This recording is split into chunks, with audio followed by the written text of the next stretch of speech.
They brought us to this country as a labor force. We built a foundation and they hate us for it. They hate us for it. We built a foundation and they ain't pay us for it. They ain't pay us for it, but they gon' pay for it. Already prayed for it. Non-believers didn't pray for us. Non-believers didn't pray for us. We're black and we built a foundation. Stone by stone, generation to generation. Vultures said we had no culture. Them vultures got a Jay-Z poster. Them vultures got a lacy culture. Vultures eat what they didn't kill. Vultures sleep what they didn't build. They brought us to this country as a labor force. We built the foundation and they hate us for it. We built the foundation and they ain't pay us for it. They ain't pay for it, but they gon' pay for it. Already paid for it. Nobody prayed for it. Nobody used pray for us. Nobody used pray for us. We're black and we built the foundation. Stone by stone, generation to generation. Vultures said we had no culture. And vultures got a Jay-Z poster. Them vultures got a lacy poster.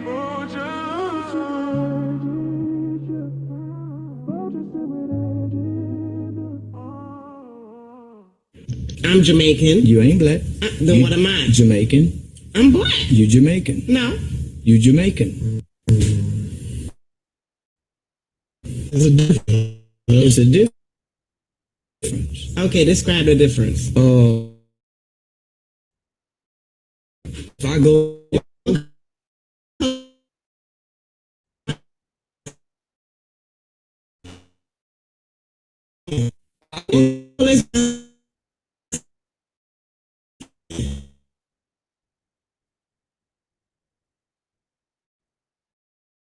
I'm Jamaican. You ain't black. I'm Jamaican. No.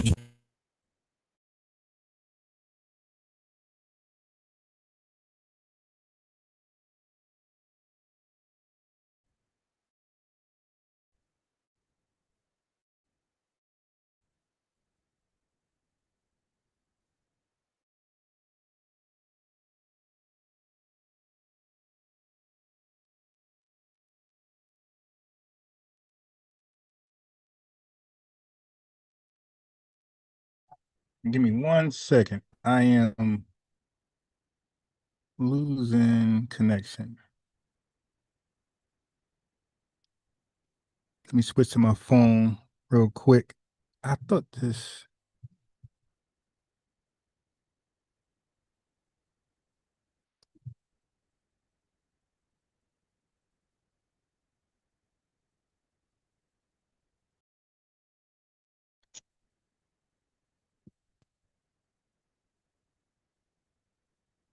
All right, give me a second, family. I gotta give me a second. This I can tell this heat is gonna be a problem today. I see it already. Okay, I'm trying to think.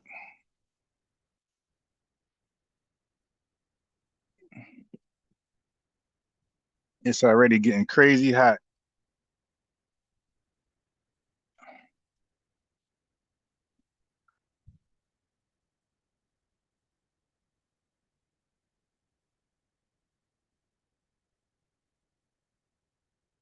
Yeah, so revenue, I want revenue to call in today.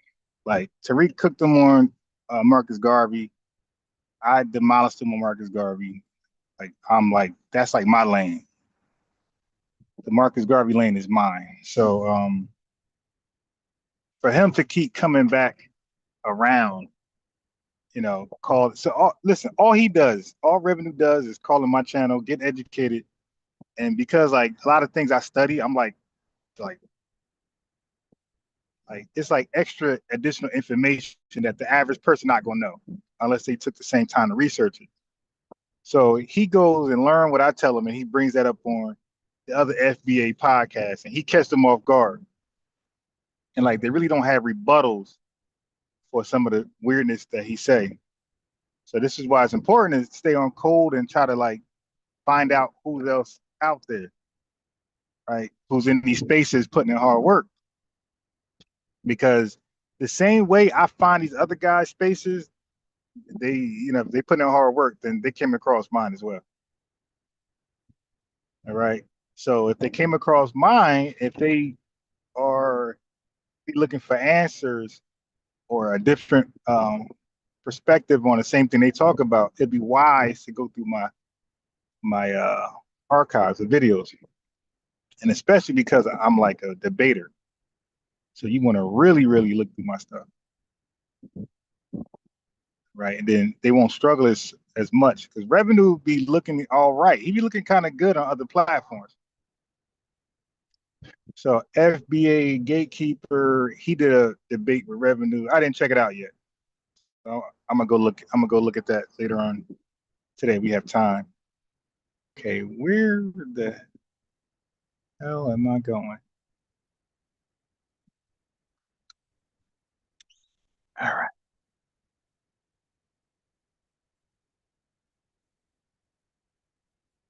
So, but you have a lot of people who's upset with me and what I'm doing for this movement, delineation and reparations. Like I'm putting out there strong, irrefutable, indestructible arguments, and a lot of the fake researcher class, like it's pissing them off because like they want to take advantage of the other podcasts because like they don't believe that they put the same research in as all of us, like equally. Like you could tell Tariq Nasheed does a great deal of research and what he's into, right? Like it's not hard to like tell. Like you could listen to people arguing, you could tell who's putting that extra foot into the research. It's not hard to tell. And what I'm saying is you got people who's preying on those channels that's like just arguing and fussing.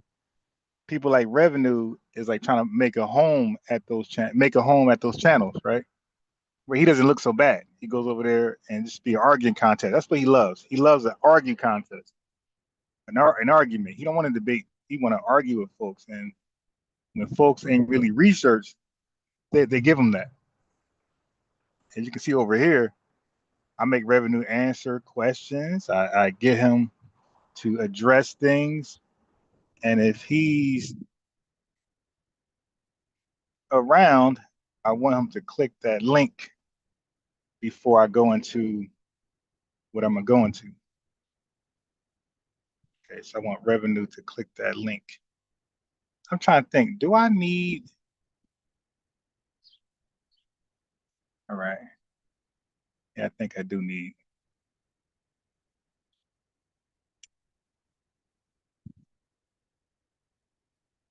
Yeah, man. So, but you don't want to be preyed on by weirdos like revenue.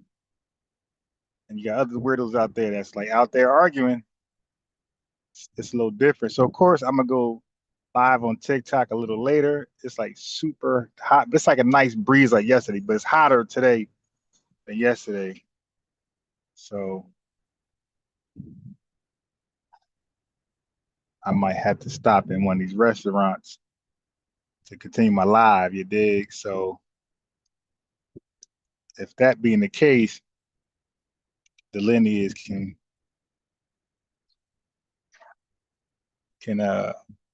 contribute to some pastries or some coffee, you dig? So brother could be in there a long time because I expect to be in there from now to about to pick my son up about 2 p.m.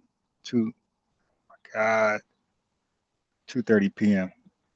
All right. Yeah, but I could tell this is going to be a hot day. All right. So let me get back to where I was with the intro. All right, so let's try this again.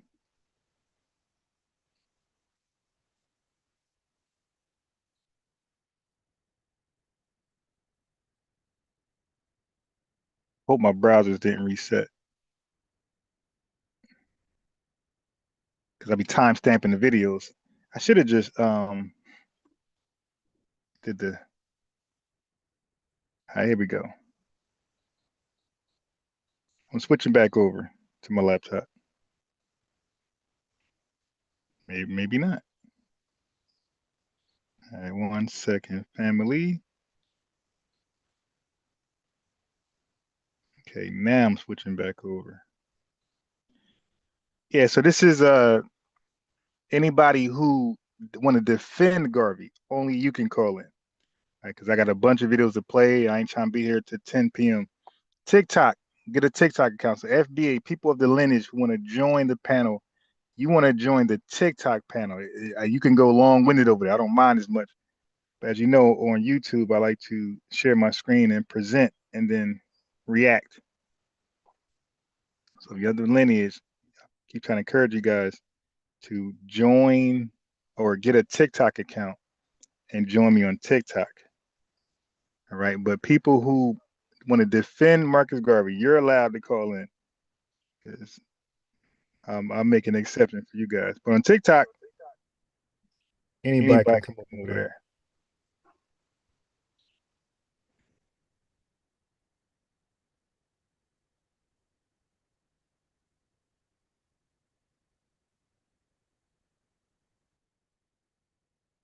All right, so we are back. We are back.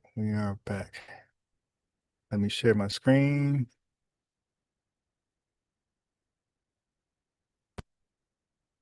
Okay. So as we proceed to give you what you need. If I go to your... What color is my skin? What color is my skin? Yellow. I'm Jamaican. You ain't black. Then what am I? Jamaican. I'm black. You Jamaican. No. You Jamaican. It's a difference, huh? It's a difference. Okay, describe the difference. If I go to your... What color is my skin? What color is my skin? Yellow. Okay, and it derives from? Even white derived from black. Even white derived from black. All colors in the color spectrum come from the black. But y'all have been classified as Jamaicans. When I fill out the paperwork here in the States, it doesn't say Jamaican anywhere. How can you describe me as being black? You have a name. You're Jamaican. And you're American. Well, I'm black American. Okay, I'm black Jamaican. It don't say that. You're making something up now. It don't say that. Our paperwork, we have to check something. When you go back home, you don't check nothing. You're automatic Jamaican. Right. I'm not automatic American. I'm automatic black. You see what I'm saying? So when we say black, we talking us. Mm-hmm. Y'all ain't us. Don't y'all got Jamaican food? Yes. Don't y'all have a Jamaican culture? Yes. We don't. So we those seeds. We are not African seeds. We are not. We don't have no African bloodline other than what the white boy have.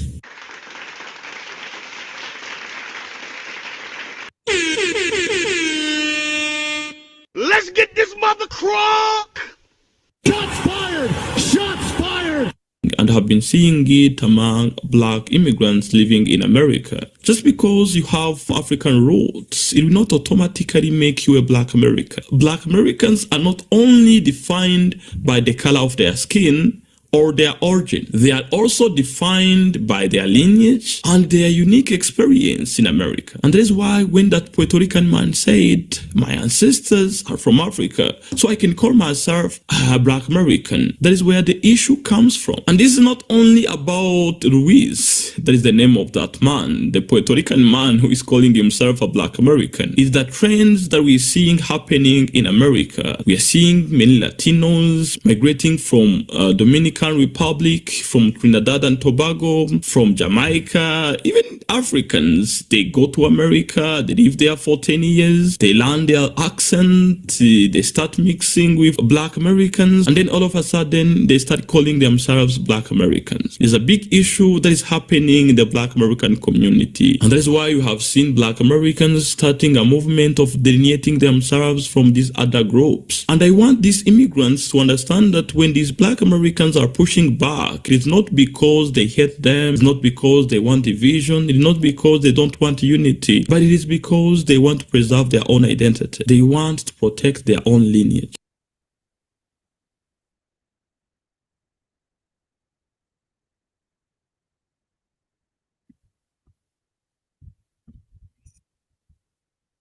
Okay. Black ballot, Black Ball with a hop on. What's up, Black Ball? What's up, Black man? What's going on, brother? Shit, another day in USA, man. Okay. What country are you originally from, or your ancestors stem from? Country? Yeah. Shit, America. So you don't have any ancestral ties to Africa or the Caribbean? Hell no. Okay, I'm just asking. Stop the cap.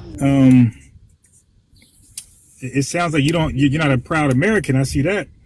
A proud American. Yeah. I love my country, just not the government. Well, nobody. Okay, there's no government on earth that's appreciated by the people. Every government is the people are complaining about. Every government on the planet. It's controlled by Satanists, the bar mitzvah boy Satanists. Okay, but did you hear what I just said? I said all governments are not pleasing to the people because people don't like to be regulated. That's a natural way people feel. People don't like to be regulated, but governments are necessary to regulate people. But let me ask you this. Are you familiar with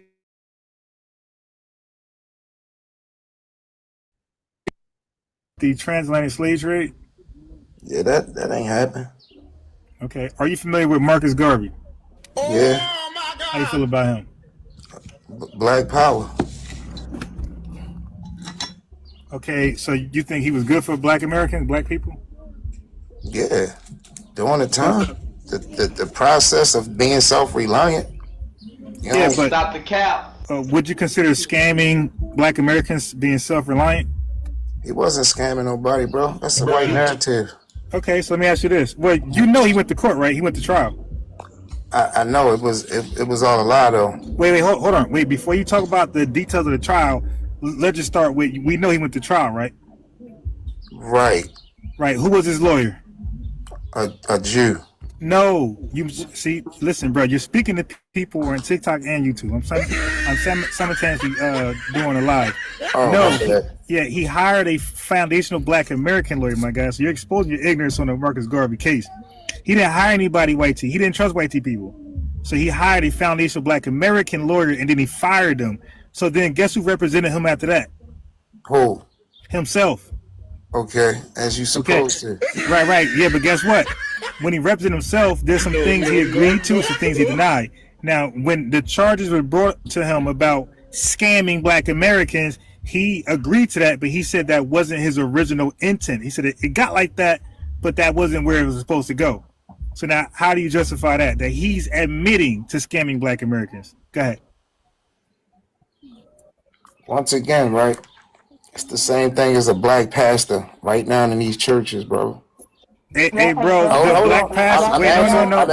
I'm answering your question. No, you're not. You're not. Bro, you're talking to a scholar. You're doing a false. What type of scholar? Okay, well, listen. You about to find out. For one, you say hired a.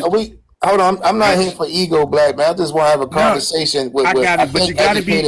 But you're talking to a scholar, and you've been wrong already. You said Marcus Garvey hired a small hat guy. He never done it. You made that stuff up. You said what? Now look, you say he hired a small hat to represent him. He never did that. He hired a Black. No, you said who was his lawyers? Right. It was no lawyer. He never hired a small hat. He had an issue with the whitey man. No, He I'm hired saying, okay, you see, that's the thing though, right? Okay, It's like you jump straight to the my guy. And goodbye. We're not gonna do that over here, my guy.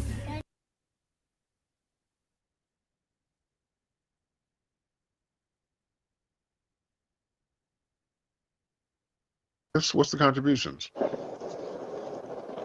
I mean, like, we talk Hubert Harrison, Marcus Garvey. I mean, I can go down the list. I mean, the greatest leaders. I am the original Jamaican. Well, not the greatest. I mean, but a lot of prominent leaders were Garveyites. The Nation of Islam. That was the cap. Elijah Muhammad was a Garveyite.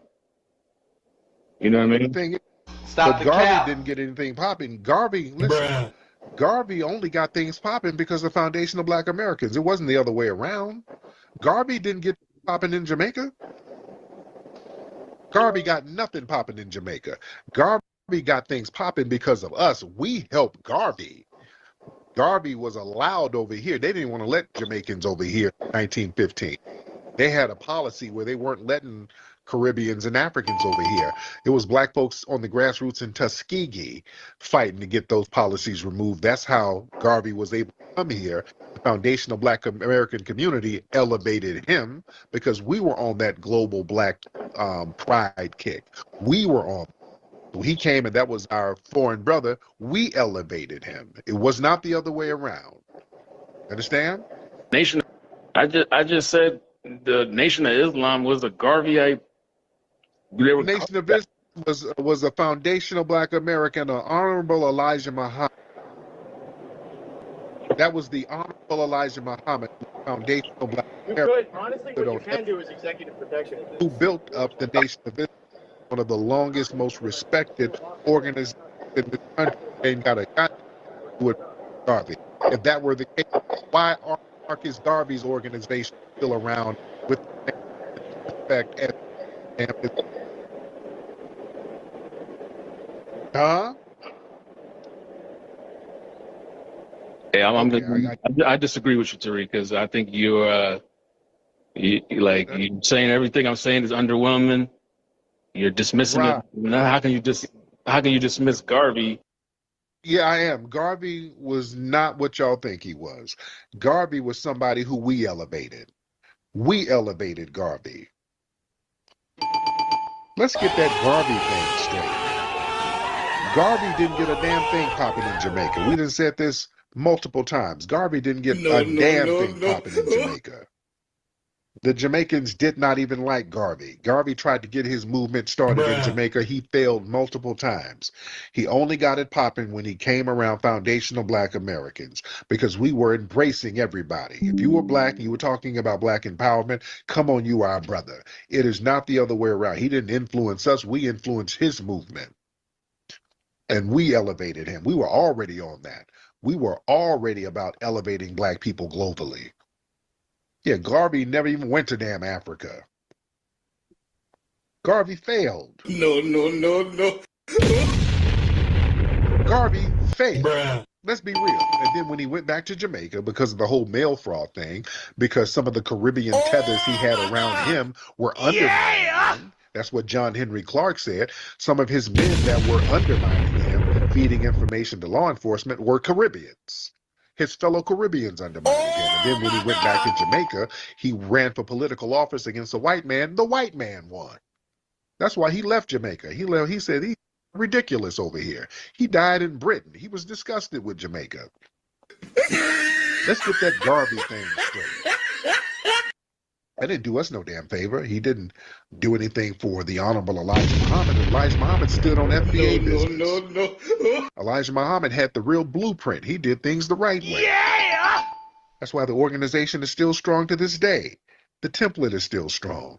Yeah! Nation building, men standing on business, respecting the women, the women standing on business, respecting the men, Black empowerment, investing in land, investing in businesses. Elijah Muhammad was standing on FBA business. Let's get this You understand? And he influenced so many other people.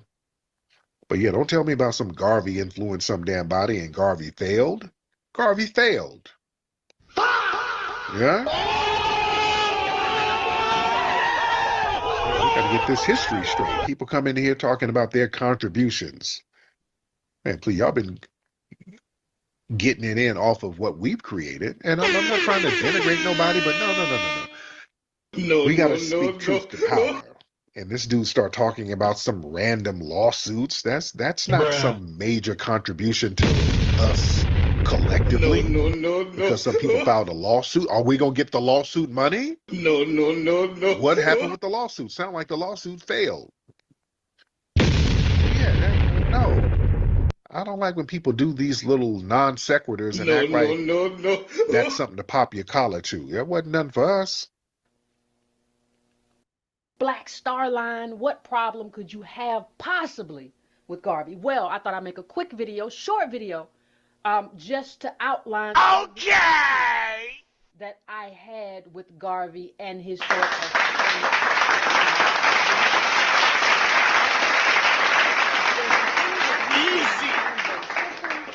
is that Garvey, during this period that he was talking about getting everybody back to Africa, which I have a problem with, during that same during his lifetime, there was something called the Red Summer. For those of you who know, the Red Summer was 1919. That was the Red Summer. That was an era of bloodshed in America. That was an era where a lot of Adolf's blood was spilled. And instead of focusing on that, Garvey was focusing on this sort of pompousness that I view as egotistical, that put him as a Jamaican American in the center of what ADOS were doing. What? And so the thought became, well, we can escape. And that thought, if you ask me honestly, I believe that there's a lot that Garvey stood for that was problematic then and is still problematic now in terms of how we do our politics. Because we now are still very invested in escape hatching. We are very invested in getting out of America. We're very invested in a romanticized view of Africa as opposed to doing the work here to be in America. So while you have a bunch of Africans coming into this country trying to become Americans, you have people telling us it is your job to go back to your homeland. It's almost as if there is some sort of exchange going on where people want to see us as ADOS become Africans and Africans become ADOS. That's what it looks like, and that's what it looked like to me, even in the Garvey era. So when you're talking about, oh, we're going to have this ship and we're going to go back to Africa. You're not going to have to deal with white folk no more. Even in Africa, you have to deal with it. Not so much then, but now. So part of the problem is that I saw Garvey as running as opposed to building.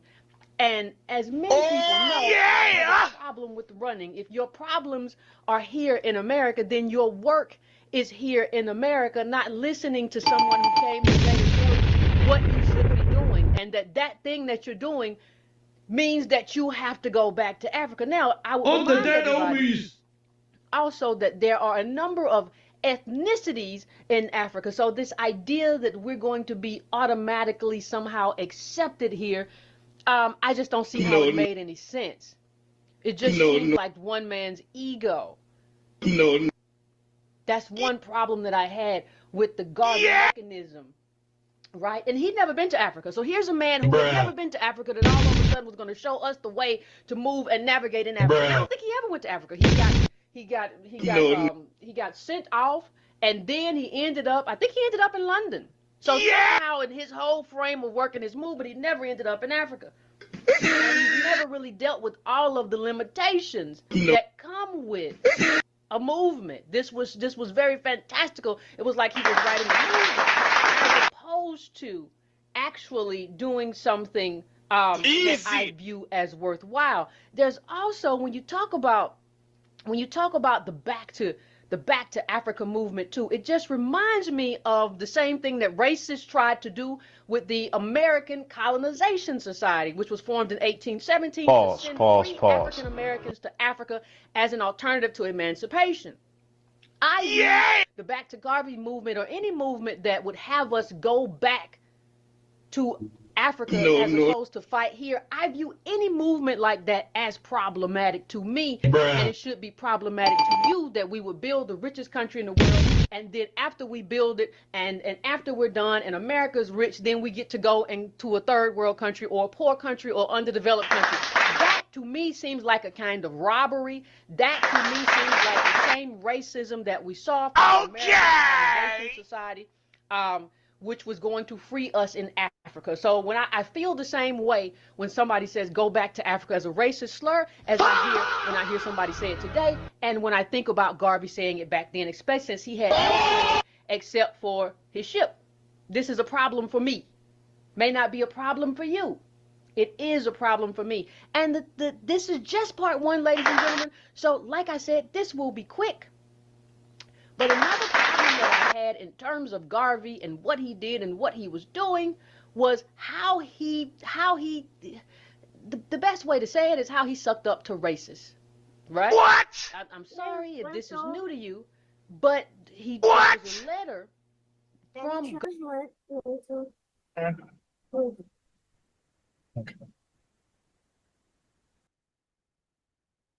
Thank you is what you should be saying to foundational Black Americans, right? Marcus Garvey come here since the 1920s. Marcus Garvey was a buster and they ran him up out of here. Marcus Garvey didn't get nothing. Marcus Garvey didn't get shit popping over there, and we elevated him and got him up out of here because he was a buster, clicking up with the damn Klan. And Garvey didn't get a damn thing going on in Jamaica. He left it in disgust. That's why he passed away in Britain. Uneducated, man. I'm very educated. Y'all didn't do shit for Garvey. Garvey didn't do a damn thing in the Caribbean, but got the hell up out of there and went over to Britain. You're uneducated. That's why you keep muting me. No. You ain't gonna just say stuff. We know what the facts are, sir. You're not just gonna say stuff. That's why you keep muting me, man. You know, you doing some damn jerk chicken babble. We don't want to hear it. You don't know what you're talking about. No, sir. You're not gonna talk over me. All right. Oh, Lord. Now let's get some straightening in here. Go ahead. What's on your mind? Let's talk about it. Because you don't like to hear the facts. You're not saying no facts. No, we don't. Sinus issues. Talking about Marcus Garvey. Get out of here. Marcus Garvey failed in Jamaica. Marcus Garvey straight up failed in Jamaica. And the activists over here saw the con game he was doing. He started meeting up with the Klan secretly. That's when they like, we gotta get this tether up out of here. This tether's trying to get us hemmed up. What? Okay, get your water. Yeah? Man. All right. Oh, yeah, we're going to have to do a deep dive on Marcus Garvey so these tethers stop throwing Marcus Garvey's name in there. Marcus Garvey had a secret meeting with the damn Klan down in Atlanta. He went down there on the low and met up with them, and then it got revealed later. And that rubbed a lot of people the wrong way. That's when they had the Garvey Must Go movement. They're like, what is this Negro trying to do? Because the Klan at the time, the Klan was acting like a shadow government at the time. It's like, hey, we don't frolic with them at all. Yeah, the Klan was the shadow government at that time. The Klan was extremely powerful at that time. The Black community was vehemently against that. Right, we're not sitting at the table with them for nothing. You understand? Yeah, we're not sitting at the table with no damn Klan for no reason. Yeah, 1922 down in Atlanta, Marcus Garvey took his big back ass down there and met with the Klan on the low, did it in secret. You know, that rubbed a lot of foundational Black Americans the wrong way at the time. No. As it should. Yeah? Man. Please do a club dancer. Who is this person talking about? He a club dancer. Marcus Garvey does more than, okay, well, hold on, get your ass on. Azania? Is that Marcus Garvey's wife in that thing? Get on, Azania. Marcus Garvey didn't do shit, but got propped up by us. Can you hear me? Yeah, I can hear you. Great, because I tried to get into your conversation the other week and there was difficulties with the technology. Yes, I was ma'am. happy to listen, sir, but you're so wrong about Marcus Garvey. Oh, well, tell me what's right. What's right? Well, firstly, you said that Marcus Garvey was what in Jamaica? Kicked out. He failed in Jamaica. All right, let's put this into perspective. Mhm. Jamaica was a colony under British rule at the time of Marcus Garvey's birth. Marcus Garvey was born roughly 50 years after the end of the enslavement of African people in Jamaica. He was born into a society that was still ruled with color, albeit that the abolition of the slave trade had been made law by the British government. However, the mindset of a people who for hundreds of years had been dehumanized and led to believe that the darker you are, the less you are human. In other words, the color hierarchy was still a major problem. Colorism was Okay, what we're going to have to do, man, we can't do village stories. We got to get right to the point because it's not a village story, it's history. So the point is Marcus Garvey traveled. He was fortunate to have been born into a home where his father had a collection of books. So he had a natural interest in reading, writing, history. His godfather owned a printery. So after he left school, he went to work at his godfather's printery, which is why he got his early skills. Ma'am. This is Give us the cliff notes. Give us the cliff notes.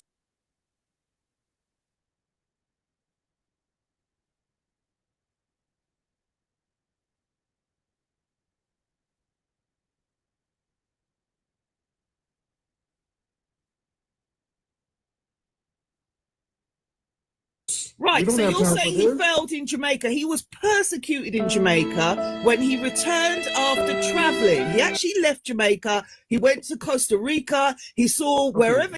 Thank you, ma'am. I'm not going to sit here and just let her just do village babbling. This is babbling and splaining, all right? I don't want to hear it. He's trying to make excuses for failure. Okay, you're proving that he failed. Now you're just making excuses as to why. So I'm not wrong. All you're doing is just making excuses as to why he failed. Who gives a damn? He didn't get shit popping in Jamaica or the Caribbean. He failed. He didn't get his movement popping over there. Well, you have to understand it was colonialism, man. There was some jerk chicken on the floor, and he fell and hurt his back. And I don't want to hear all that village story shit. No. I don't want to hear it. Garvey failed over there. He could not get anything popping. I don't want to hear about no damn colonialism. And it was the British running shit. Yeah, the white supremacists, we were dealing with them, and we still got on code over here. Yeah, we still got on code, and we help people in the diaspora. Jamaicans weren't trying to do that. Easy. Come on now. Let's talk about it. Yeah, we were dealing with white supremacists too, and we still knew how to get on code with each other and make things happen. Yeah, Garvey came over, got elevated by us. We elevated Garvey. We made Garvey a thing because we had shit popping over here. We had Tuskegee popping. That's how he got over here. The people from Tuskegee was campaigning to get him over here. Easy. Come on now, let's tell real history. And then he come over here and we elevate him, we prop him up. Hey, okay, that's our brother from a foreign land. We're trying to be on some global black thing. He come over, okay, hey, our brother talking like we talking. All right, let's get it popping. Then we saw he started meeting up with the damn Klan on the low. We're like, oh, this big nigga might be funny style now. No. So yeah, we were like, no, he can kick rocks. You understand? No. We don't do village stories, Azila, or whatever you name it, Azania. No. We don't do village stories. We ain't doing all that splaining. We ain't doing all that splaining. He was meeting up with way too many white supremacists over here for us. So we were cool on that. Yeah, he never got anything popping. Only thing he got popping, he came over here and we elevated him. He only got things popping with us. Marcus Garvey never touched foot in Africa. Never sat one of his little ashy big toes in Africa. You know? Got people's money and bought janky ass ships. Oh my God! Yeah. Come on, man. Yeah, they've been running these little Pan-African schemes and scams all the way back then. Let's just tell the truth and stop playing games with this shit. Let's tell the truth about this. Yeah? We telling the truth now. We ain't doing all that old splaining. Yeah, he never went to Africa. Yeah, he was Umar School before Umar School. That shit was Umar School. That's why Umar has the same spirit. You know, damn all that. You understand? Damn all that. And you calling up making excuses as to why he failed, nobody cares. The point is he failed. Yeah? Bruh. Man. You know tethers they start trying to explain when they start talking in circles. Everything has to be a long, drawn-out village story. No. We ain't sitting through that. And they try to wear you down with the village stories. No, just get to the damn point. Now, what you don't understand is that, you know, there was the Queen of England. They were very hostile, and it was a hostile environment. And man, I don't want to hear all that. I don't want to hear all that. You have nothing. You're just talking. You have nothing.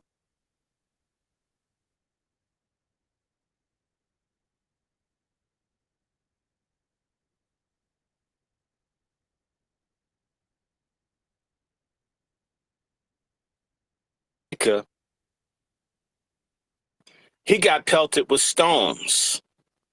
He didn't get pelted with stones here. He may have been set up by the FBI and both Caribbean and some black sellout elites, but Marcus Garvey never got stoned by the black masses in the United States. So what about A. Philip Randolph and Garvey Must Go, and they working with the FBI to get Garvey arrested? What about that? I said, folks, the sellouts did that. So now it's so. Wait. Now it's so. How does that dismiss what I said? Garvey had to come to America because for his dream, for his dream to work. He needed to do it here. He could not do it in Jamaica. He couldn't do it in Panama. He couldn't do it, and he couldn't even do it in England, sir.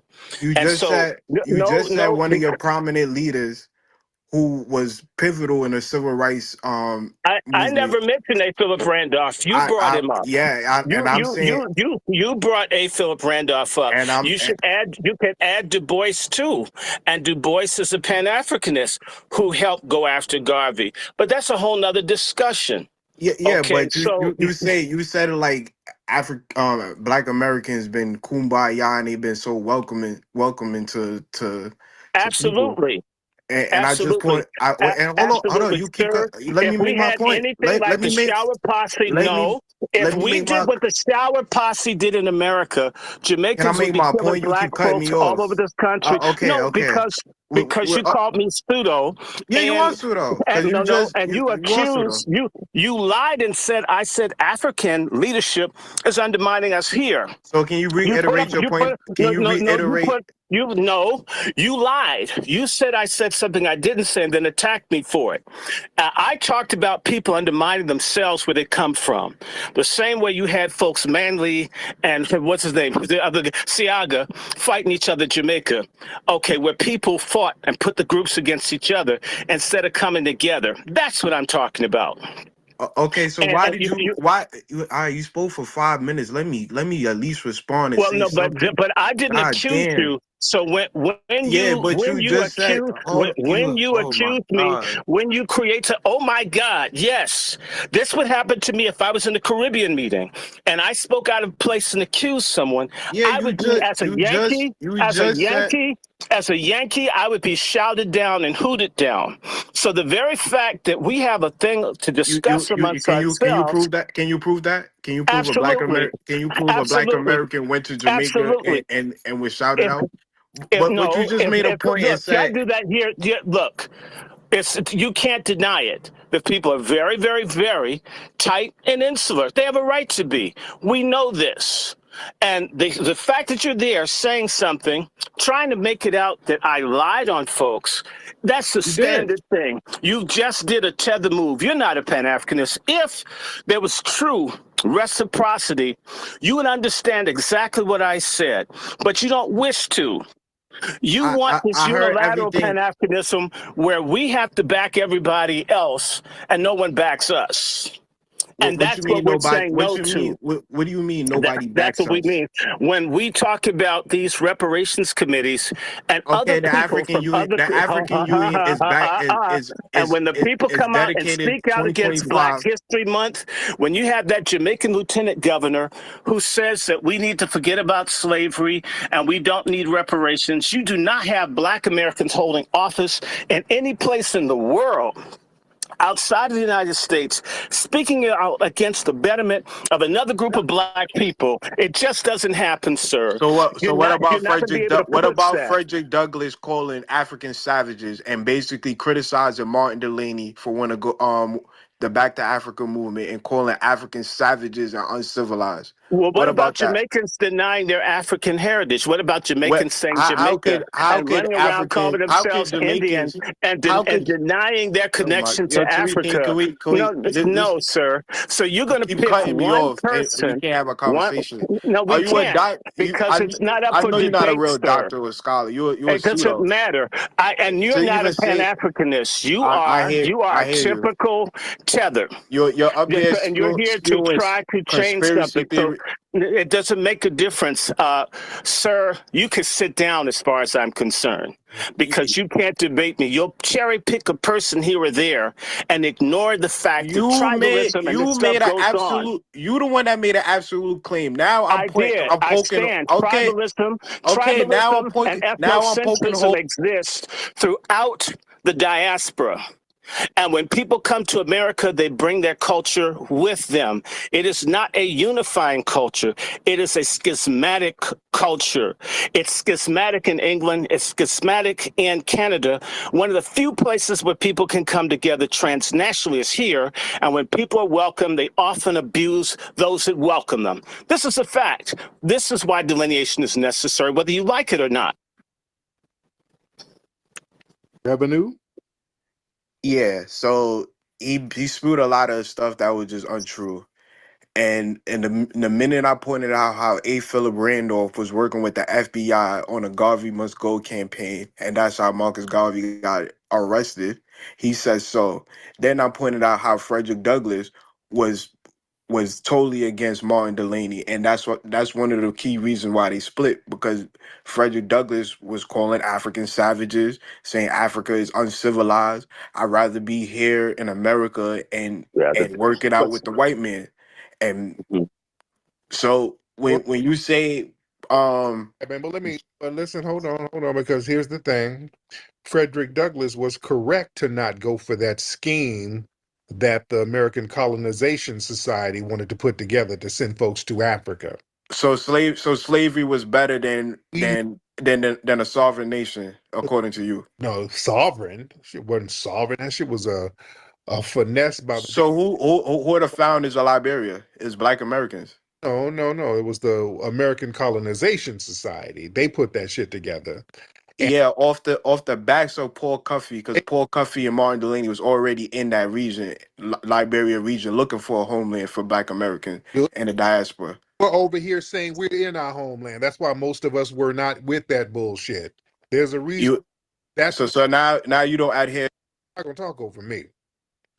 That's why people like William Nesbitt went over there, saw what was going down, and said, "Oh hell no, this ain't us.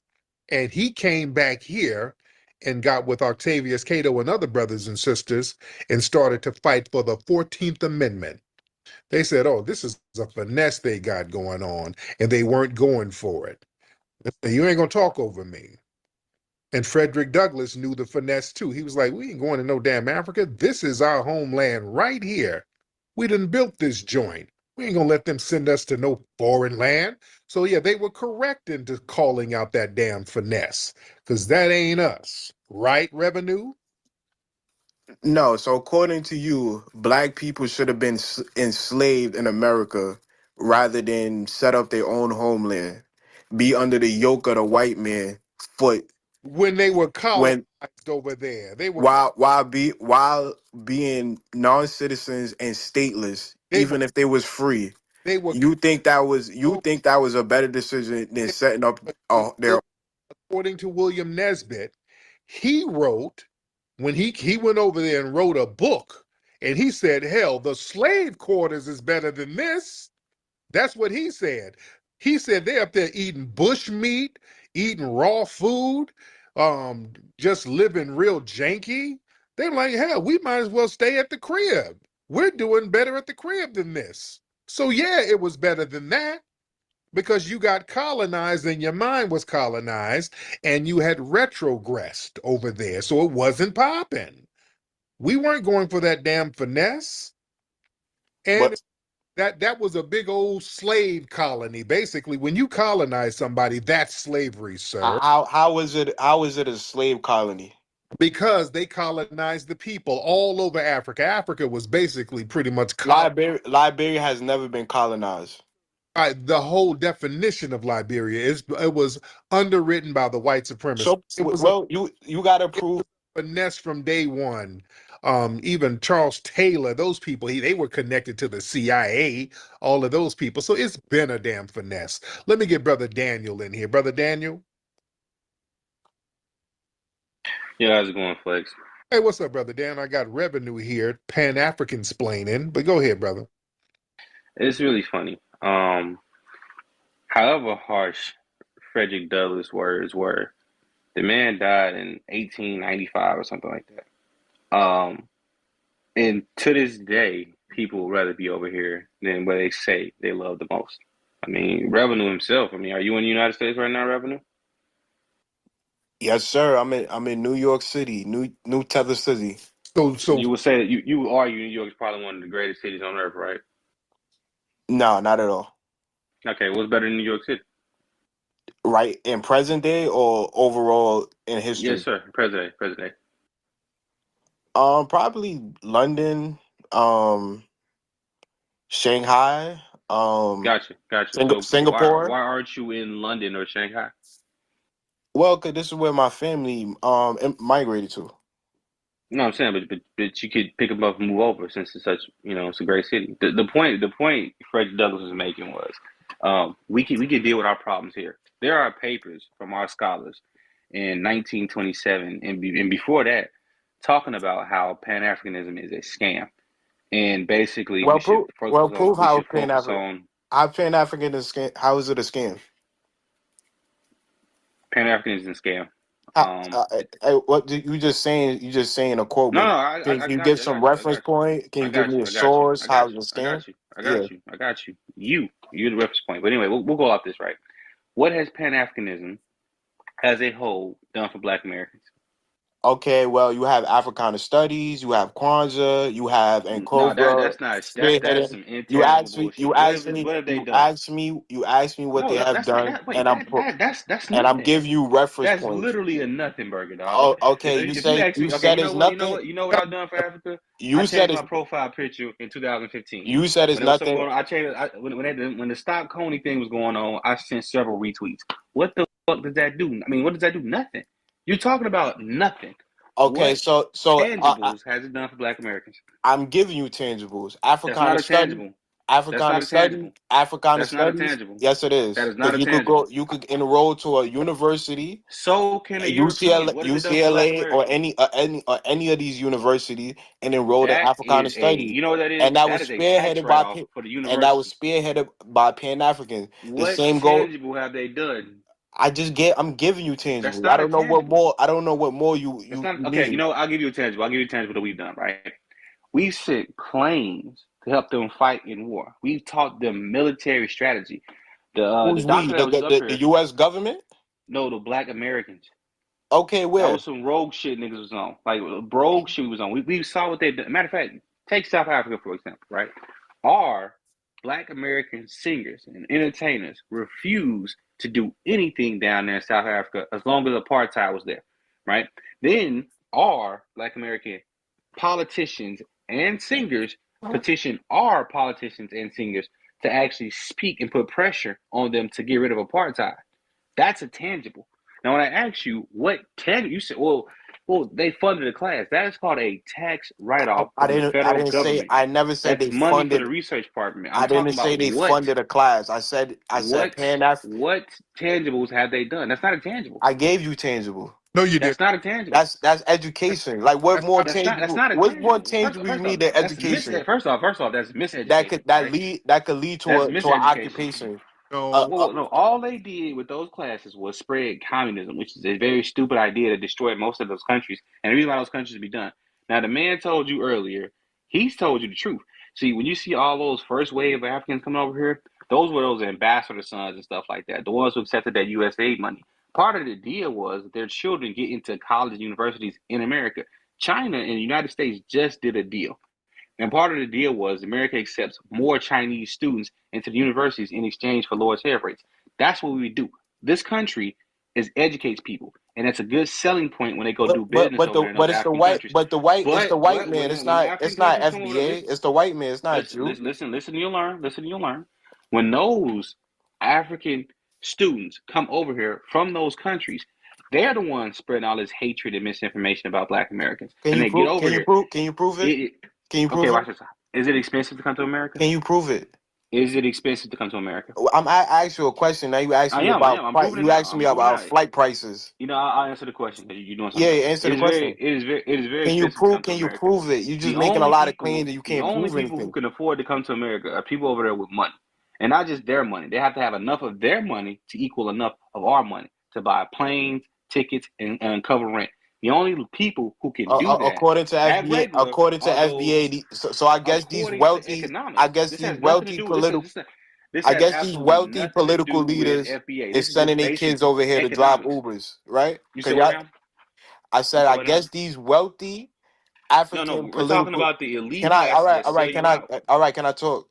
No, I what guess you're these doing is you're wealthy. jumping around. We You sticking to keep the main coming. thing, right? All At right. the end You of the day, keep. they've done nothing tangible for us. Is what we're getting at, and we're telling you that we've done a lot of tangible stuff for them. See, this is that nonsense. I gave you. I'm It's the giving you nonsense that y'all tangible, do, and you right? said it's not So tangible. I don't know what to tell Pan-Africanism you. came with an idea. We came with tangibles. Like Oh, we got this What idea that tangibles? if we all come together, it'll help us. But What basically, what you guys tangibles? want is access to resources. You hear? This was said. This was said in 1920s. This is 1927. The excerpt from the paper says, "We are sincerely inclined." This is from 1927. "We are sincerely inclined to concentrate upon Pan-American affairs, believing that if we can cope with them, we may be in a better position to carry good tidings across the seas." Long story short, no, we shouldn't do that. They're already talking about how Africa has all these issues. And there's no disrespect to Africa because they're still developing countries and the continent's still developing. However, the corruption over there is what Dr. Randy Short was telling you about. The corruption over there undermines its own people. As a matter of fact, when USAID was canceled by Donald Trump, there were several African people on the grassroots who were very happy about that because they said the money is not reaching them. These people have been funding, trickling billions of dollars from USAID into their own pockets and only giving pennies to the people who actually supposed to go to help. It's corruption in America. Well, corruption in America is very corruption different. is everywhere. Corruption in America, yeah, but that's not that level of corruption is crazy. As a matter of fact, that level of corruption is instead of getting the drinking water for What I the village, noticed about I'm going to go to the Louis Vuitton store. what I noticed It's not the about same thing. what I noticed about you, white Speak supremacist on the shells. tangible things that y'all done because what you're doing is Y'all you're like doing to that protect thing. white You're trying to supremacy. cherry pick something. Speak on the tangibles. We stuck on tangibles. I gave you tangible. I gave you No, you didn't a give me a college. tangible. I Okay, gave you a university you level gave me college course. miseducation. That's not tangible. I gave. That's a feel good course. Well, you don't know more than a university. I don't know what you. I don't know. I actually do. I can prove it. But anyway, You know more what than a tangibles have they done? university. You know more than an What anthropologist. You know what more than tangibles have they done? I just gave you tangible. I just That's gave not you a a tangible. tangible. That's Revenue. not a tangible. You didn't. You can't. Just because you said it don't mean it is. It's a false equivalence too, by the way. Revenue, can I ask you something real quick? What's good, King? No, hold on. I want him to answer that question about the I gave tangible. I'm you. not gonna let him off the I hook with just that. gave That's you not a I tangible. gave you a tangible. Okay, well, A college describe course. another tangible, because that's not a tangible. Okay, Kwanzaa is a That's not a tangible. tangible. That's tangible. Okay, Oh my give God. me something that's not. Give me something that's not ceremonial. I gave you I Give me a gave you I non-ceremonial gave you a thing. college course and you asked me for something Okay, a else. I college course. gave you Okay, a I college gave you course, a and you federal said what else? I gave you Kwanzaa. a federal recognized holiday Okay, for what else? What else? specifically for black people. What else?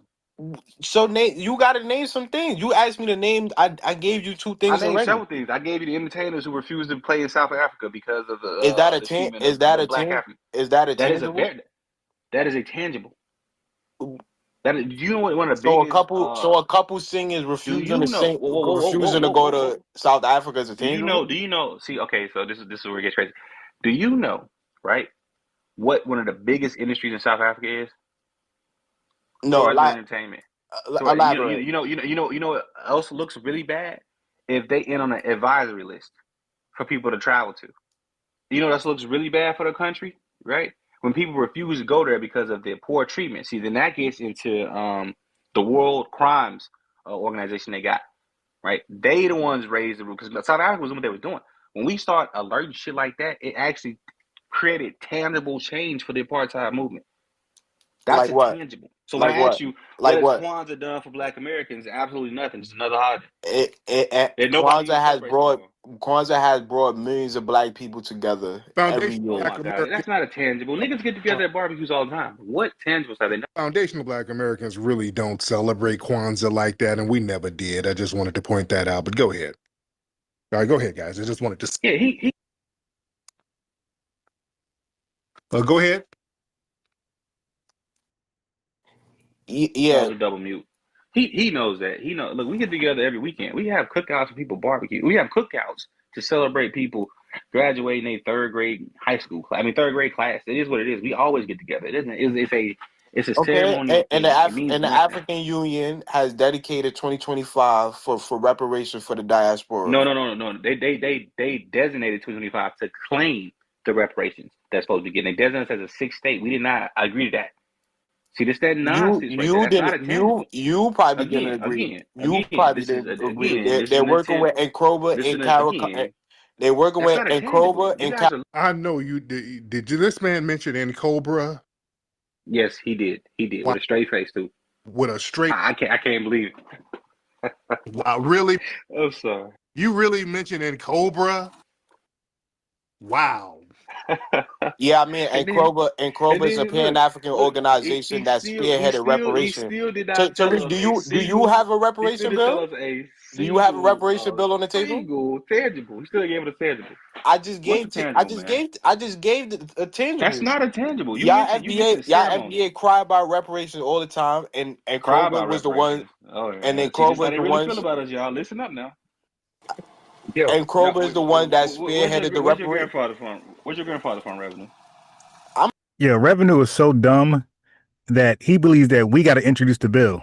Like, yeah, this dude's and you'll hear a lot of tethers and Pan-Africans say that it's not up for us. It's not up to us to introduce a bill. That's up to Congress. The bill is the remedy.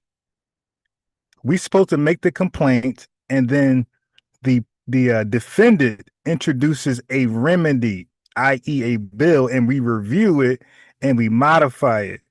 We don't introduce the bill, Tethernew. I'm Jamaican, bro.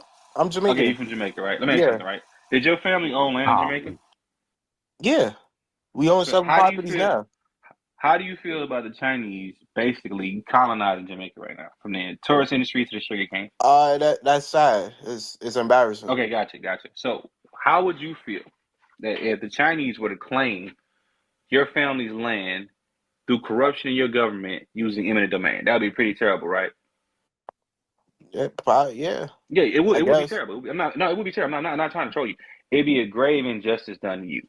And when you get older, you would tell your children, "Yo, we own this shit, but our government and this government fucked us over, and they owe us. Don't let them forget that. That sounds reasonable, right? I guess, yeah. Yeah, cool, for sure. Because in the United States, in most countries around the world, if you file a suit against somebody and that person if somebody sues you or whatever, and that person dies, their money is still owed to that estate, and the estate can still keep the issue going. You know that, right? Yes, King. Gotcha. So in our lineage, which you guys may not be familiar with, we owned thousands of acres of land fresh off of the heels of slavery. And through eminent domain, straight up terrorism, state-sponsored terrorism from the southern government and the northern government, they were able to take a lot of land and do a lot of evil shit to us. So Okay, our families, let me listen. Our just ask you a families are question. like, no, listen. Our family, I got you. You can ask the question. Tweet about it if you need to. Our families, my granddad, right, told my dad about the shit that we owned in Greenwood, Mississippi, and a lot of other stuff, right? My dad then tells me, my uncle tells me, I tell my nephews, I tell my cousins, you know what? Because that's how the stories pass down. So when we talk about reparations, it's more than just, oh, the government did some mean stuff. No. There was actual money tied into what they owe us, and it was the government sponsored. So even if our family members are not alive, then it's still owed to their state. As a matter of fact, they have a bill now, but they're trying to get the benefits of some World War II veterans. So shout out to them and whatever they're doing with that. So yeah, we don't let stuff go. Now I understand it may seem foreign to you to hold somebody accountable just because the ancestor passed, but no, we still need what's ours. It's not a guilt trip. This is paying what's owed. So I get Was you any don't want to say it because Africans you don't come from that. you said what? You don't come from that. So I understand. What There's you no mean I respect don't there. what do you mean I don't come from that? You don't come from that. I come from a country where we fought we wasn't Me chased too. by Me too. dogs, or we wasn't Y'all chased by wasn't? dogs, I or can prove you bit up definitely was. by You German definitely were. shepherds. You know what it's like. We didn't sign They would grab contracts. somebody for your We didn't lineage. sign Now I want to do contracts to this be with you. Have you seen the sharecroppers. butt I'm breaking down? sorry. We didn't sign contracts to be sharecroppers. What are you talking about? You're We doing it now. we didn't Who do you think is out no we field with no sugar cane? Like, defeated who's the working? Dude, Jamaica was where they would go to season slaves. They would go to break slaves in Jamaica. Jamaica was a slave breaking colony. You don't really want to open up that door, revenue. Man, you really don't want to open up that door to some of the shit that they were doing to y'all in Jamaica. Do you really want to go there? Yeah, please don't do that, bro. Because I don't want to do that. Are we going there, revenue? What are we doing? Yeah, I wanted to ask, do Black Americans have any treaties in America? We are American citizens, sir. Right. We don't. That's not an answer to the question. I asked, do Black Americans have any Yeah, treaties? it's called the Constitution. We're all free men protected under the Yeah, we do Constitution. treaties with foreign nations. Yeah, the civil rights was the civil rights the thing was our quote unquote treaty, so to speak. If you want to can so you wasn't citizens until the 14th Amendment. Prior to that, you was what year was that? 1868. You You became understand? citizen. You understand before that? You Prior to understand that that, before that, black men own property in this, and black people own property in this country, right? yeah, but you wasn't a citizen. I'm just giving. Yes, you did. If you own property, it's don't make you The vote. Dred Scott That's decision. literally The how. Dred Scott That's literally how decision. black people was, bro. What are you The talking Dred about? Scott decision, the Supreme Court decision Yeah, decided whatever. that But Black people, whether you slaves still. or free Negro, could not be citizens of the United States of Yeah, America but you still and its haven't told us any jurisdiction. tangibles. But go ahead. Still, you Yeah, still keep in mind, so y'all. You when still you have not say told us no tangibles. we don't come from that, I know my people. We fought wars. We defeated the British Army where they had to sign treaties and give us our own land. So What I year was don't this? y'all don't really come from that. No. What year was this? What year was this? Yeah, so they should have never let him get away with that lie. They ain't never defeat the British, and neither did Shaka Zulu and the Zulu tribes. They ain't never defeat them. They both got wiped out. Uh, Jamaica got the Maroons got defeated, and they got not just defeated. They got deported. They got sent out of Jamaica, I think, to Nova Scotia somewhere. Yeah, so we got to be tight on history. Can't let revenue lie. What the Maroon Wars? Which Yeah. slave What year rebellion? was that? Because What year was we that? had some of the most famous ones. See, we had plenty of slave rebellions too. Yeah, so Nah, as a matter of fact, how many white people died? matter And of then fact, the how reason many why, white people died in the slave rebellion? You talking you about ready it? for this though? The American This Revolution, is the what? funny part. You can actually look it up. The reason why you guys slave rebellions popped off is because they brought slaves from America there. That was a punishment. They would send slaves to the Caribbean.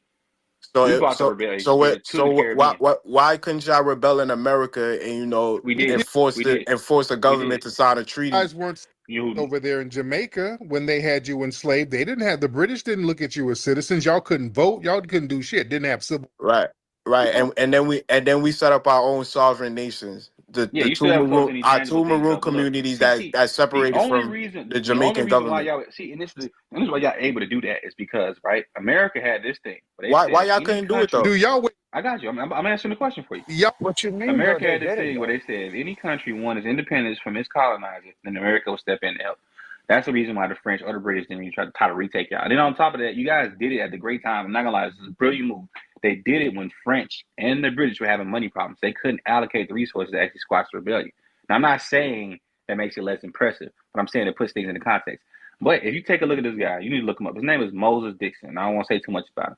But he was a free black man born in Ohio. He had a network of 45,000 people, and they were ready to start an insurrection to free all the slaves in America. And they would have succeeded. Why they ain't do it? Hold on. Because the Civil War was coming. Because hold on. Sorry, Dan. Because he keeps talking about what we didn't do. Dude, Jamaica didn't become independent until 1960 damn 2. You really didn't get no rights until the damn 60s. All right, let's not play that game, dude. Y'all was still British subjects when we were free over here. Y'all didn't get shit popping until the 60s. Chubby Checker had a record out. Yeah. And in the 1960s too, your people was marching for civil rights and being bit up by dogs. Your ass across the water with flip-flops to come over here to get some of them civil rights, weren't you? That's why you're here now, aren't you? Yeah, we came here to help our black brothers and sisters. Because you failed. Y'all didn't get y'all shit together and didn't get no damn freedom until how we failed? 19 damn 60s, a century after we got these white supremacists off our backs. So yeah, you can't say nothing, and then you still had to flee. All right, right? Come on, revenue. You keep muting me, Tariq. Come on. The same decade your people was marching, being bit up by dogs. So we in the same boat. Whipping ass and whipping ass. So running ass, nigga, and whooping ass and making these laws get right. You understand? We weren't just getting bit up by dogs. We were biting back and fighting back and getting these laws passed so that you can bring your musty ass over here, right? You sure came over. Your family sure came over real quick to get some of that, didn't they? I don't know about killing white people. I just know black people getting dirt roads and Ocho Rios. You didn't stay over there. Y'all came over here. When did your family come over here? Revenue, when your family come over here? Revenue? Oh, hold on. Wait. Go ahead, Revenue. My bad. I had it on mute. Revenue, go ahead. When'd your family get here, Revenue? Yeah, you're not about to sit up here and try to play. That was wild. The 1980s. Yeah. Right. So, did your mom come too, or your uncles? How many did y'all come? About 6 of us. So, all right. So, 6 people decided to leave your great, beautiful sand beaches to come to Chiyol, America. Yeah. Okay, I see some revenue. You're a walking contradiction. You know that, right? Like what's the problem? You still haven't given us tangibles, and you're just a walking contradiction. What's the problem of migrating to America? I'm not about to just shift my family to move nowhere. We might move states. We're not moving out of the country. Well, you in the greatest country right now with the largest military. So act like it, then, nigga. Damn, act like it. See, I mean, it don't got nothing to do. It don't got nothing to do with you. It's the white man country. I'm just saying, this is the most powerful. I was in the military. What are you talking about? You was a subject for the white man in his army. That's cool. That allows you to live the freedom you live today. Mm-hmm. You're welcome. Like this, is what I'm saying. Y'all say this stuff, and the lack of self-awareness is crazy. Y'all want to take credit for what the white man did. I can't give you credit for what the white man did. We had a very, very instrumental part in freeing this country. The first person to die for this country was a black American. How y'all had an Crispus instrumental Attucks. part of freeing this country? The white man literally gave Crispus you Attucks was the first person to die for this country. the A white black man man. literally gave y'all citizenship after 100 years. Was so black America wasn't really like So instrumental in first off, all anything. right, see, and this is the difference between us and y'all, right? So when our government refused to treat us like citizenships, we took that shit.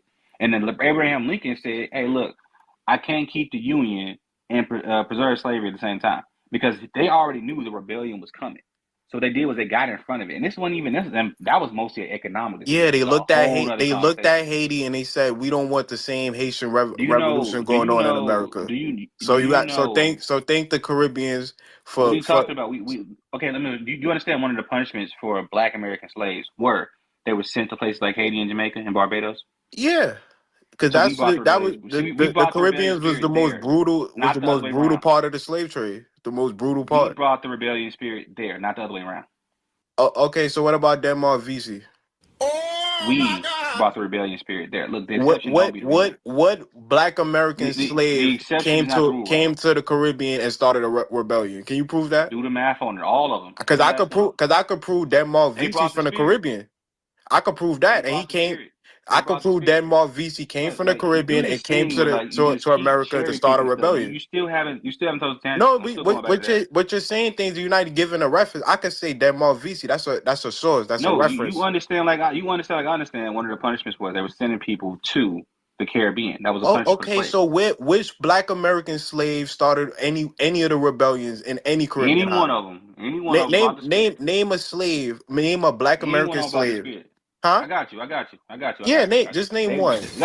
listen. I got you. I I can got you. name They was Denmark saying. I got you. I you got you. see how I just named You're Denmark VC. talking. You're He talking came while from the you're asking a Caribbean question. and started a You're asking rebellion a here. question, then you're talking before I can answer. I go ahead, King.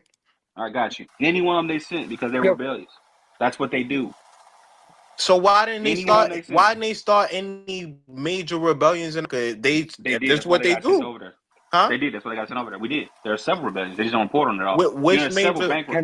the There's several largest bank robberies a day. They don't report them on because the thing is, you okay. report on stuff like, look, if you report on rebellion, right? That's actually promoting rebellion because people start to think, damn, if they rebel, we can rebel too. So the idea was to kind of keep it hush hush. They don't let Okay. people talk to each other. That's Yeah, you know yeah. that. Yet the largest slave rebellion was started by a white man, Denmark, not a Black American. It was started by a white hold man. on. By the way, Denmark VC is not Caribbean. Why do you keep? He came from the Caribbean. No, he didn't. He's not Caribbean. You want me to pull the source up for you, Tariq? Not Caribbean. All right. He's not Caribbean. He spent time. I think one of the slave traders had him over there for a quick minute, but he wasn't born in the Caribbean. He's not Caribbean. You keep telling that lie. Yeah, he was with a sea captain named. He got his name from Joseph Vesey. There was a white. Denmark VC was born in St. Thomas. He wasn't. He wasn't. No, he wasn't. He wasn't. Tariq, you really be capping for no reason. Just give the man credit. He's from the islands. He came to America and he started a rebellion. Just give the man credit. He's from St. Thomas. He's not from. Y'all look it up, family. Yeah, you can look it up. He's not from the Caribbean. He's I think he lied too. Look it up. You lied about a lot of stuff. Prove me wrong. Denmark VC not from St. Thomas. No, he's not. He wasn't born there. He wasn't. Denmark VC was born 1767 in St. Thomas, a Danish West Indies No, he wasn't. They said colony. Most sources say he was born in West Africa. He wasn't born Caribbean. Brother. You know you Pan-African. So if he wasn't born in St. Thomas, where was he from, Tariq? Yeah, a lot of people say he was born in West Africa. And who's a lot of people? I'm going by the consensus. The consensus say Denmark VC was born in 1767 in St. Thomas. No, he wasn't. He was not born in St. Thomas. So where was he born? Well, just prove it. Just give me a source so I could check it and I'll acquiesce to your position if you're right. But if you can't debunk it, it's just you got have a source. You just keep saying the same lie over and over. That's not what you're saying. Ain't true. You ain't got no source. Brother, it's not even you don't even need a deep dive research to even figure that stuff out. You could literally go to his Wikipedia and it will literally tell you that. Nigga, Wikipedia says I moved to LA in 1991, nigga. Wikipedia lies. Well, you could go to the source at the bottom. Since the damn 80s, nigga. They said I got all types of ex-wives and shit. Nigga, Wikipedia is not a real good source. Yeah, that's how I know you did no. You did no paper. Right. You turn the paperwork in college and say Wikipedia is the source, they're gonna fail you. Right. You looking at Wikipedia? Yeah, I'm looking at Wikipedia. That's where you're getting the bullshit now. You're getting it from Wikipedia. So just prove me wrong that Denmark VC is not from the Caribbean. Yeah, there's other sources, and even with Wikipedia, they're saying citation needed. Yeah. The court reported he was born into slavery around. Yeah, he wasn't from the Caribbean. A lot of biographers saying that he comes from West Africa. Even in the Wikipedia, it says biographer David Robinson suggests that he may have been from the Mandi origin. So yeah, they keep saying that he's from all different places. So bottom line is he was not a FBA. Well, no. Bottom line, you said he was Caribbean, so you tried to. He is. I'm gonna listen. I'm saying he became FBA because he had an ethnogenesis. He came over here and became FBA. That's how that works. He had an ethnogenesis. No African nation was backing him up. No Caribbean nation backed him up. It was foundational Black Americans backing him up. So he had an ethnogenesis here. You see? So slaves was backing him up. Yeah, he had like 9,000 people backing him up in South Carolina. Gullah Jack, all them people, the Gullah Geechees, they were rocking with him. So what you talking about?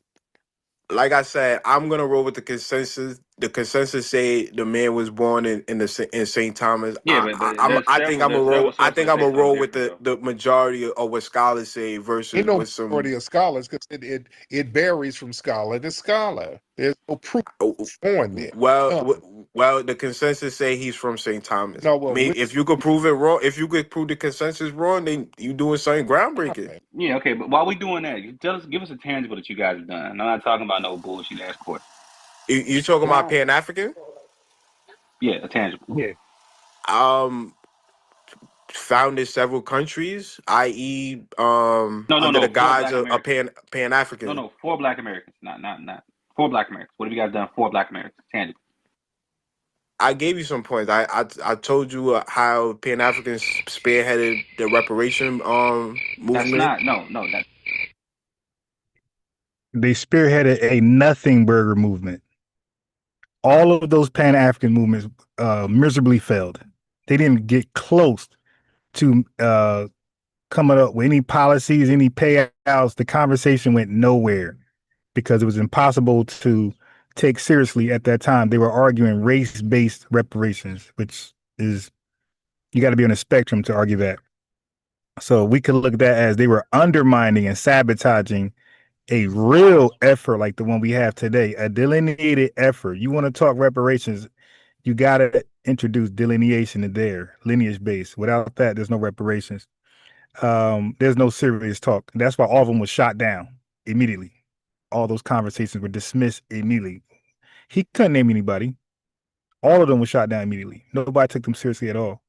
California was taken seriously when FBA and ADOS got into the mix and had them switch the race-based framework to lineage-based framework, and then it was taken seriously. That's a fact.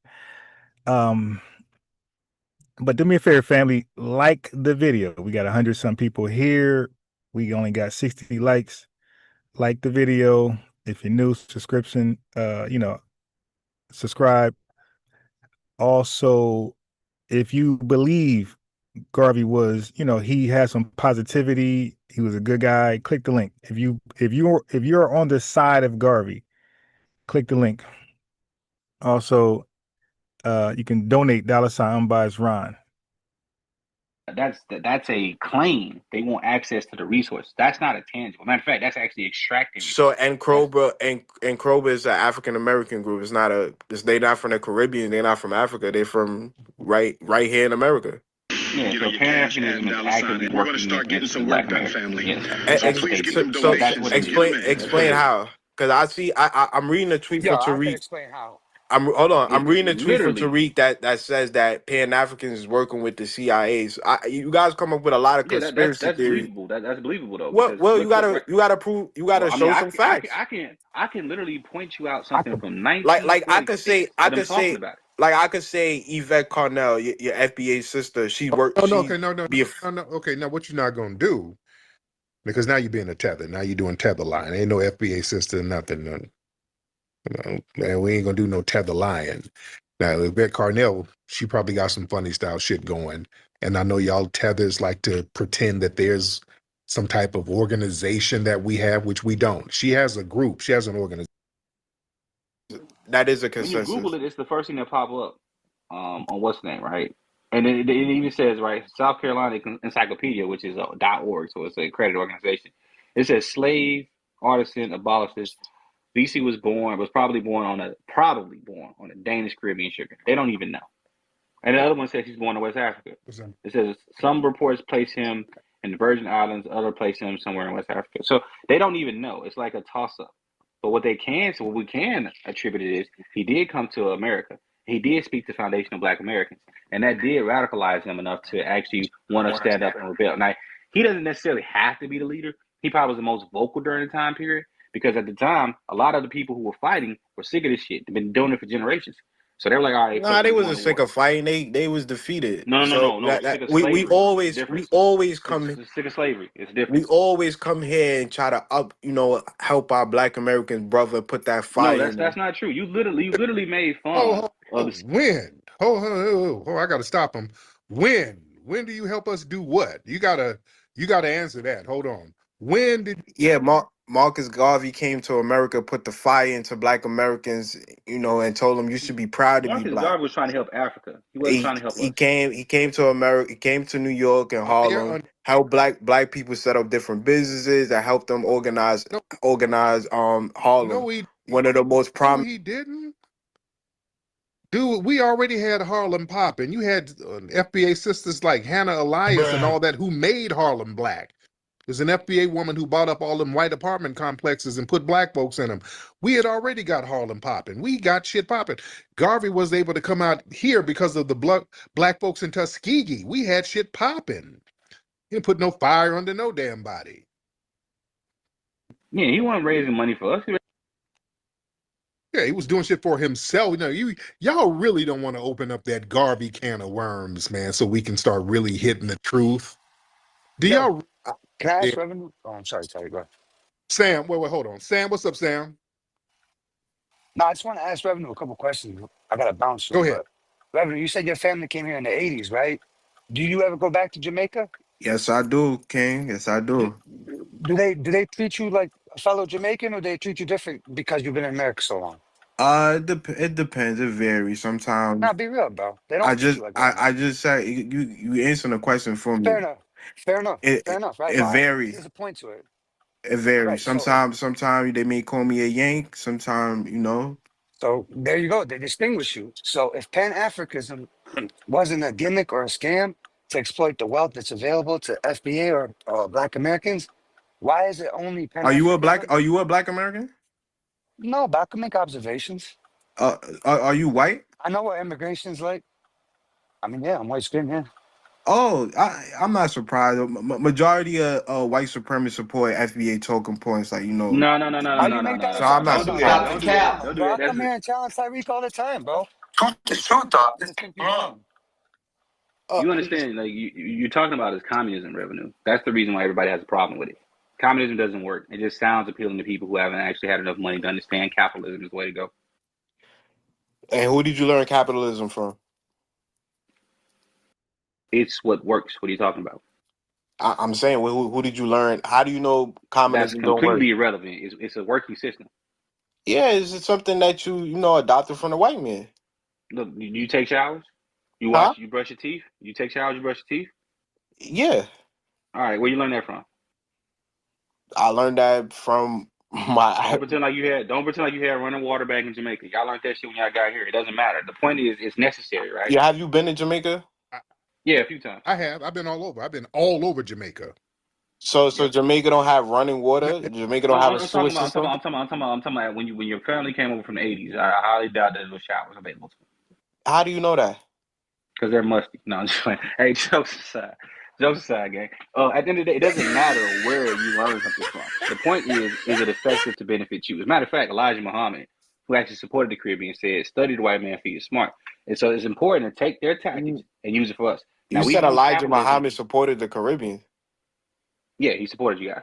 When he was saying that Africans was cursed doing Oh, that's right. He did not. So our prominent leaders did not support y'all. My bad. Correction on that one. The point yeah, that you're making he is, taught yeah, you know that. what? You're right. He said, make your own neighborhood a good place to live. See, even our leaders. So Elijah Muhammad did support the Caribbean, but he didn't look at them as Africans. He understood their ethnogenesis. So that's the context there. He didn't look at them as Africans. He looked at people like Marcus Garvey said, Africa's for the Africans, right? So that's how everybody see Africans. They see people of Africa. Africans are people that's born in Africa, not born somewhere else experiencing the ethnogenesis. From the early on, warned us about you people. I mean, like I pointed out, Frederick. goes? I pointed out, Black Americans been xenophobic from Frederick Douglass' days. So It's not xenophobic. They were weary of stuff like this because literally from 1927, the man said we should focus on Pan-American affairs because Pan-Africanism is borderline useless. So it doesn't make any sense because they understood what Garvey was. Garvey, this is around Garvey time. He was out there to extract resources to build this promised Wakanda land out in Africa, and they said it didn't exist. And as a matter of fact, the people who did go to Africa on whatever it was those people were doing, discovered it was a piece of shit and there was nothing there. They were lied to. They were scammed. That's traditionally so speaking, that's what people have done. a country like Liberia that never been colonized, that the diaspora, preferably Black Americans, built it to one of the most prevailing African Don't countries lie. is a Don't shithole. lie. Are you wait? So why didn't you go to Liberia instead of coming here? How is a kid gonna make a decision like, for listen, grown folks? I'm saying you right. Like your actions, you guys gotta just make logical claim. You can't brother. talk. No, your actions are a contradiction to what you're saying. I can say America's the greatest country on the planet. I can say my family built this place, and I can go right So there to Greenville, why Mississippi. can't I say can America go to is one of Greenville, the greatest Mississippi, right? countries And in I the can world? sit there and I can sit at my great grandfather's grave. You can't do that here. You got to go back to Jamaica. And the fact that you literally sat on the stage and made fun of the civil rights movement in the '60s of people getting bit by dogs, when that's the very reason you're able to sit over here. Because matter of fact, I know Flex mentioned the other night, the United States wasn't taking in dark people around the world for immigration. It wasn't until we forced them to open that up. So it's just ungratefulness that you got, and then your whole lifestyle. I'm giving y'all in props. America is a contradiction to what I'm giving y'all props. I'm grateful you guys got spit on, chased by dogs, and hit up with water hoses. You guys got bent over in front of the entire plantation. That's how they broke you can't prove that's that. The truth. Oh, That's the truth. Dude, y'all were getting buck broken like crazy out there. That's why y'all. Tariq, can you prove that? Do you have a source? That's why y'all hate homosexuality to this day. That's why y'all look down upon it, because they were tearing them bussies right on up there. Go get a book by Thomas Thistlewood, who was a Jamaican slave owner. He documented all the wild and vile shit he was doing. You know what he was doing, and I want y'all to look it up while I'm talking. Look up the Diary of Thomas Thistlewood. They had something in Jamaica called Derby's Dose. Y'all Google this while I'm talking, where he would get unruly slaves and get another slave to shit in the mouths of one of the unruly slaves, and then they would wire the mouth shut and let it sit up there like that for hours. They were shitting in your mouths in Jamaica. You don't guarantee you have never seen anything this wild. There, brother. You don't really want to. Kenya's official. I'm giving you the book to look up what I'm saying. If I'm lying, I'm familiar with that. I know about that. There you go. So don't sit here pointing fingers talking about dog. And y'all went through that shit and still didn't get freedom. You wanted to we actually fought 5 freedom. Shit in your mouth and then still had to flee. Yeah, we got bit by dogs and turned around and formed the Black Panthers, the Deacons of Self-Defense, the all these other militant organizations, and said that and stopped it and made sure everybody got rights. You understand? Go ahead, Revenue. you said the Deacon of Defense, the Black Panthers. Yeah. What did they do, Tariq? Got these white supremacists off folks' backs. Like And then your how? boy How Marcus did they Garvey do beat with the that? The Did, KKK. did, BLA, did they spill yeah, blood? the BLA, Asada Shakur. the Black Liberation Army, yeah, they spilled blood. They were blowing up police stations, hijacking planes, getting folks up out of jail, the whole 9 yards. That's who Tupac. They want a Chicago to this day. They want a Asada Shakur to this day. Yeah, exactly. Those are Tupac Yeah, people. yeah. A shout out to Asada Yeah, Shakur. gave birth to one of the greatest hip hop icons. Yeah, that's what we do. You see? Yeah, Baby, yeah. But I'm giving y'all props. Y'all got spit on. Y'all got chased by dogs. Stuff like that. It's It's to help us get to America. I appreciate all the spits Black Americans took, all the dog bites, all the water hoses. I appreciate it. I appreciate Black Americans for being all the shit your ancestors ain't nothing because for enslavement signing didn't exist. contracts That's to be crazy. sharecroppers after slavery. I appreciate it all. you appreciate not being over in your failed homeland where you are the majority and y'all can't even go on certain beaches over there now. Right now, Yeah, it's an embarrassment. It's also embarrassing that talking about no damn dogs bitten. You can't go on beaches in your own homeland now. That's why your ass is over here with the folks who got bitten and spit on by the dogs. All right.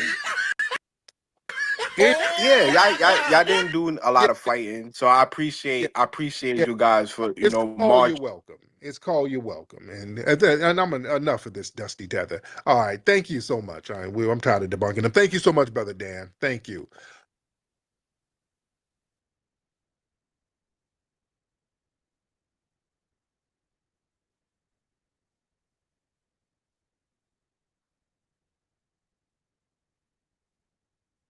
Everyone was Oh, one. the hell there wasn't. It was, you know who they were called? Jamaicans. Y'all were delineating. Yeah, there were people delineating. They're called Jamaicans. Y'all were delineating y'all asses off from us. Yeah. Y'all would, How we no. Y'all would come over here and be like, hey, stay away from them Yanks.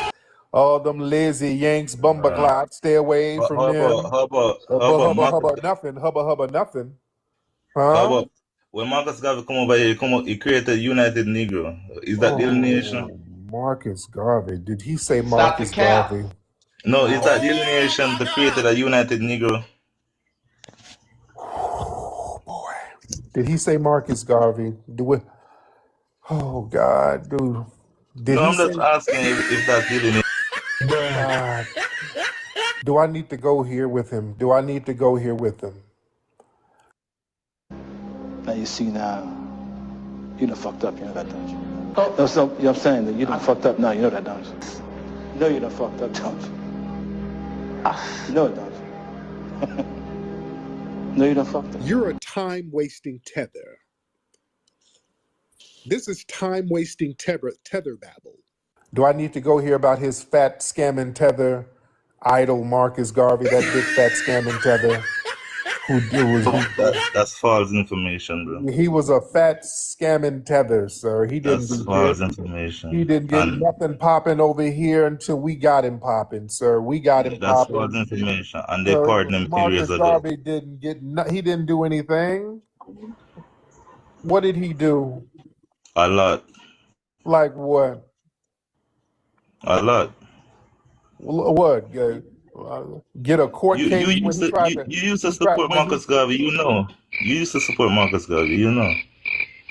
Yeah, and I realized he was a fat scamming tether. Okay, so you Yeah. know you used to support him. So Yeah, why you want me to explain? he's a fat ass scamming tether. And when I start reading some of what our people were saying, they were saying he was a fat scamming tether. They were like, oh, this foreign Negro is on the bullshit. He's up here kicking it with white tea supremacists trying to get us sent up out of here. He's over here finessing. He's up here putting up pictures of ships he don't own. He don't have nothing going on in Africa, talking about going back to Africa. Garvey never touched foot in Africa and didn't have anything going on over there. All right, we got to tell the truth about Garvey. I hate to bust your bubble. He never had anything going on in the Caribbean either. He couldn't get his Pan-African movement going on in the Caribbean. More I mean, I can't even pronounce your name. That definitely ain't English. Velasquez. Velasquez. Unmute. Yeah, my name is Malika Velasquez. Okay, Malika, I didn't see that. My grandmother's from well, she didn't say my great grandmother's from New Orleans, and when she married my great grandfather, she thought that he Oh, was you didn't put mulatto an like L her. there. You put an I there. Yeah, my mom. Okay, so my name is jacked up. My mom wanted to name me Malika, and she used the Polynesian spelling, which is Oh, I Miaika. got it. It's a Okay. California hippie thing. Okay. So, anyways, but yeah, my grandmother thought she married another mulatto, and so that's why we have the last name Velasquez, because he was actually Cuban and Puerto Rican, but he came to New Oh, Orleans in 1900. I wanted to come up though because what that guy was saying, revenue or whatever, there's actually a database showing the rebellions, like 500 rebellions. It shows here in America, it shows on the slave ships, it shows in the Caribbean, even in South America. It's a global map, global plot map. And it debunks a lot of this talk that, Black folks here just took everything that happened to us here. That's not the case. right. It was made by Dr. Ife Williams, and I want to say I believe she's out of Delaware somewhere, but it's called blackslaverevolts.org. And anyone can go on there. The map is so cool that the Smithsonian actually they gave her some kind of like a grant or whatever. So they actually even improved the website after her team had already done a lot of the work. But it shows that we were revolting all the time. We didn't just take it. We fought back all the time. And that's part of the problem is we're not teaching our children that. And the people coming here, because they're going through the American public school system, they're not learning that either. So they're only learning the oppression. Whereas if you look at Jewish people, they learn about the Holocaust, but then they have synagogue and other organizations that teach them about the rebellion. So we need to do the same thing with our children. And I'll go ahead and land my plane there. Thank you very much. Yeah. Do you have a wrench? You can put the link in the of the website in the chat. Okay, in the chat on here or in the chat on YouTube? YouTube. Yeah, YouTube. Okay, I'll put it in. Okay, thank you. And then I'm gonna go ahead and drop down and go back down to YouTube. Okay, thank you for the information. You're welcome. All right, let's get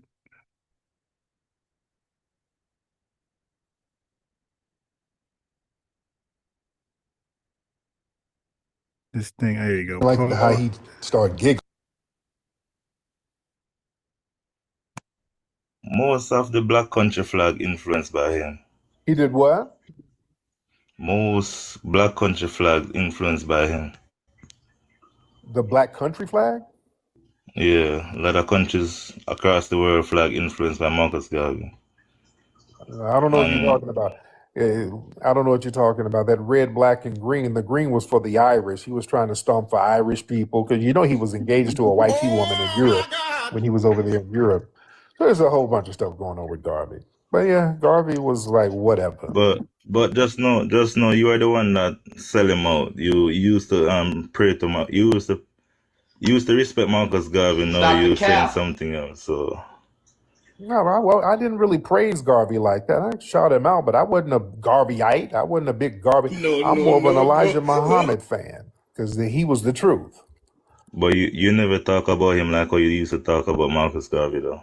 Yeah, when we start looking at the scams and the shit that was really going on, and we start listening to and looking at what our people were really saying about him, they knew he was on the bullshit then. That's why they had a Garvey must go movement. They saw that he was on the bullshit. Huh? So you believe in the white man system that well, y'all believe in the white man system because when Garvey when he had to flee back to Jamaica, y'all didn't support him. Y'all elected a white man over him. That's why he left and went to Britain. He was disgusted with y'all. That's in colonial times. Oh, that election Lord. probably rigged. Oh Lord. Yeah, y'all didn't have anything popping for Garvey over there, sir. He's a national hero. What do you mean? He's a national hero. Yeah, what are you talking about? First national hero. Yeah, y'all have to The rewrite first national hero is Marcus Garvey. And what are you talking about? John Henry Clark said y'all need to stop with that because y'all running a con game. That's what John Henry Clark said about y'all using him as a national hero. John Henry Clark said, y'all Jamaicans need to stop because y'all didn't support him when he was out. Y'all didn't rock with him and his movement failed in Jamaica. So y'all need to stop conning. Movement don't fail in Jamaica. All Rastas support Marcus Garvey until this day. Stop the cap. Wait, no, you support getting over here under us to this day. That's what you do. You over here with us, and that's okay. You're welcome. No, I mean, you're welcome to Jamaica, man. You say you like the jerk chicken, man. What you eat the jerk chicken? Bami? Eat some bami with the jerk chicken? Jerk chicken bami? But yeah, you bammied your ass on an inner tube and stayed over here. That's different, all right? When I go to a Jamaican restaurant, I leave. You come over here and stay, so it's different. All right? No, man.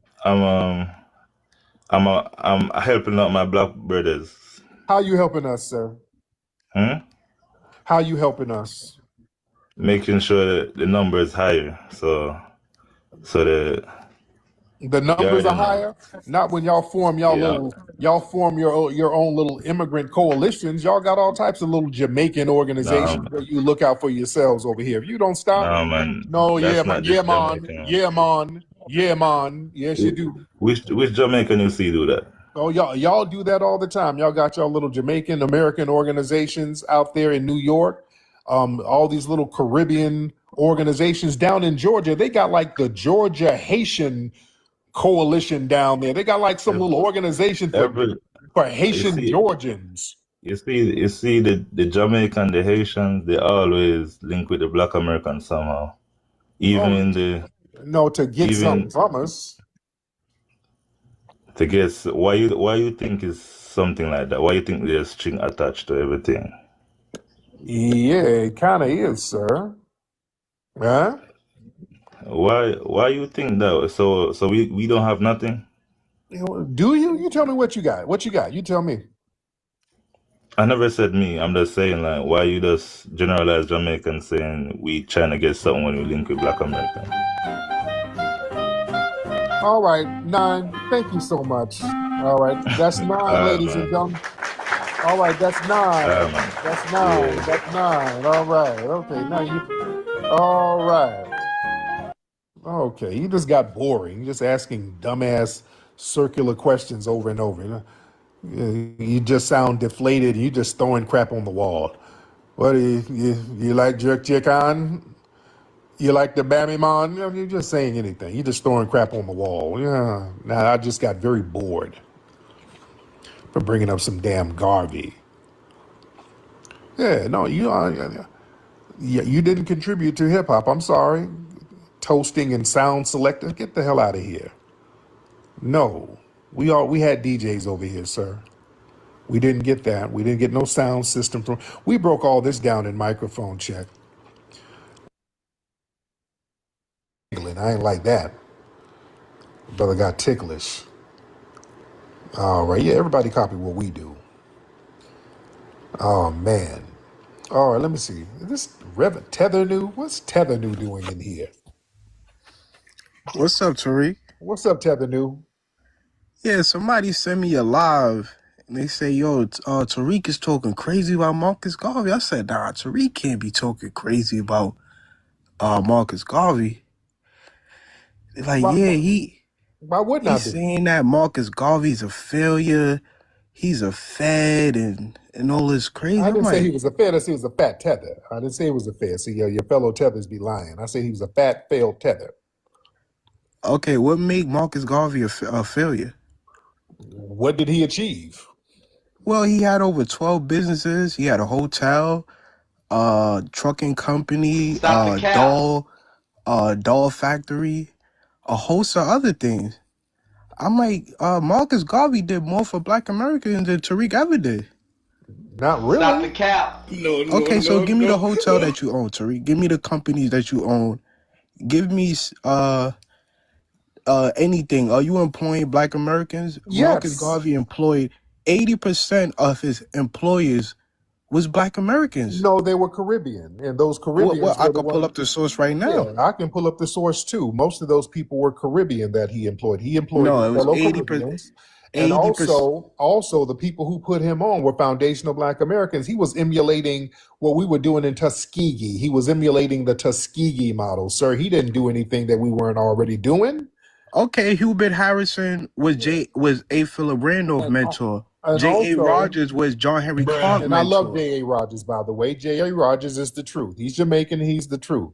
Okay, so we some of our people is your leaders mentors. They called Hubert Harrison the Black Socrates. They called him the leader of radical Black Harlem Renaissance. How come Garvey failed in Jamaica then? He failed in Jamaica and he did more for Black Americans than you ever did. No, he didn't. Okay, give me the factories you own. What did he do for Black Americans? What did he do for us? I'm asking you, give me the factories or the hotel you own. Sir, I own a production company with the biggest Black history documentary series in the world, sir. That's taught in universities around the world. Sir, now my films are taught in universities all around the world, sir. I have more influence than Garvey. Yes, I do. No, you don't, Tariq. Yes, I do. Yes, I do.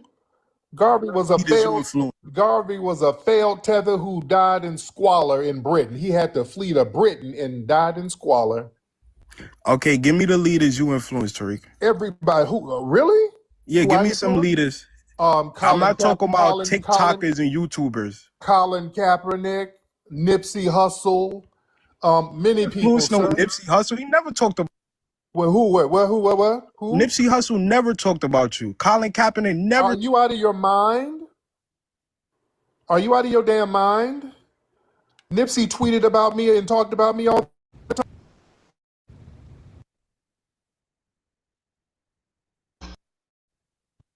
time, sir. What are you talking about? Nipsey was always talking about how he was influenced by me. Are you insane? Go look up some of Nipsey's tweets, sir. Okay, let's do one for one. No. Go let's do one for one. Go look up some of Nipsey's tweets, sir. Don't just say stuff. You're just throwing stuff out there. Okay, let's compare you to Marcus Garvey. Let's compare your business to Marcus Garvey. Right. Let's compare who Marcus Garvey influenced versus you. He influenced Malcolm X. He influenced Malcolm X was influenced by the Honorable Elijah Muhammad. He was influenced by Elijah Muhammad. Right? Influenced Elijah Muhammad. He influenced John Henry Clark. He influenced all your... But the thing is, Elijah Muhammad wasn't a Pan-African. Elijah Muhammad... Tethanu doesn't understand influence. Like, you could look at somebody who's a complete op and take something from them that you can apply to yourself to help you be better. And that is quote unquote considered influence, but there's a nuance to that. Like he's saying, and when you influenced by somebody, you usually follow them and give praise to them, give credence, give reverence. But if you're taking a part of something somebody does that you see is okay, I like that, but I don't like that person, that's still considered influence, but that's a trick bag because that person you don't really respect like that. But the fact you took something from them, that's considered influence. So don't let Tethanu trick you guys. These guys were not respected and reverenced like that to the people who may have borrowed a concept from them or borrow maybe the approach that they took. Okay? Like, for example, Marcus Garvey followers had wore certain military style uniforms that the Honorable Elijah Muhammad later on borrowed from Marcus Garvey, but that don't mean okay. So you could say he was influenced by that look, or even like the MGT. Marcus Garvey had his version of MGT, GCC, and Marcus Garvey had his version of like the Who Wants and Believes. He had his version of that before Elijah Muhammad. So you could say Elijah Muhammad borrowed that. He was influenced by that, but he was not impressed by the Marcus Garvey legacy. Like, he never mentioned Marcus Garvey name ever. But certain things that he did, he felt like, okay, I could use that, but everything else is trash. So, but that's considered influence. So Revenue doesn't understand it. Like, he's trying to make it seem like people were impressed by like their overall legacy. Bro, stop it. No. How you gonna say he influenced Elijah Muhammad? Elijah Muhammad was anti-Pan-African, sir. You don't have to be a Pan-African. Oh, no. If you influence somebody and you're a Pan-African, then the people you influence should be Pan-African. Marcus Garvey was Pan-African. That was his whole thing. Elijah Muhammad was Kaepernick ain't no hell FBA. Colin Kaepernick is FBA. When did he say he had FBA, Tariq? He don't have to say it. It's not a group, sir. He's born into the lineage. So why are you trying to superimpose your ideology on everything? There is no ideology, sir. Yes, it is. We're talking about a lineage. No, it ain't, sir. Okay, give me the progenitor. No. You said it's a lineage. No. There's no ideology. Okay, so lineage. What's the ideology? Who said there's an ideology? Well, you the one that coined it. You just because you coin a lineage or give a proper name to a lineage, that doesn't mean there's an ideology. What's the ideology that somebody said? Okay, you said it's a lineage. Now What's give me the the ideology? No, you said there's an ideology. If I coined it and there's an ideology, when did I say there was an ideology? You said it's a code. You said it's a code. It's an ideology. No. You're talking in circles. You're not making sense, Reverend. You said What's it's a the code. ideology? What's the ideology that I said? Be anti-Pan-African, be anti. No. I ain't never said that. Democratic Party. That's called being a lying tether. I ain't never said. Now, by the way, Revenue is listening, but he won't click that link. Like Revenue, like somebody said, like he goes to the other spaces, bullying, sounding halfway smart. But over here, Revenue knows he sound like he's on that spectrum, right? So Revenue, I know you're listening. I even emailed you, but he won't pull up. He won't try that Garvey talk with me. He knows that. Nobody will. People learned the hard way. The Tim Hardaway. That. So yeah, you prove you're you prove you're a pathological liar, sir. Right? Why you call people? You are proving you are proving you're a pathological lying tether. That's why we delineate. You have proved why delineation is important and why you tethers fail, and people like me are more successful than Garvey and you. See how that works? You can never walk in Garvey's shoes because he got flip-flops with his fat ass. I would never walk in a musty tethers failed flip-flops. Garvey was a failure. He failed. He was a failed fat tether. If he was so successful, why did he have to go to Britain and die in squalor if he was so successful? Okay, let's compare what you did for No. Why did he fail and die in squalor? You gonna let me explain it? No, because don't keep changing the subject and lying like a tether. I'm not changing anything. I want to still man the conversation. Why did he fail and die in squalor? I'll explain. Edgar Hoover. Go ahead. Edgar Hoover and A. Philip Randolph, the snitch that went to the feds, got the feds on Marcus Garvey. You like to talk about feds and people are right. A lot of people had feds on them. Everybody had feds on them. But they were still successful. They could still be successful though. Yeah, the feds own every damn body. He was fucking up. He went to court and tried to represent himself, doing all that plebiscite babbling. He didn't have nothing going on. He didn't touch Africa, never went to Africa talking all that Pan-African shit, never touched Africa. Did him raggedy ass Timu ships that didn't work. He didn't have nothing going on over there. Didn't have nothing going on in Jamaica, sir. He failed, sir. You gonna let me talk, Tariq, or you gonna keep but you're not gonna sit here lying. You go okay. You're not gonna lie, sir. Your idol was a fat failure. Well, you're a failure. You're not doing nothing for Black America. I'm doing more than you and your failed tether. That's why y'all whine about me all the time. That's how successful I am. Y'all hate up. Y'all whine about me. You stay in rooms whining about me. That's my proof of my success. You whine about me all the time. I'm your God. You whine about me all the time. Them big bug eyes stay crying about me. Them big bug ass eyes you got in that damn peppercorn stay whining about me, sir. That's all you let me respond. You have sleep paralysis with me floating over you. You crashing out. No. Your hairline is crashing out, sir. I'm your God, sir. That's why you whine about me all the time. Can I respond? You're jealous of my success, sir. But go ahead, Tether. Okay, so after Marcus Garvey set up deals in Liberia, the American government put pressure on Liberia and said, you better Yes, Marcus, the UNIA landed in Liberia, and the European powers in America put pressure on Liberia not to do business with the UNIA, and that's how Firestone got into Liberia. Okay, you You stop should reading. Okay, know now this. you read. Tariq. Okay, This is you're reading something. Okay, sir, you're reading and explaining. anything. You're This is reading and explaining. You're reading and explaining. common All right. Pan-African knowledge. Okay, you're You should reading and know explaining. this. Okay, you're a failure. And by the way, let me show you something. Let me show you my influence because you're saying like Nipsey. Let me show you some of Nipsey's tweets. You got no influence, Tariq. Hold on. Let me show you some of my good brother Nipsey's tweets. Hold on. This is hold on. Who is Nipsey Hussle to Malcolm X? No, okay, hold on, no. You said Nipsey don't talk about. Did you said Nipsey don't talk about me? I wanted to show. Yeah, a gang member to people. Okay. Get out of here. Now you changing the subject. Okay, all right. Yeah, I'm about to bring some receipts. Okay, bruh. I was about to bring some receipts. I was about to show all the tweets Nipsey shouting me out. Now you switching up. I was about to show some receipts. Okay, this is Nipsey's Instagram, hold on, where Nipsey is watching me on video while he's doing a business deal. That's Nipsey, and he put up the caption, I predict explosive growth on all fronts. That's Nipsey's Instagram, where he's watching a video of me. That's me on video he's watching. I mean, I can pull up, Nipsey would tweet about me and tweet to me all the time. He's retweeting me, that's him. Nipsey would tweet me all the damn time. This is Nipsey shouting me out, Nipsey just watched an incredible film. Big respect to Tariq and his team for this one. Nipsey shouted me out all the goddamn time. Shut the fuck up, nigga. The hell you shut up.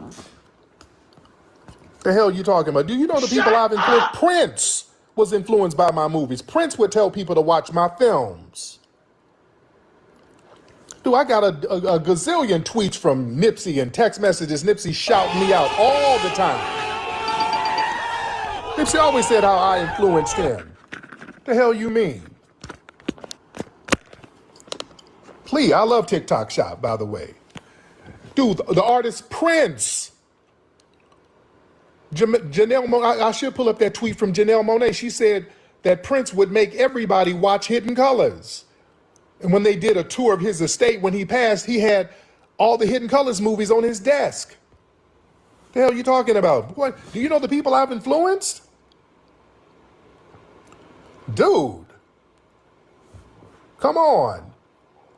Hell. Do you really know? The movie Sinners. That was one of the biggest movies in the last damn few years. Our good brother Ryan Coogler was influenced by the Foundational Black American Delineation Movement. That movie was centered around foundational Black American culture. His words, not mine.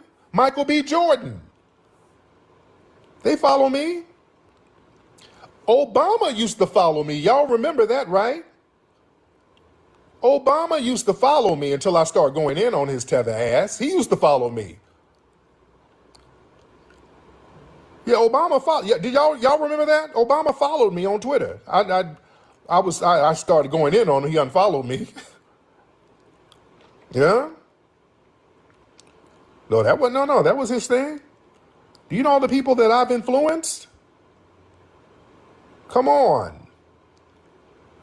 Man. Come on now.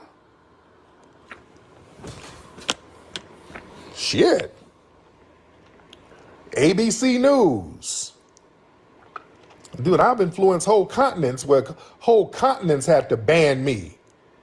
Yeah, I'm banned from Britain because of my influence. You don't ban people who ain't influential.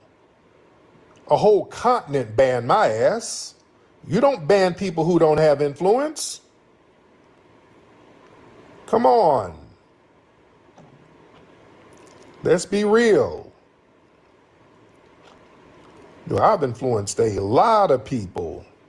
Yeah, these tethers know this. ASAP Rocky shouts me out all the time. That's my guy. ASAP. That's my dude. He's influenced by me. He said it. Shut up! He did an interview, I think, with Questlove shouting me out. Come on now. I just don't brag about that type of shit. I don't really brag about it. Well, man. Come on now. Let's be real. I've influenced a lot of people by standing on business. We'll work for you. Nah, then else will do. I got that rule work for.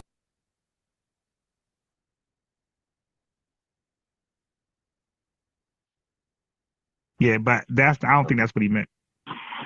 But as far as Marcus Garvey, okay. So now you said some things are added, but what do you believe that he did? That was productive. That let's go with that. What do you believe he did that was productive in America? So, and I'll wait till you finish, and then I will respond once you're totally done. Go ahead. My understanding is that he took the Pan-African thing and he saw he had a personal vision about it to where, he wanted to, I guess, that's why I say I don't know. I didn't look into it, as much as other people, but I guess he thought bringing everybody together and moving back over there and having a country, he had some type of, I don't know. I mean, to me, it sounded like a fantasy, but he put things in action. He started a group, a network in America, and he had things going to get to that point. Some people said he was scamming. The government said he was scamming. I even heard some black people from back in the day said that, they wasn't feeling how he was doing things. Like I said, I don't know. I would have took a different approach. You know what I mean? When I say Pan-Africanism, to me, it ain't about moving back everybody going to Africa. You know what I'm saying? But that's how he went about it, and his followers felt like that.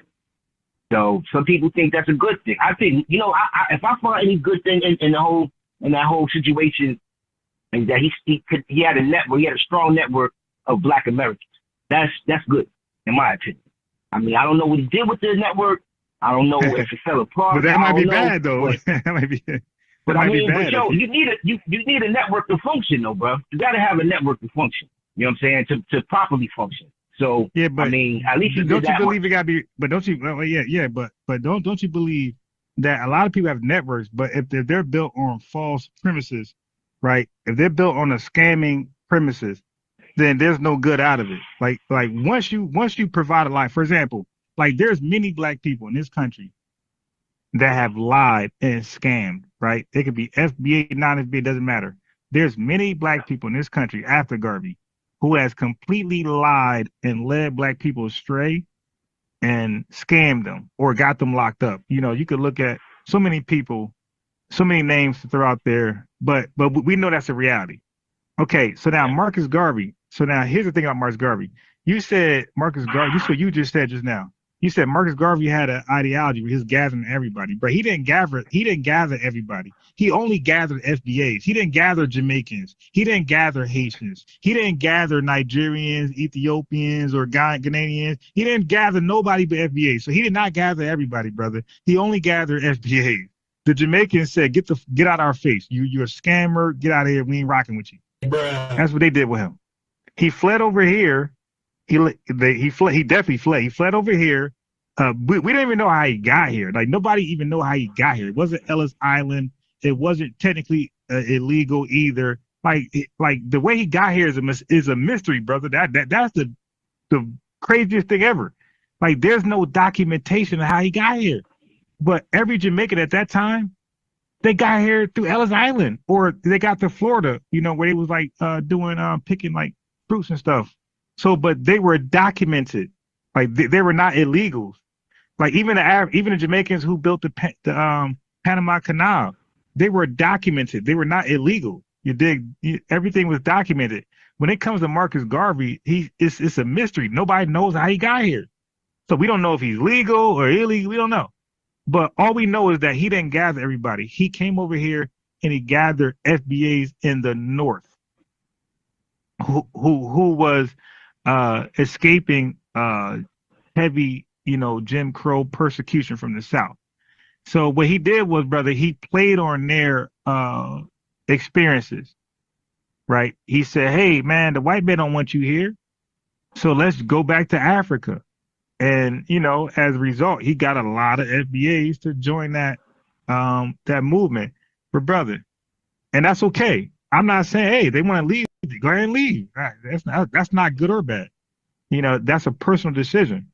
But what I'm gonna ask you is this: when he wanted to go back to Africa, do you know what place in Africa he wanted to go to? Before I answer that, I had a question Yeah, for go you ahead. about what you were just Sure. saying. Sure. Now, do you know? I'm not sure of this, so I'm asking you. Do you know that there wasn't West Indian people that was down with him, and that West Indian Americans and West Indians on the island that supported him? Is that a fact that we all know?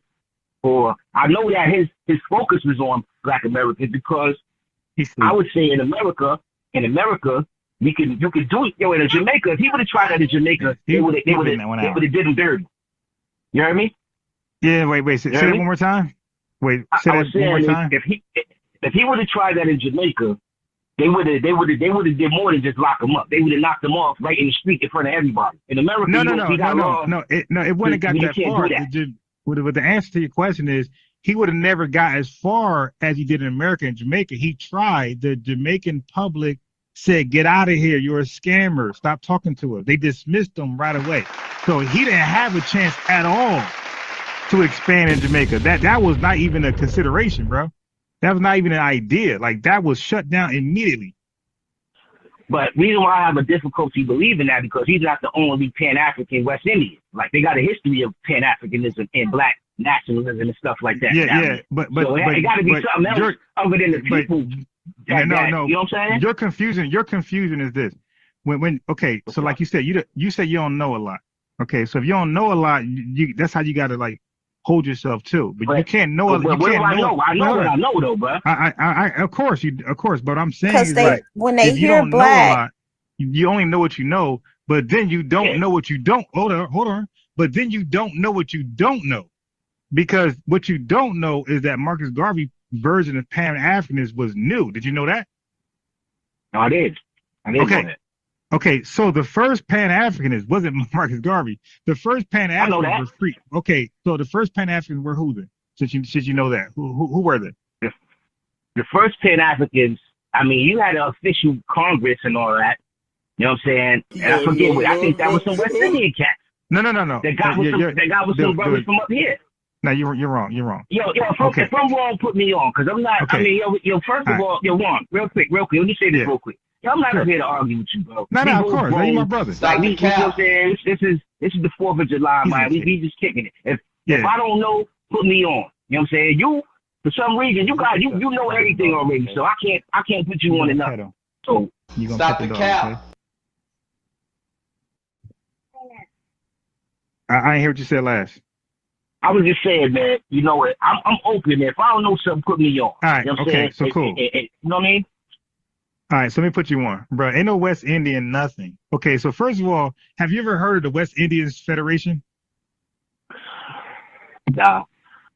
Okay, right. So the West Indians tried West Indianism, you dig, and it flopped and it fell. I'm talking about the West Indians. We're talking about Trinidad, Tobago, Jamaica, all the small little islands over there. They tried to come together. It flopped. It failed. Okay, they didn't trust. It flopped in like 3 years, but they didn't trust each other, man.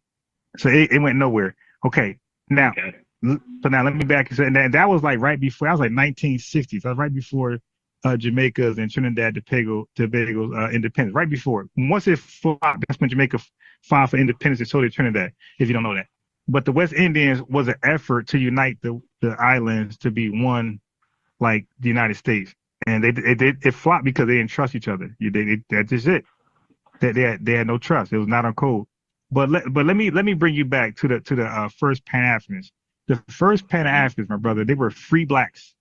You got Alexander Cromwell, and you know names. You got Paul Cuff, and you got Martin Delaney Robinson. They go back to the 1830s, my boy, the 1850s. Yep. Okay, so these were the first Pan-Africanists, and they were only Pan-Africanists because they didn't get citizenship in America. And what comes with citizenship, so I don't got to say rights. Because if you don't have citizenship, you don't have rights. Okay, so this is not just for the chat too. Chat, I don't got to say rights. All I got to say, if you don't have American citizenship, of course you don't have American rights. And that's why the Dred Scott case failed. Dred Scott didn't have American citizenship and no free black either. Martin Delaney Robinson, Paul Cuff, or Alexander Cromwell, anybody else you can name, they had no citizenship, and neither did Frederick Douglass until 1968. Okay. I mean 1868. Okay. But anyway, those were the first Pan-African, brother, Pan-Nigerian, and they were only Pan-Africans because they didn't have citizenship. Even though they were free, they had no rights that a white man was bound to respect, and that made them feel unsafe. That made them feel unprotected. So they wanted to go to Africa just on that. It's not that they thought the grass was greener. They felt like Africa was safer, but they didn't know. They didn't know, obviously, over here. There's no Wi-Fi. There's no Google, ChatGPT. They didn't know Africa was being colonized, you dig, by the French, the Spanish, and the Germans, and whoever else. They didn't know that. They didn't know the Berlin Conference took place. So they're leaving America to go to Sierra Leone and other places in Africa just to find out it's ruled by white people.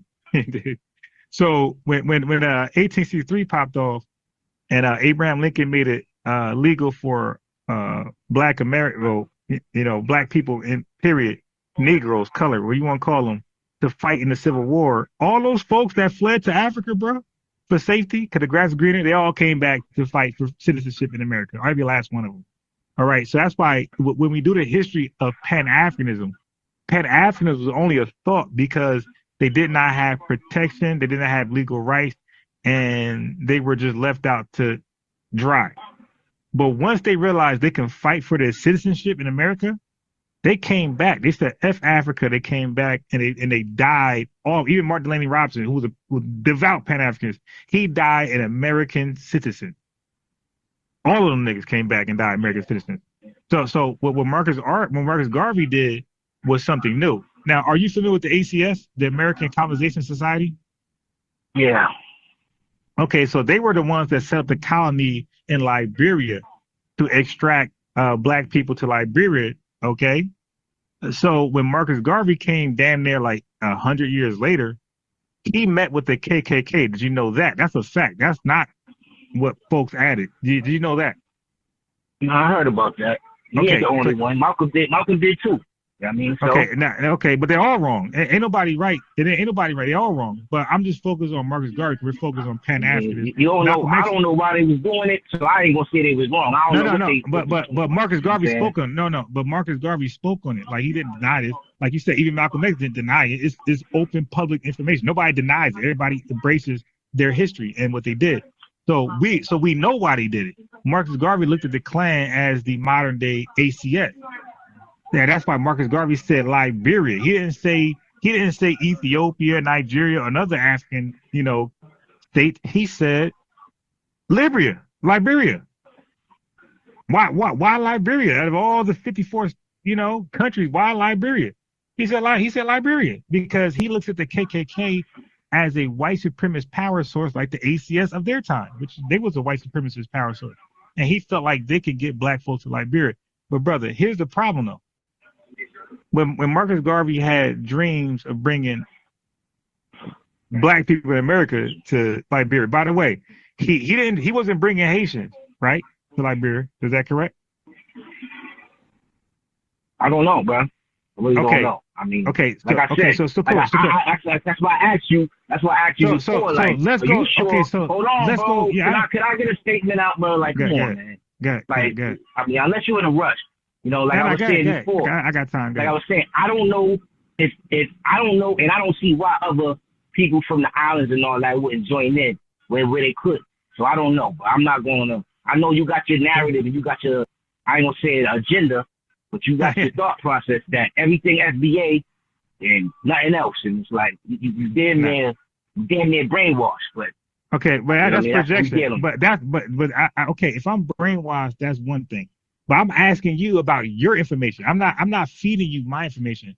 I'm asking you about your information. I'm saying based on what you researched, did Marcus Garvey want to extract Black Americans to Liberia, or was he also extracting people from the island or Haiti to Liberia? Based off what you read and know. Yeah, my understanding is everybody who was with him from all over the Americas. If you was with him, Brazil, the islands, if you could get with him, he was.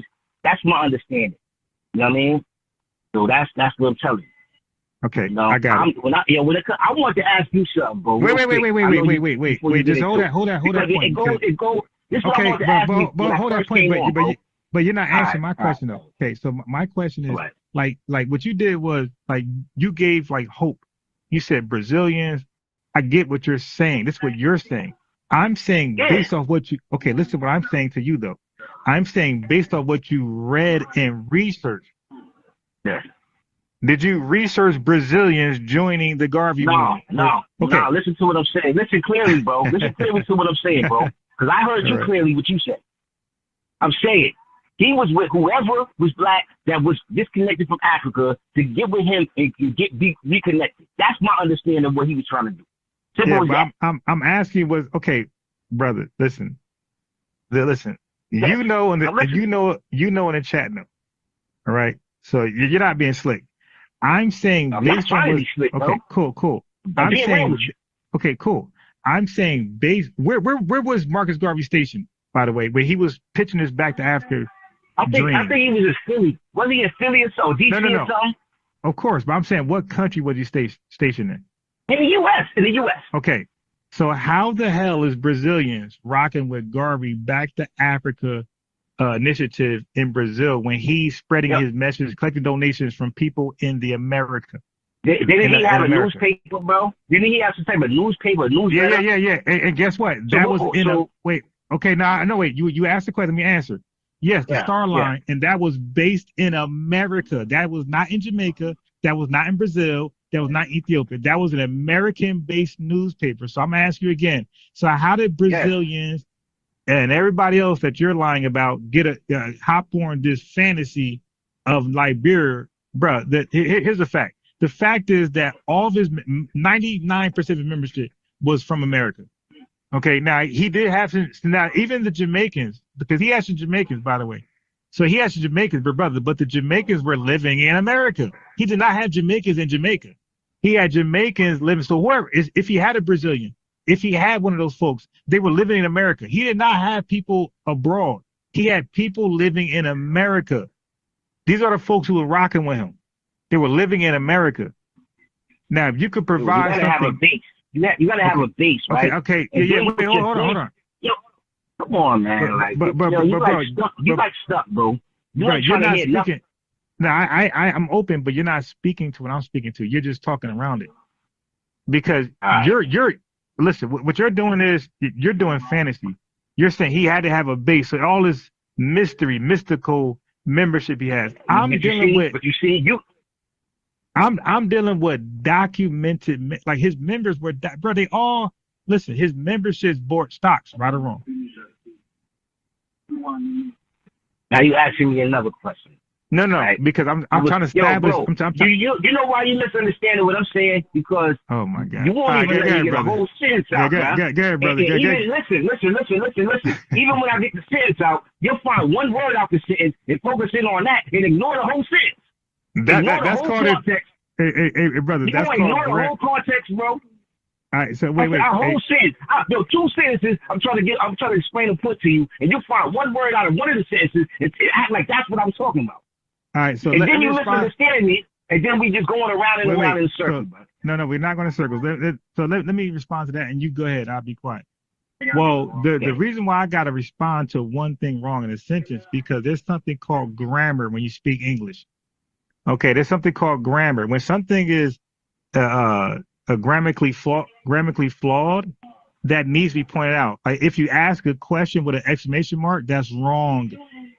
That needs to be pointed out. If you ask a question with a comma, or a semicolon or a colon, that's wrong. Yeah, so anybody who speaks English, that knows English language, that speaks proper grammar, a decent amount of grammar, is going to say, hey, bro, that colon does not belong at the end of a question. It's a question mark. Okay, so yes, I'm trained because I'm educated. I'm trained to see bullshit and point it out. Say, hey, bro, that's wrong. There needs to be a question mark there, not a colon. But go ahead. Okay, if that's a fact, right? Why you can't correct me after I'm done with the two sentences? Go ahead. No, I'm done. I'm good. Finish.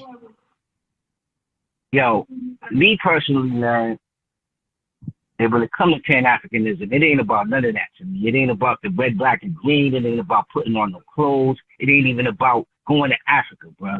It's the fact that, they call us black. Why they call us black? Because our peoples come from Africa. Our ancestors come from Africa. Stop the cap. So if we got to connect on that. That's not why they call us black. Why do they call you black, bro? Why do they call our ancestors black, bro? Okay, well, they never did. What they called it was Negro in color. We called ourselves black. Negro. What is Negro? What is Negro? Wait. Okay, hold on. Before I cook you there, just hold on. Just hold on. Okay. I'm gonna cook you there. Because Negro comes from Greek, bro. It don't come from fucking Latin or Spanish. It comes from Greek. Okay, so so now I study and read Greek, so you need to relax because you're going somewhere you shouldn't go. Okay, so they did not call us so they called us Negro. They didn't call us black. We're talking about two separate words. We got Negro that comes from Greek, because Latin comes from a lot of Latin comes from Greek, and then you got Spanish that's way down the line later. Okay, but what they never called us was black. They called us Negro. They call us colored. What is color? Is color black too? No, it's not. It's different than black. I mean, it's different than Negro. But they call us Negro and they call us colored. They did not call us black. The word BLACK, that's what we called ourselves that, and it really stems from Elijah Muhammad. But continue. All right. So what does the word Negro mean, bro, in English? Are you asking me a question again? The word Negro comes from the Spanish negro. Negro means what?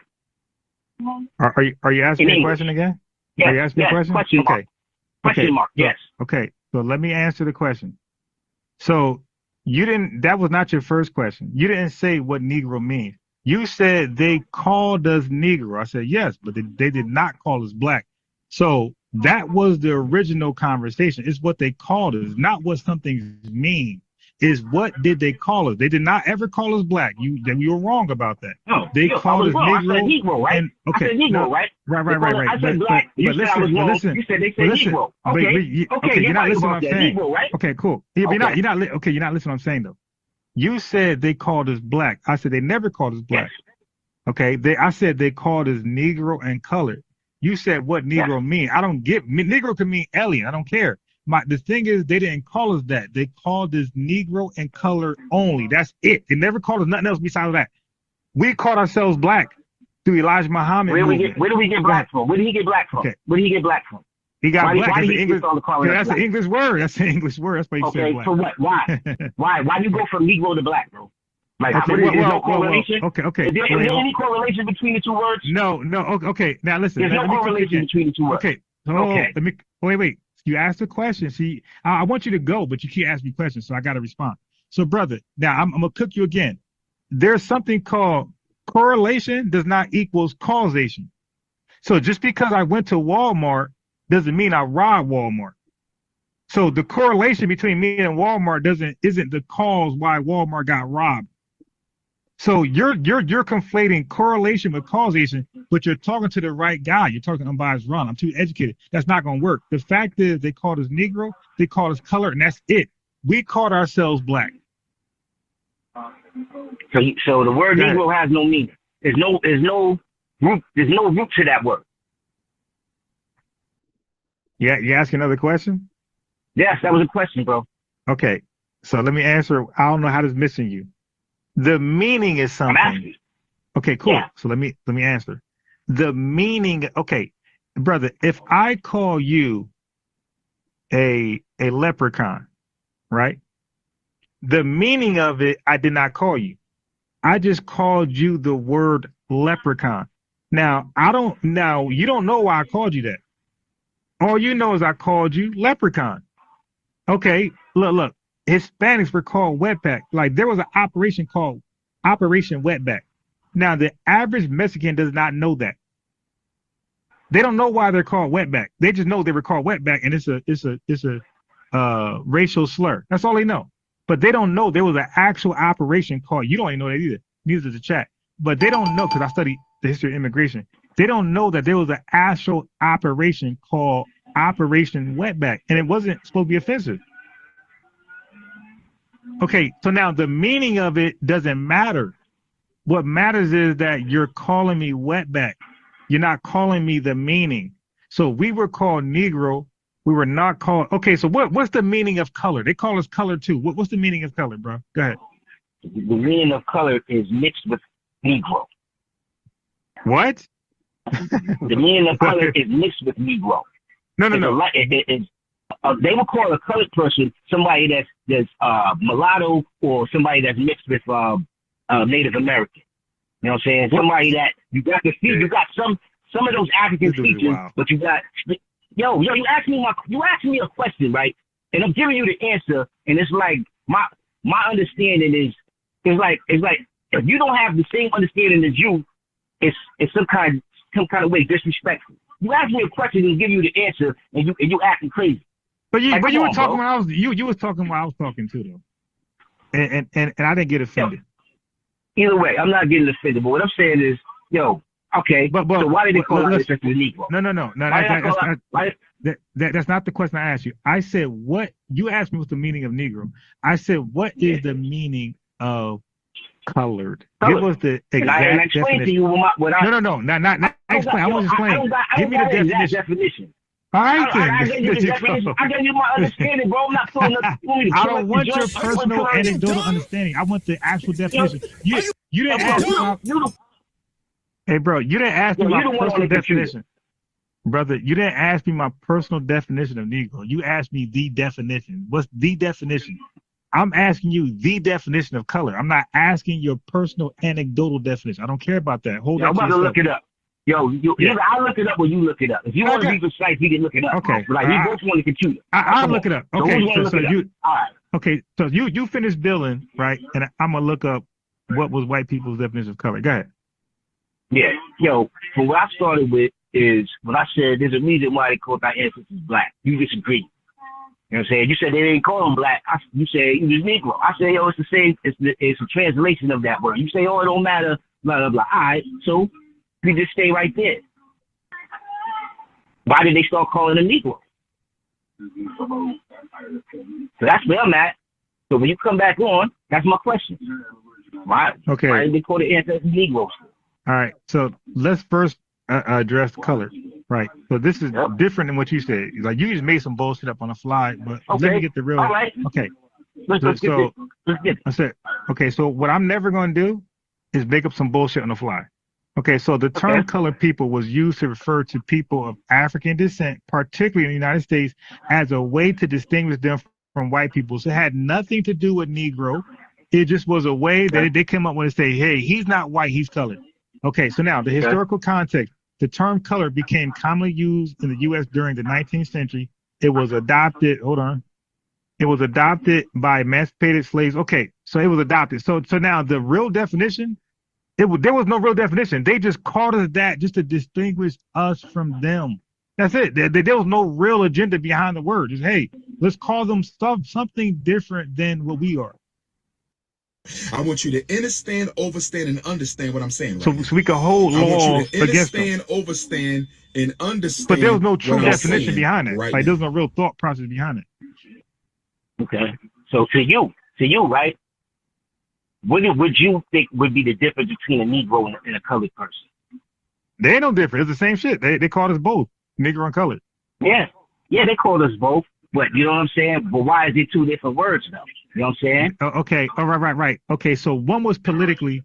I think color was our political terminology, and Negroes more like when they went to sell slaves. You just sell.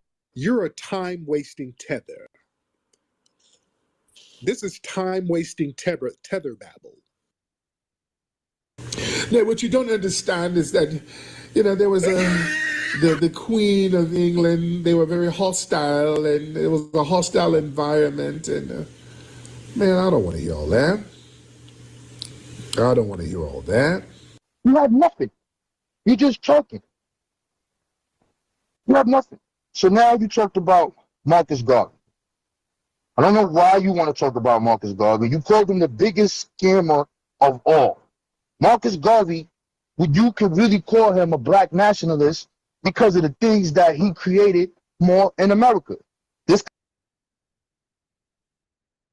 I take it all the way to the origins of the thing. And then when you come to, Garvey was a Klan member.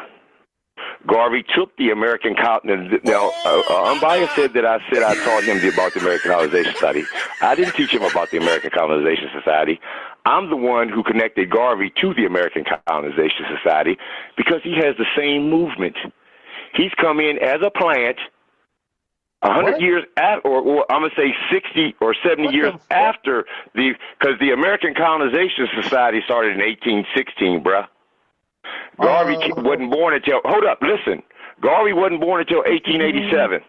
But he's using the same talking points, going to Liberia, going over here to a colonized land that was already colonized by America, and they're spreading out and trying to be colonizers over there. In Liberia is one African American or enslaved Americans. Liberia was colonized by America? Huh? Did I hear that right? The Berlin Conference. Listen, let me ask you a question. Huh? The Berlin Conference was 100 years before. You messing up. Hold on, wait a minute. The Berlin Conference was 100 years before Garvey. All right. That's okay. 1885. What does that got to do with 1820? Now, listen.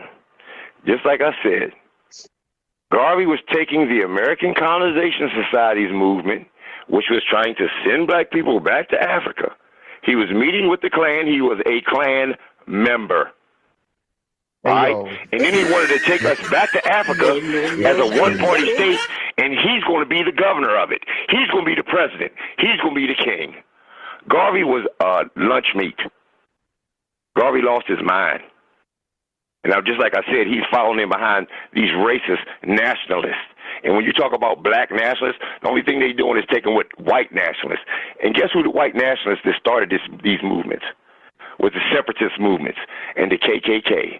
So the only thing you did was take white off of nationalists and add black. All right, bro. Like he was nothing but a coon. You know what's strange about this? What you telling me? No, hold on. You tell me that nationalism. Hold up. Nationalism is ran off fear. Nationalism and this. Hold up. No. Listen. Hold on. What? And just like I said, we're taking the terms that they use, that they created. Nationalist parties. The nationalist parties were the KKK and the suffrage movements. When it started off with the men, and later they had to let their women become suffragists. Like I said, and they didn't involve none of us in none of those nationalist movements. And then we take the term nationalist, just like we taking the term black, just like we taking the term the N-word, and we take it and adopt it upon ourselves as social construct. You take the term given by one group to another and adopt, and the group who the name was put on takes the name and adopts it upon themselves. And we're doing the same thing using the terms nationalist, using the term genetics. Genetics is a form of biology, right? Hey, yo, hold on, bro. Listen. So it's strange what you're telling me because Martin Delaney had a Back to Africa movement. He did this on his own accord. And the person that we start in this conversation with is Paul Cuffey, who got nothing to do with the ACS. He does this on his own. I show in the beginning in the 1780s, you got fucking Prince Hall and all of these individuals talking about going back to Africa. They make these petitions to do that. I put it on the screen, bro. So I don't understand. And Garvey's coming in as an agent, not even an American, coming in trying to tell us how to live. Hold on. Trying to tell us how to live, and then will take us over to Africa where he never been and become the king of Africa. Man, don't that sound delusional as hell? Yo, listen, brother. You right. That's delusional. Yo, listen. He said African for the Africans, period. This is a slogan and things of that nature. But he's going to be the king of Africa once he gets over there, though. He wants to be governed by him. He wants all of Africa to be governed by him. He envisioned a unified Africa as a one-party state governed by himself. Yes, he did. He did it. He didn't want all Africa to be. Where did you get this from? Could you give me a source? Wiki. This is what y'all do. Pull up Wiki. Pull up Marcus Garvey and Wiki. Let's pull it up. And it's gonna say what you just said, right? Exactly. Right now. Okay, it's gonna say Marcus Garvey wanted to be the king of all Africa. Let's pull it up right now. So we got Marcus Garvey here. I'm sharing the screen. We're gonna put it up right here. Marcus Garvey wanted to be the king of all Africa. So we're sharing the screen right now. We're sharing the screen. So Marcus Garvey wanted to be the king of all Africa. So here's Marcus Garvey. You said go to Wiki. So we're on Wiki now. Let me hide this reader. So let's see. UNIA.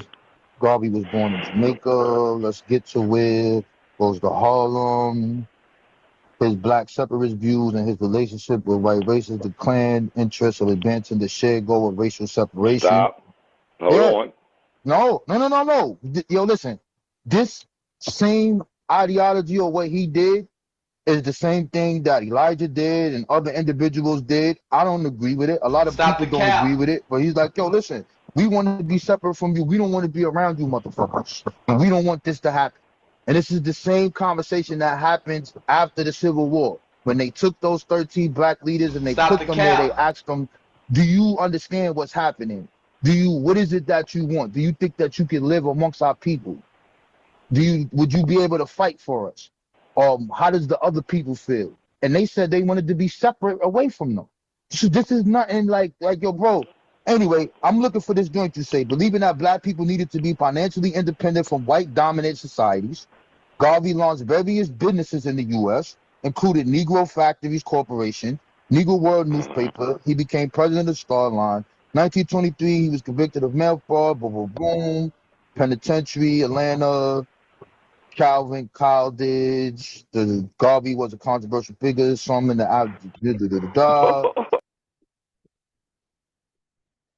Well. We have revenue. Revenue. What's going on, Ron? Man, so you called in Tariq lying about Garvey again, huh? What exactly did I lie about? All right. Well, for one, see what you do a lot that don't work over here that works other places. You know that. You lie, you crash out, you either leave or get kicked off, and then you come back on with a new starting point, right? You don't resume what you talked about before. Remember you said, so before I get into that, because you said Garvey had these businesses over there in America. Right, 12, right. over 12 businesses, employed Right. So over 1,000 Black Americans. All right. So did you research those businesses, by the way? Yeah, the dog company, the trucking Cool. company, the So now, hotel how did he owned. okay, so what money did he use to invest in those businesses? What money? Fundraising, the same way Tariq have GoFundMe Wait, begging no, FBA for money. No. He sold stocks, right? That was for That's the not a ships. GoFundMe. That was for the Okay. ships. Excuse me. The money, largely all the money he got was for the ships, right? The stock sales. Okay, let me frame it this way. Most of his money came from the stock sales. Yes or no? No. Okay. Damn, bro. This is a bad day for you. Okay, so before we do that, you said black was the ethnicity of Jamaica, right? The same way you claiming that your people could self-identify without Right. without the government, like you like to say. Mm-hmm. Since we can't use government records in this conversation, right? Of course we can. Well, because there's no such thing as Black American as an ethnic group in America. That you can't Okay. find one census with that. You can't find that Well, on no government documents that Black American is all an right. ethnicity. Before we deal with black Unless you could prove ethnicity, it, I will I bow got you. out and say, you know I what, you're got right, you. Ron. Don't worry. So before we do that, we're talking about Jamaica though. See how you shifted back to America? Yeah. People Right. self-identify as Black Jamaican in Jamaica. Okay. And all right. So where'd you get that from? I could pull it out. I could give you the source. Okay, cool. All right. So I got something for you. Okay. Share my screen. Because it's just not only one people in Jamaica. There's multiple different ethnic groups. You got Syrians, Right. Chinese. Chinese people, East Indian, right. Yeah, so But when we talk, Black excuse people. me. No, there's no black people. They're Jamaicans. But can you see my screen? Yeah. Okay, I already know this, right? So, but this is in the chat. Don't know what I know, and whatever you know, they don't know what you know. So some people don't really know who's right or wrong. So I like to go to a tiebreaker. So I put our entire exchange in the AI, and not just this one, Gemini and another one. Short answer, no. Historically, Jamaica did not traditionally use black as its primary ethnic identity in the same way modern Americans use it today, to my black Americans. Historically in Jamaica, which I kept saying to you, they use their nationality, Jamaican, then their ethnic ancestry, either African descendant, look at this, Afro-Jamaican. So as I told you, their ethnicity, they borrow, they use their Jamaican for their ethnicity and nationality, just like the Haitians. Why? Just like French people, not just also everybody but Africa uses their nationality as their ethnicity. Africa got tribes; they do it a little differently. Okay, but hold on. Jamaica. So black was what I said. Black was primarily a racial color descriptor. You know what that's called? That's called a exonym. And guess who provide exonyms? Is that the people themselves or their colonizer? Who provide the exonyms? The What tells you right here? colonizer. Right. So that's not us. So a colonial classification, or later a political later. That's way after 1960. It was not originally a unique ethnonym.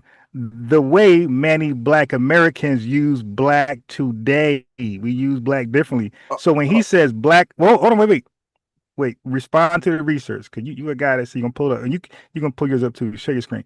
So when he says black is an ethnic group in Jamaica, that is mostly a modern reinterpretation.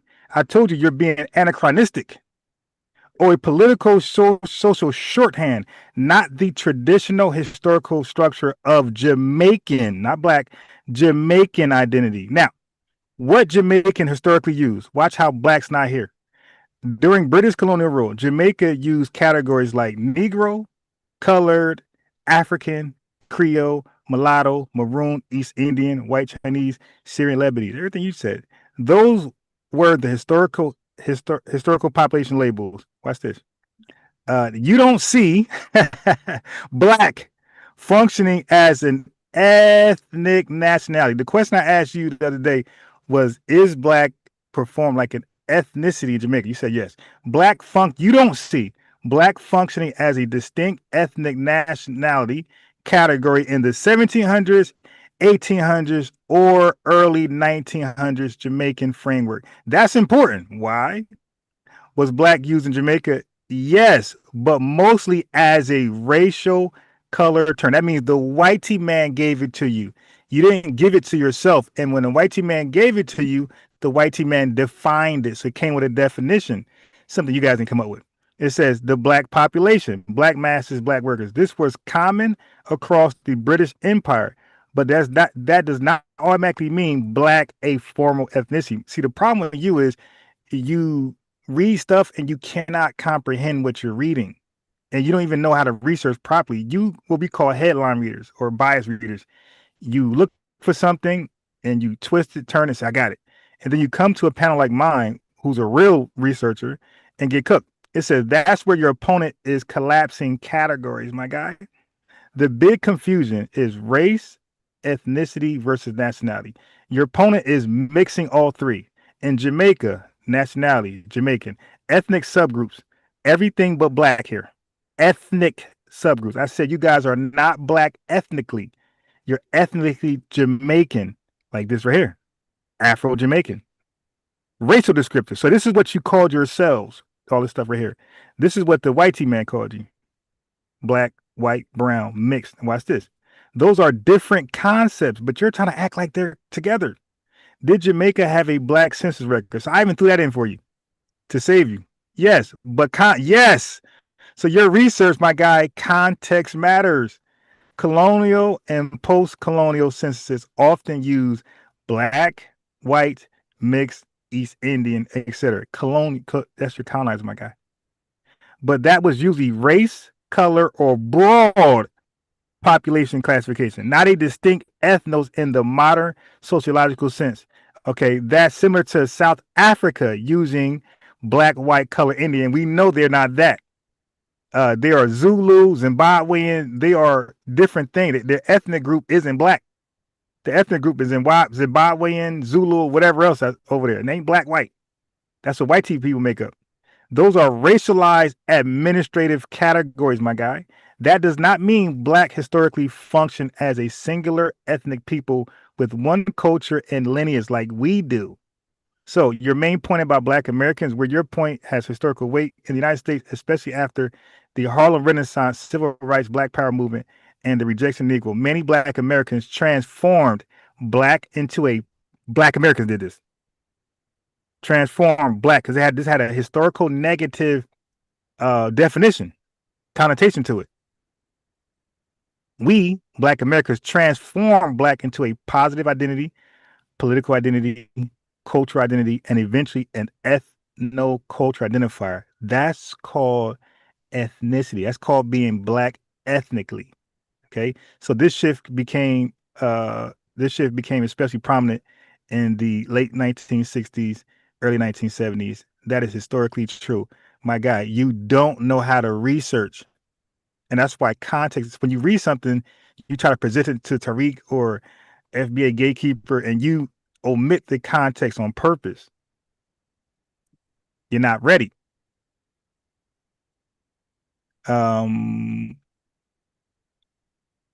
He's quiet trying to research some stuff. So all right, I'll keep No, going. I'm waiting. Can I respond? Okay. I So didn't was interrupt you. I didn't say Jamaica anything. got it. So You was were speaking Jamaica for 10 using Black? minutes. So was Jamaica? Yeah, I'm reading for 10 minutes. When you're reading, now I'm not speaking, I'm reading. Speaking is like going around and babbling. I'm reading. So was Jamaica using Black as an ethnicity before Black Americans? Not really in the modern sense your opponent is implying. Talking about you. Jamaicans absolutely use the word Black, but usually racially, socially, politically, or descriptively, not as an ethnic nation is Black. Historically, they identify more through nationality, like I said, Jamaican, African ancestry, class, parish, region. Okay, let me see if there's anything else. Or African Jamaican. All right. Now, go ahead. So you agree with that, or that's wrong? I slightly agree. Now let me respond now. Okay, sure. Okay. I'm glad you pulled up government records because now I could present my case now. The first ethnonym in American history is African. People identify themselves as African from the early 1700 to the mid 19th century, and then after the Back to Africa movement with Liberia with the ACS, people adopted Negro, and that was the standalone ethnic group, ethnic identifier in America until Stokely Carmichael. Prior to Stokely Carmichael, people rejected Black in America. Nobody, the majority of people in America who is African American rejected the term Black. From A. Philip Randolph, who you call your, your teacher or whatever, he rejected Black. Bayard Rustin, all the civil rights leaders, they rejected Black. It was Stokely Carmichael who shifted the term Black in America as a positive term. He is as a positive term. And historically speaking, there is no ethnic group called Black American in America. Hey, share your Black, screen. Black American has always been You want to share your a screen? racial category. I can share my screen and show you. Can you share your screen like I did? I was open. I Okay. gave you from Chat GPT. I can even go up to the question. Yeah, because we know you. Give me a second. Yeah. We want to see this. Give Look me like you a read it from second. jokes.com.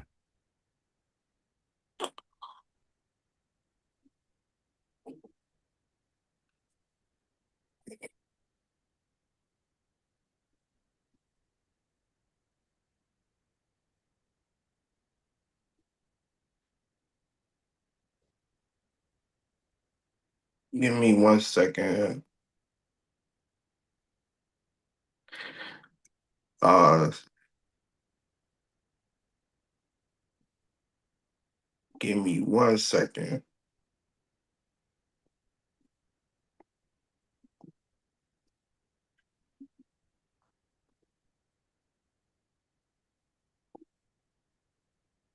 Give me a second.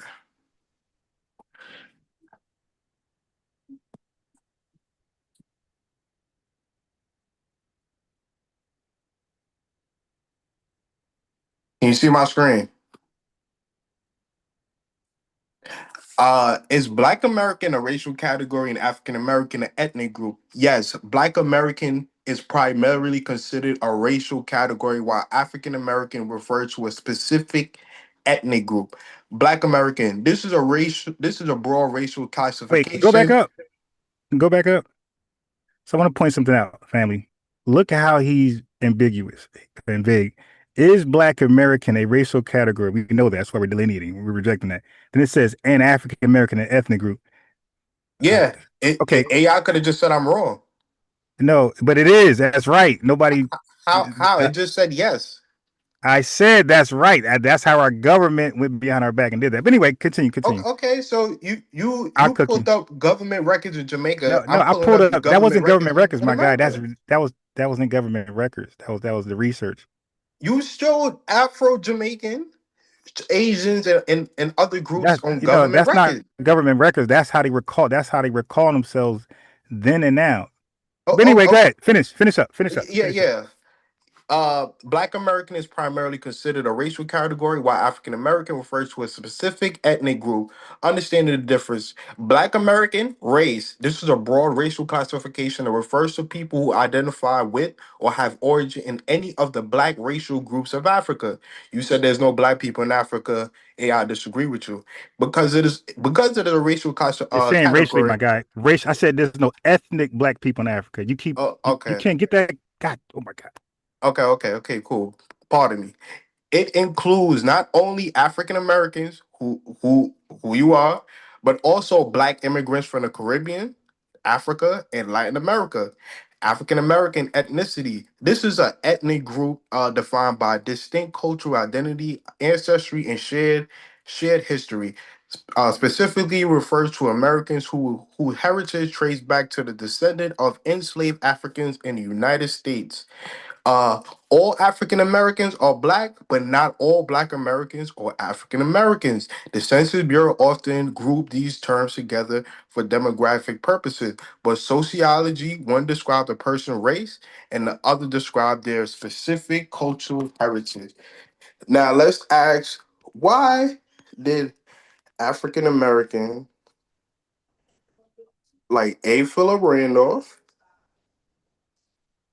reject Black and prefer Negro?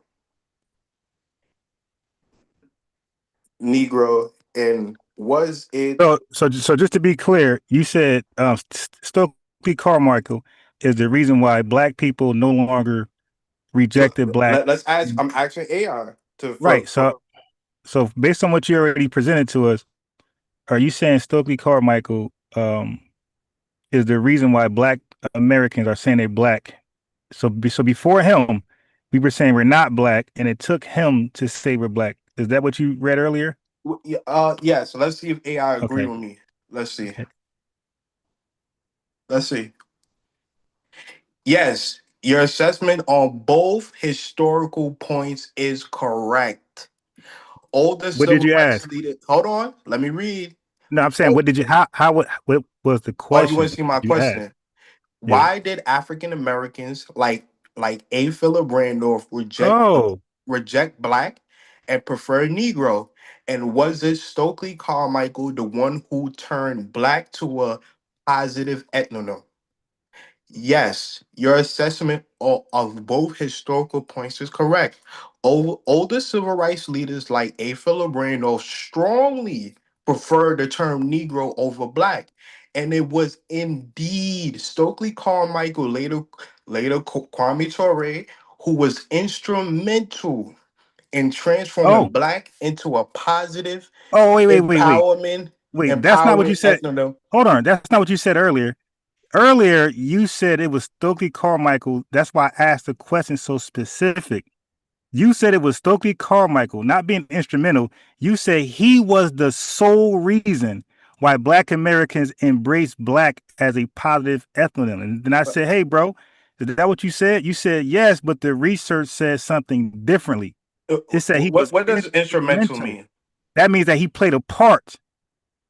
The That's not what he's major saying part. there. Let's Hey, get the bro, why don't you just ask the question flat out? Let's get.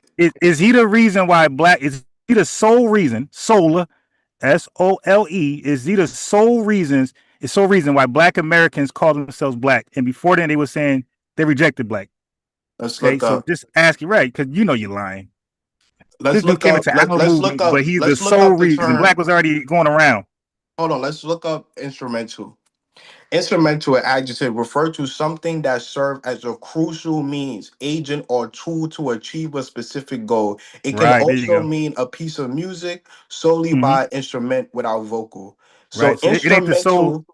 It ain't the sole. Hey, bro, you made a hardcore claim. You made an absolute claim. We heard you. Yeah, You so said he's he was crucial. the sole, bro. You said he was the absolute sole reason why Black Americans started to say they were black in a positive sense. You said that. Now, what I want you to do, if Damn, not, Ron, I'll I just didn't interrupt you for your 10 minutes, yeah, bro. no, but bro, I didn't lie or anything. I didn't misrepresent a question. You I did. asked I you, didn't. I didn't push bro. back You on just anything. did. You just Can said I you just land my just point?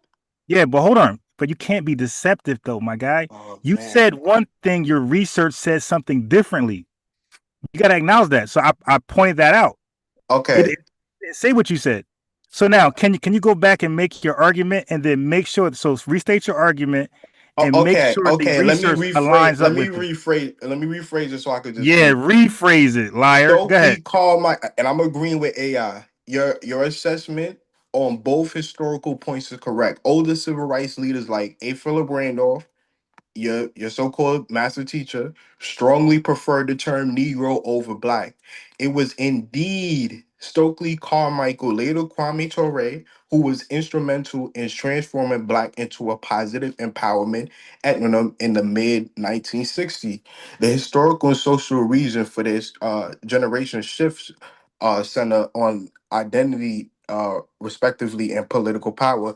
Why A. Philip Randolph and older generation preferred Negro? For leaders of the old guard civil rights leader establishment, including A. Philip Randolph, Roy Wilkins, and initially Martin Luther King, the preference for Negro was rooted in a hard fought battle for dignity and recognition. So this was a hard fought battle that they wanted. They wanted Negro. The fight for the capital end in the late 19th century and early 20th centuries, white society used Negro with a lowercase n alongside overt racial slurs. Activists like W.E. Du Bois led a decade-long campaign to mandate the capitalization of Negro. So people was fighting for Negro to be the ethnic group in America. They was People wait, fighting. hey bro, you just wait, hold on. You just said people. Now, what was Negro the race or ethnicity at that time? Uh I think if I'm not 100% sure. I think it Okay, functioned see, as an so ethnic group. hey, bro, yeah, but so did, and now you heard that family. It functioned as an ethnic group. So did black. Black Can I? function. Hold on, wait. I'm trying to teach you how to do this, my guy. In your research, a real researcher, an honest researcher, wouldn't have gave out names. It would have said it would have let AI. Okay, you tried to guide AI. You said Stokely Carmichael. You said A. Philip Randolph. A He could have. real The AI honest, could have thorough. just said I'm incorrect, bro. Hey, bro, no. Listen, what I'm saying. You guided it. A real honest researcher will let AI provide the name. So now you would have typed in there, which I'm gonna do for you. What you should have did was, hey, during the civil rights movement, black Americans rejected black and chose Negro. Yes or no? Who were the people instrumental, or what were the instrumental reasons why black people eventually chose black over Negro? That you leave it broad and vague like that, and you It's let getting it. there. Hey, bro, no, listen. I'm saying from that's how I research. When I research, I don't guide it. I just ask the questions, and then it reveals the names. Oh, Ron, can I? Okay, but Can I anyway, just? Can I yeah, just go land? ahead, go ahead. Don't worry, I'm in the background chefing something up. You did good. Yeah. Led to a decade-long campaign to mandate the capitalization of Negro in newspaper, literature, to signify that they was distinct, respectable people group with a rich history, not a subordinate caste. To Randolph, Negro represent a earned, dignified identity. So your spiritual, well, I'm not gonna call him your master teacher, seen Negro represented as a earned, dignified identity. He said we earned that.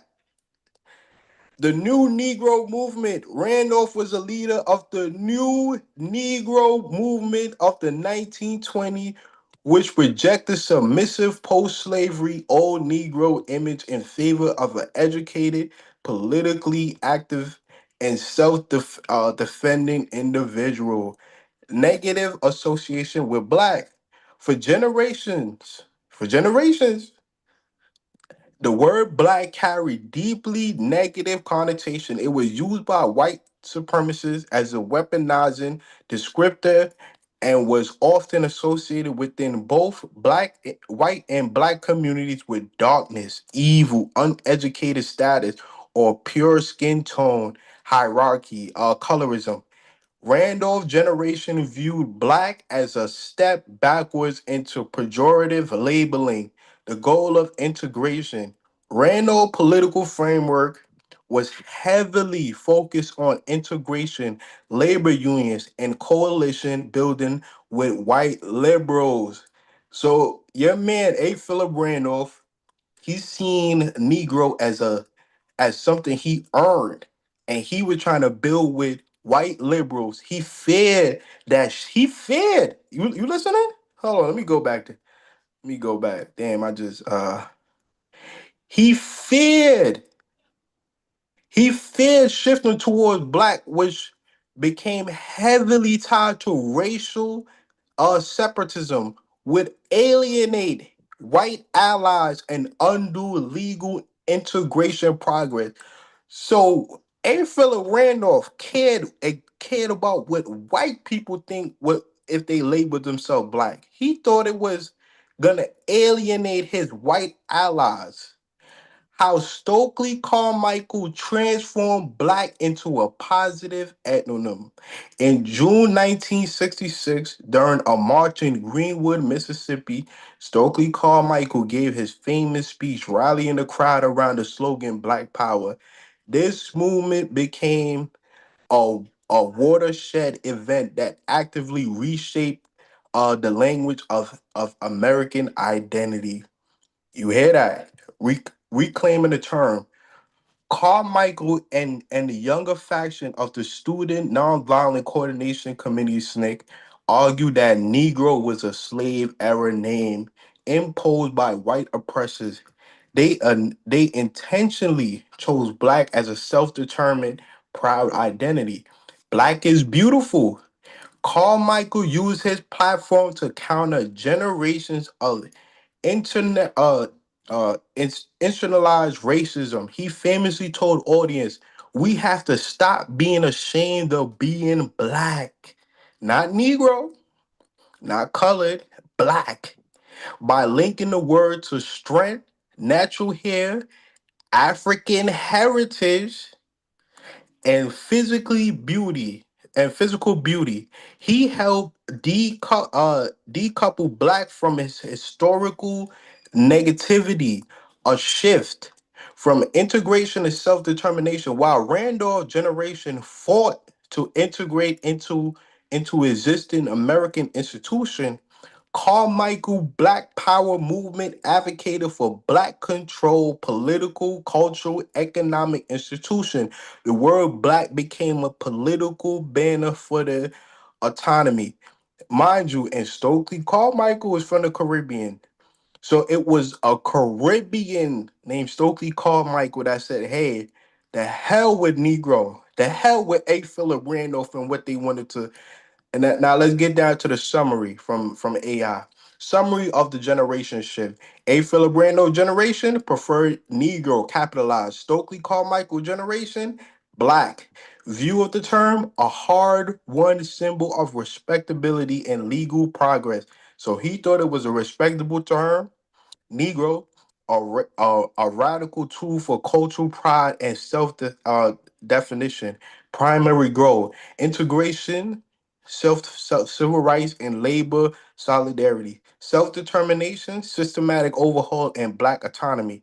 By the late 1970s, Carmichael linguistic shift had completely won out Negro fell out of the common use and black became dominant, prideful ethnonym across the United States. Let's read that again. About the early 1970s, Carmichael linguistic shift had completely won out. Not black, not A. Philip Randolph linguistic shift. Carmichael linguistic shift had completely won out. Negro fell out of common use and black became the dominant prideful ethnonym across the United States. If you would like to explore the history further, whatever. So yeah, respond. Okay, so this guy's terrible.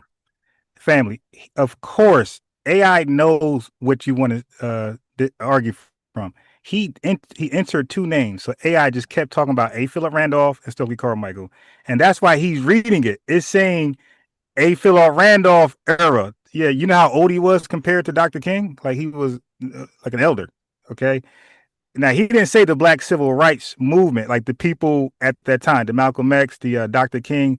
He keep relying on older A. Philip Randolph, who was around during Garvey, right? And he's comparing him to Dr. King and the modern civil rights people. His time was over. Where he argued and stood for in his youth, that was over about time the 60s. He was an elder now who was less instrumental in the whole movement.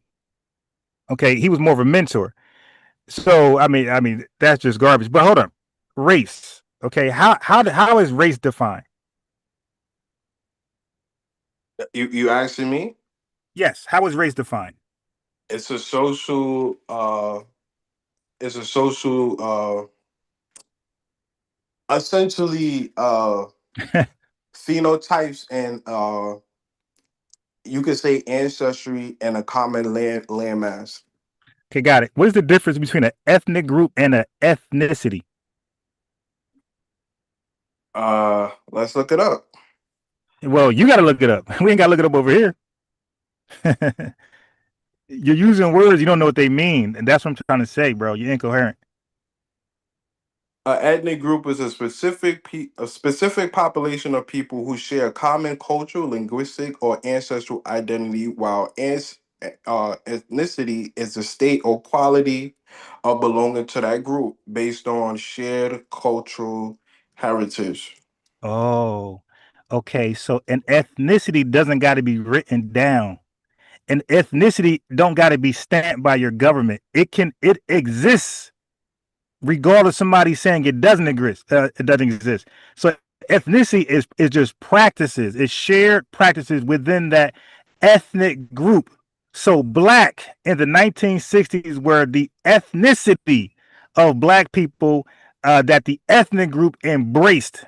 They embrace black as their ethnonym. You don't need somebody to stamp that or write it down for you on a census. That is a real thing. So ethnicities exist whether somebody agree or disagree. You don't know that.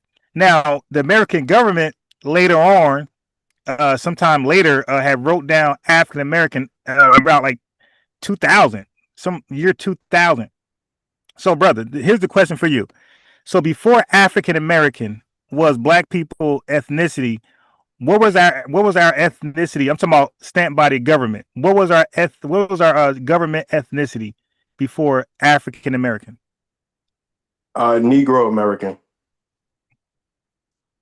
Who gave us Negro American, my guy? Well, that's what. They Philip Randolph in them. They fought for No, it. no, no, no. Hey, bro, that's an I excellent. just No, literally read it. hey, bro, listen, it's okay if you don't understand. I got you, and that's what I'm trying to say. Revenue. When you come to my space, you sound a little differently than from other folks' spaces. You don't know what you're talking about. Wait, Now, Ron, I didn't just read that A. Philip Randolph and the Civil Rights League because it included Martin Luther King. I don't know why you try to gloss bro. over that. Okay, so you're trying to tell me Negro was the ethnicity? That's what they fought for. The No, capital N. but I I'm just read asking it. you.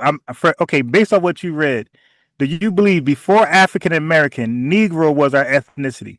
Well, according to Bro, your I'm just asking. I know you read some stuff off.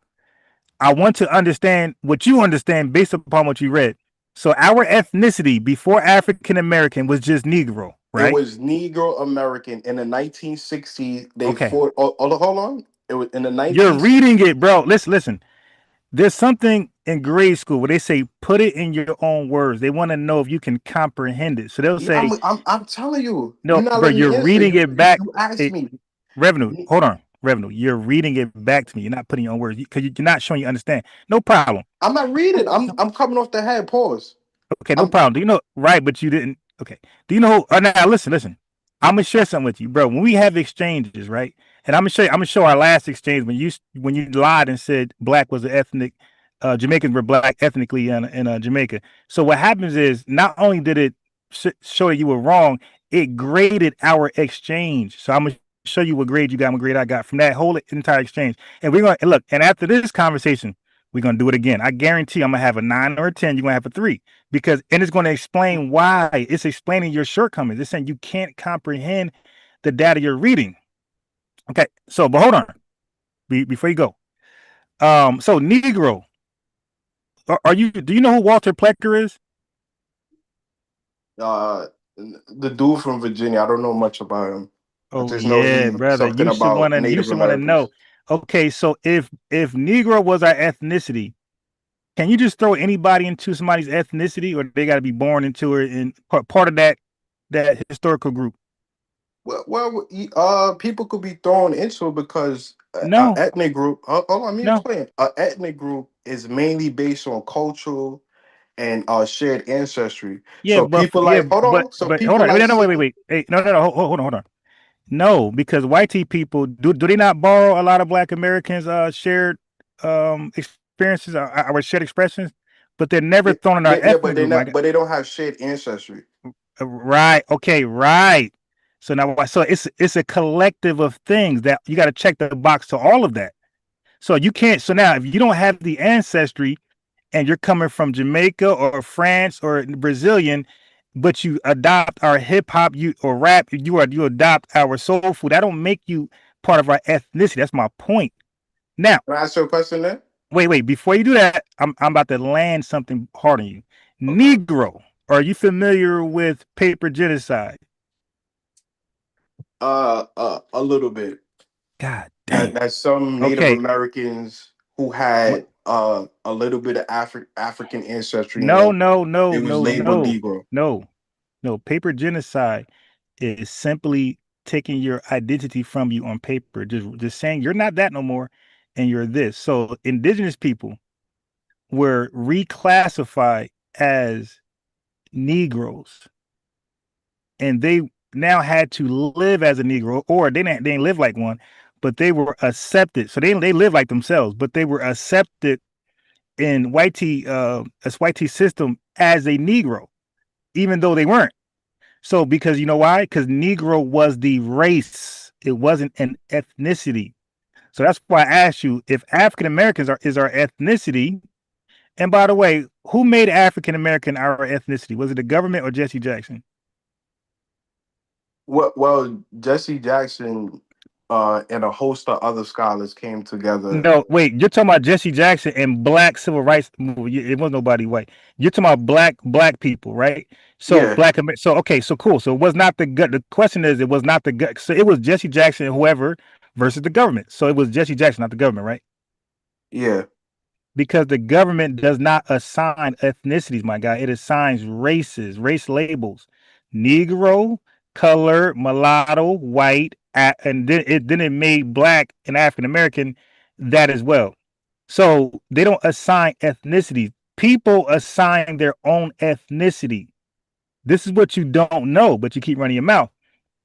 So before African American, it was black as our ethnicity. So you got white people when they described us in media, newspaper, news, and where we described ourselves, we said we're black ethnically. I mean, that's common. Black Wall Street, black everything.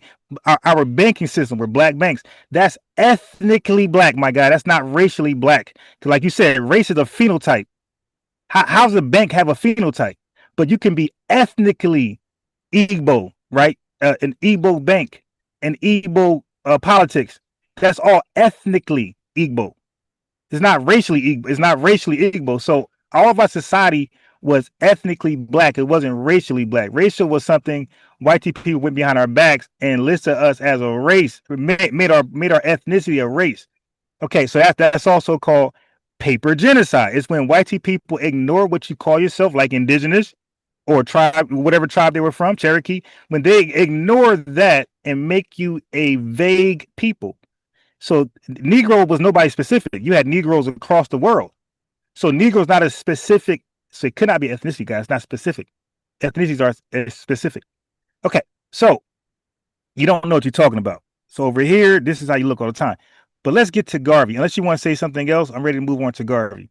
First I wanted to say, Black American has always been used as a racial category, and I'm gonna use some perfect example. Sidney Poitier is considered the first Black American male to win an Oscar. Harry Belafonte is considered the first Black American to sell 1 million copies in America. Uh, Jeremiah G. Hamilton is considered the first Black American millionaire in American history. All three of them are Afro-Caribbeans, but African Americans themselves in books and scholarship, they all refer to these three people as Black American, and they use them to highlight the achievements of Black American and American history.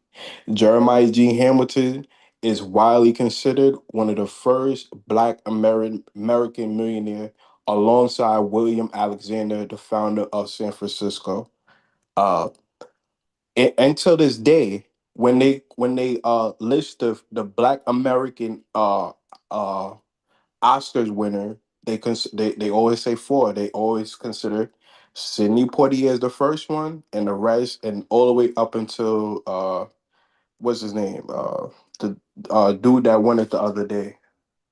So Black American has always been used as a racial category that encompasses Afro-Caribbean, Africans, and African American.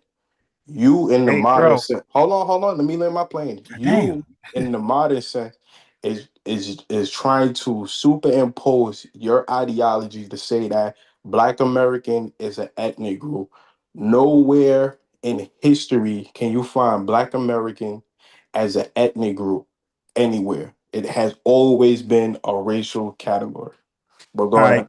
So now he was absolute. Now we're going to embarrass this guy. Now there's a word called anachronistic. You don't know what that means because your education is very foo-foo. That means that you go. So you said Sidney Poitier, these guys being called black, bro. That's us Black today. American. Right. That's us today. They were not called black during that time. That's us today looking back in history and putting modern terms. Same thing with Egypt. When anybody called Kemet Egypt, that's looking back in time and putting a modern term on people. That's being anachronistic. When you go back and say, hey, there were black people in Egypt, you're still being anachronistic. And they didn't call themselves black. That's us using that broad racial category. And we're going back in time calling people whatever we call people today. That's called being anachronistic. You don't know that. Your research is terrible. Now, he's going to make this too easy. I'm going to go to Gemini or AI real quick and ask where he said we were never black ethnically. So God, bro, you might want to double check your positions before you just go out and say stuff. You look bad on FBA News and Updates. Other channels, they make you look good. But my channel, you look horrible. So before we do that, let me, I asked ChatGPT to rate our exchange last time we talked, whether Jamaicans were black ethnically. I said they're not. You said they are. Grading the exchange, your position, unbiased Ron, 8.5 out of 10. Strong because you correctly separated nationality from ethnicity. You challenged whether census labels equal ethnicity, like I do today, you recognize that Black historically functioned differently and identified the influence of Black American political identity formation. Okay. Weakness, you could tighten up your terminology more clearly by distinguishing race, ethnicity, nationality, and political identity. I got an 8.5 out of 10. Family, every time I debate somebody, no matter what the topic is, it could be something crazy, sports, I never get below a 7 out of 10. Revenue position, 4.5 out of 10. This is a failing position. He's correct that Black appeared in censuses. Nobody argues that. And Black identity existed internationally, but weak because he conflates racial classification with ethnicity. He ignores colonial administrative labeling. I keep trying to teach the guy about exonyms. He overstates the historical use of Black as an ethnic identity in Jamaica. He also skipped over Afro-Jamaican, Creole, African descendant, and nationality distinctions. God, this is embarrassing. Okay, so it says the strongest counter you could use was seeing the word Black in a census. This is for you, revenue. Seeing the word Black in a census doesn't automatically make it an ethnicity. Colonial governments use racial categories all over the British Empire. Jamaican Hold on, bro. nationality Hold on, bro. I'm gonna come right back. I gotta okay. take care of something real quick. I'm Oh gonna come yeah, right back and give me 10, the 15 wicked flee where no man pursueth. No, I'm coming right back. Give me 10, Okay. 15 minutes. We'll wait on you. Go ahead, do your research. You're gonna try to research. So it says, seeing the word, okay. So it says, colonial governments use racial categories all over the British Empire. Jamaican nationality was Jamaican. Their ethnic subgroups were Afro-Jamaican. Black was largely a racial or political descriptor, not a standalone historical ethnonym, the way Revenue is trying to frame it. That's AI cooked them. He got a 4.5 out of 10. I got a 10%. So AI agreed with me. There are no Black ethnic groups outside of foundational Black Americans. Now go research that. Now you see, I don't frame it. I don't put names in there. I just let it just flow. Now, he said Black, no, we didn't, we're not recognized as a Black ethnicity nowhere in history. I mean, he makes this too easy. Oh my God. All right. So let me invite people up here from, yeah, Revenue, you're being cooked on TikTok as well, my guy.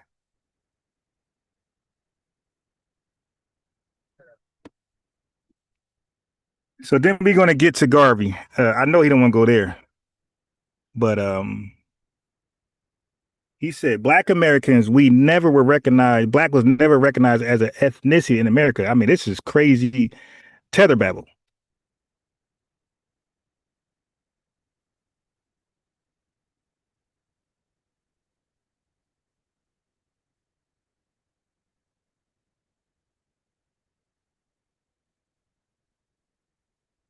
What? 1 second. Return. 1 second.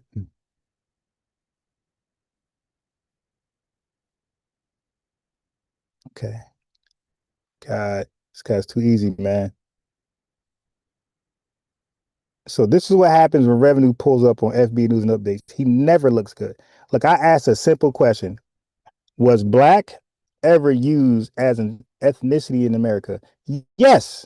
Black has been used in America, particularly since the late 1960s and 1970s, as a self-identified term that functions as both a racial and cultural ethnic identifier. Say that again? It's not a single ethnic group. It's a racial designation, right? But it's not something that like labels everybody as the same thing. It's not a monolithic ideology. Well, it depends who's applying the word. So, what's your name? Can you tell the chat what's your name? Telly. Okay. And are you? Would you say you're from the you're an FBA or non-FBA? I am not FBA. Okay. So now Black. So now what I said was it depends who's applying it, because white people made up the racial category. It's a construct. Yeah. Right. But by white, so that means that across the globe, there was no such thing as black as a race until white people introduced it. And white people introduced it after 1960s, 1970s. So black Americans, With the African American, right? yeah, you talking about Jesse Jackson.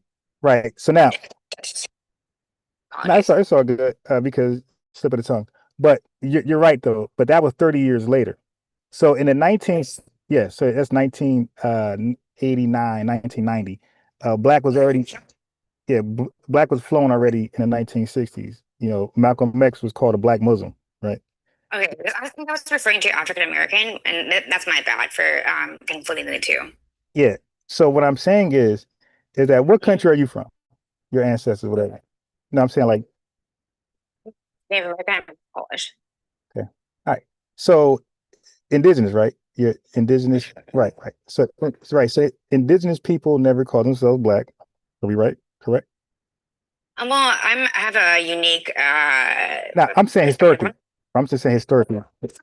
The Leech Lake tribe, and my great grandfather is actually half a freed slave and half Ojibwa. So right. I have a unique perspective on the ideology of it all. So the question was, okay, so give me your unique perspective. The perspective. Did your indigenous tribe say they were black?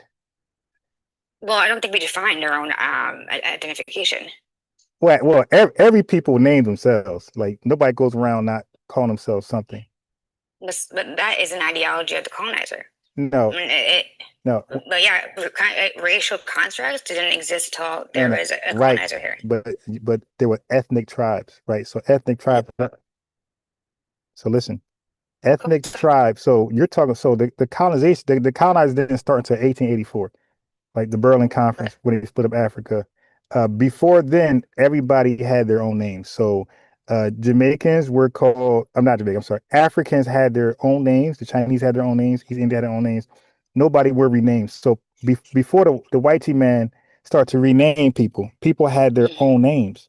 Like you had tribes in Africa that predates the whitey man. You got indigenous tribes in America that predates the whitey man, right? It's hard to say, but what I think, I believe the creative of life, right? But I also think that I'm speaking only for America, and I'm only talking about the indigenous people of America, North America specifically. And all I know is that, prior to what they called everyone who wasn't Native American at the time English, that was just a generalization that specifically of my tribe is what we referred to anyone that wasn't indigenous as an English. And they defined who we were. We didn't tell them who we right. were. I know, yeah, it's called an exonym. But how did so before your tribe and before any indigenous tribe came in contact with the whitey man, your belief system is they didn't call themselves anything. They're just people living their best life.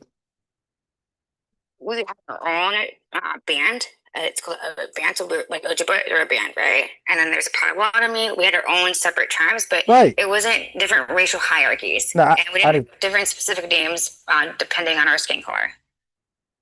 Well, that's a whitey man who identified you by your skin color. Yeah, but you guys had tribal names before you came in contact with the whitey man, right? Just our band name, like our tribe name, yeah. Right. That's your ethnic. Yeah, that's your ethnic name. When you race is made up. I mean, if we're gonna go by the constructs of society currently. But nobody goes by that. You're just racially on paper. You're not racially in real life. Like for example, do you live in America, United States? Okay. So do you believe the Chinese people in East India see themselves as one people? I think it depends on nationality and ethnicity. I'm just saying, have you ever met an East Indian before? Mm-hmm. Do they ever say their homeland's in China? But they're part of Asia. Right. No, I said China. I didn't say a region. I said China. I said, have you ever heard an East Indian said his ancestors originally come from China? Well, that would be a misnomer because India was conquered by various different types of cultures. So to say they came from one specific place is do they confuse themselves as being exactly as the Chinese? Why would they say that? Right. They're different, but racially they're the same. So They're not though. listen, racially they're categorized the same. They're categorized as Asians. Is a Japanese person? Categorizing them, or who is categorizing them as Asian? Ma'am, I think you're drinking, No, and I'm gonna have to drop you down. no, I'm just curious. I'm not trying to challenge you. No. It's not that difficult. It's not that difficult. If it's that difficult for you to follow, ma'am, you gotta take your medicine. Okay, whatever the doctor prescribed you, I'm gonna need you to go handle that. Okay, yeah, so revenue is cooked. He's gonna try to save face, and then we're going to get into Marcus Garvey. I'm sure you don't want to revisit that.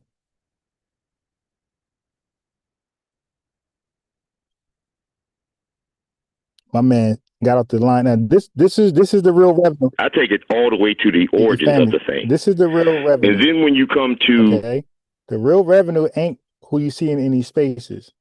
To be bullying people and acting like he's just so smart. The real revenue is the revenue you're hearing now. Who's corrected, who can't research properly, saying terms and don't know what they mean. So how can you properly understand what you're reading if you don't know what the words mean that you're reading? So that means that you don't know how to, like you don't know if there's a nuance, you don't know the proper context, you don't know how it's being used. You're just reading words, my guy. So that's the real revenue. Okay, that's the real revenue. And he gets exposed here always like that. Right? Because he ain't like that. So when he's done researching, he'll come back over here and join again. He fled like the wicked. He'll come back over here and he'll continuously get educated on whatever you want to talk about. And I'm going to cook him on Ghana, on Kwame Nkrumah. Everywhere he thinks he's good at, I'm going to challenge him on that. But we need him to call back in. So until he calls back in, yeah, so the dude didn't know what an ethnicity was. Like, bro, people can call themselves something. You don't need your government to recognize what you call yourself. The British ain't recognize none of those tribes. All those hundreds of tribes over in that Niger region, he just called them all Nigerian. Hey, I ain't trying to distinguish y'all. I ain't trying to figure out your different languages, your different cliques and pops. Y'all all just Nigerians. Okay. But that's the difference between a foundational Black American and a non-foundation Black American. Foundation Black Americans don't put a lot of stock into what the white man says. But as you can see, people who are from different places of the world, like they believe the white man word is gold. So had they been over here, they would have never challenged Jim Crow. They would have never challenged the things we challenge because they'll take what they say is gold. Hey, the white man said it, so it must be right. I'll stay drinking from this water fountain. I won't go to that town after after the sun go down. They wouldn't have challenged anything because what the white man says is gold, according to some people that comes from different backgrounds. And it's okay. But so ethnicities don't need acknowledgement from your opposition. Now, this guy, you talk about context. We were at war with our government during the civil rights movement. Okay, so the same people who's trying to document us on paper is the people we're fighting, right? So why would they, like, what gives them the power or authority to name us something when we're arguing and fighting against them for the same reasons? Like the civil rights movement was about legal segregation and legal discrimination.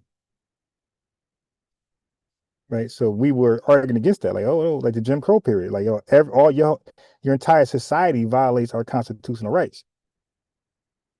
Like, we didn't agree to none of that, none of how you're treating us and what you're depriving us from. We don't agree with any of that. Like, we think that's bogus, and we were fighting against it. You keep mentioning A. Philip Randolph. A. Philip Randolph was challenging the labor laws. Like, he wanted good pay for his work. and not just him, Black Americans. But once again, I'm gonna run our exchange through AI, and it's gonna tell you us he got a 3, and this time he might get a 2.0 something, and I'm gonna get a 8.59.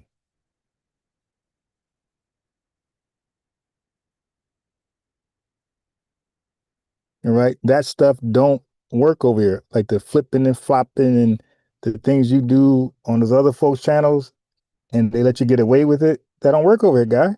My guy, you're dealing with a real scholar who listens to what you say and watch you flip your words. He presented Stokely Carmichael as the sole reason why Black was converted from something negative to something positive. And then once I called him on that, he backed up and said, oh, he was instrumental. Well, so was James Brown. So was Dr. King. Like, who do you think was more influential? Dr. King or Stokely Carmichael? Who do you think was more influential? Stokely Carmichael or James Brown? Like, come on. Or Elijah Muhammad, Stokely Carmichael. Like, the average Black American don't even know who Stokely Carmichael is, or Kwame Ture.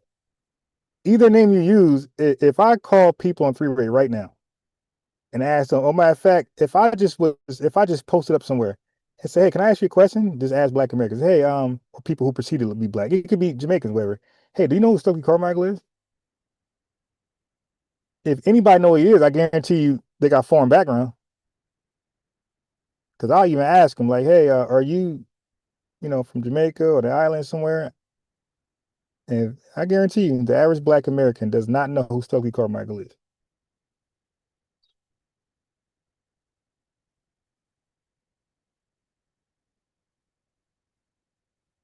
So his problem is that he don't know the difference between race, ethnicity, and an ethnic group. Okay. So an ethnicity is the culture we live and breathe. It's the we in our shared history. Language is our shared history. Ethnicity, shared history, shared language. We're saying we're Black, we're Black, we're Black. That's ethnicity, my guy. The food was ethnical. So look what's ethnical. Our shared history, our language, we're saying Black, our food, soul food, music, blues, jazz, traditions, values, and worldview. The way we see the world as a collective, that is our ethnical worldview. Right? And it's passed down. It's learned, it's practiced, and it's passed down. So those are the 60s, we're saying they're Black. Those are the 70s, 80s, 90s, 2000s, 2010s, all the way to 2020. We're all still saying we're Black. That's ethnicity. That was way before the government decided to write Black down as a racial category. Because our racial category before Black was Negro. So they replaced Negro race with the Black race. Revenue. Ethnicity is a specific lived experience. Someone's ethnicity can be, like I said before, Igbo. And that comes with a specific language, traditions about marriage, and their own little unique history in whatever region of Nigeria. The whitey man ethnicity can be Irish. And guess what? They got their own language, music, their own history, their own shared history. So ethnicity is how people identify themselves and each other from the inside. Got it?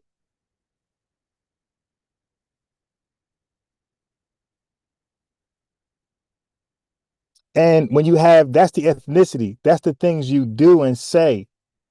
Your ethnonym is the name you call yourself. So we were Black ethnically. Our ethnicity was Black, and our name was Black. We called ourselves Black. We were treated in newspapers in white society as Black. Over the news, they would say Black people. That's ethnicity, my guy.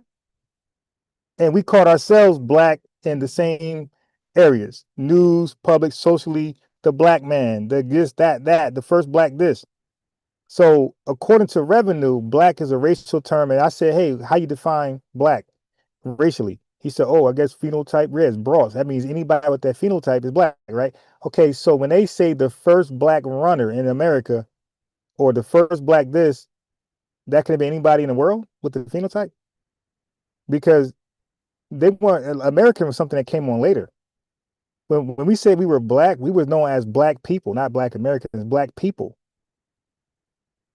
Black politics, black, that's called being ethnically black. But when you talk to people who struggle with comprehending the research they pull up, it's difficult to have these honest conversations. It just is. And as you can see, he struggles because he say words that he does not understand. That's why he hopped off, because he knew coming to Garvey, he's really done.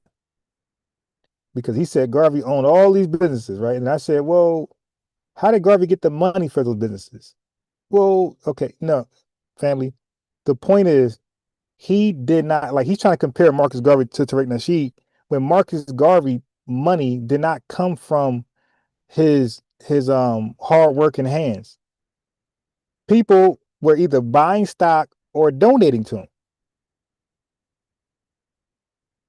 What businesses ran solely on donations and donations? That's what Dr. Umar Garvey does with the school. Dr. Umar Garvey with the school, his idea was his same plan. It's going to be ran on donations. They don't have an income that generate money to sustain these endeavors. So, for example, if people start donating, then those businesses go away. Those businesses were being kept up by the donations.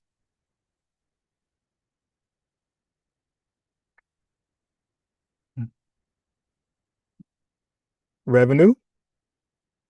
You're always outclassed when you come over here. And you be having, somehow you get confidence going to the other channels. You might do good over there. You get confidence. You come back over here and try the same trick and get cooked.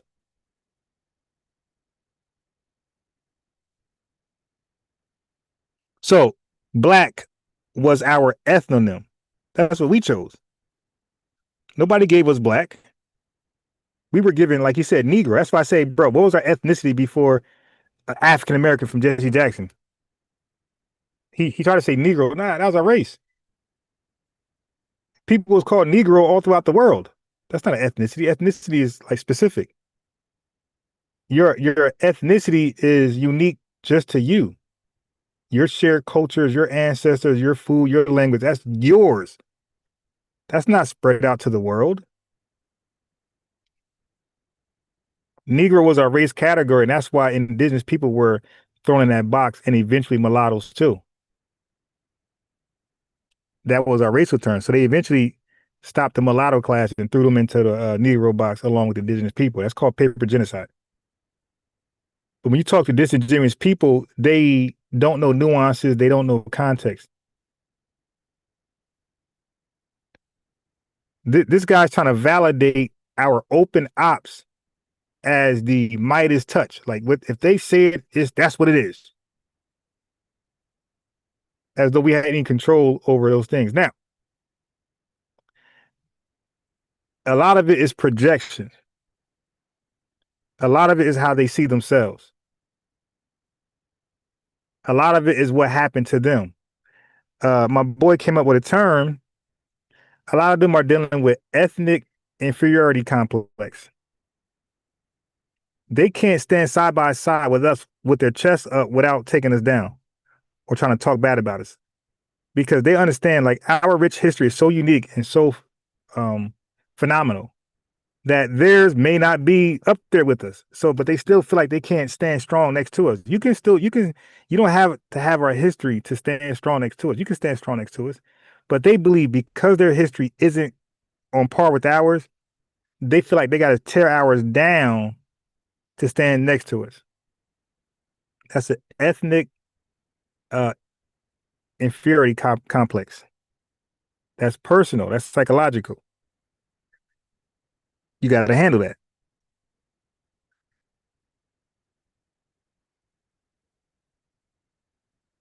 So while he handles that, Let me go and do this. Because I don't believe he's coming back. And I ain't got all day waiting on this guy.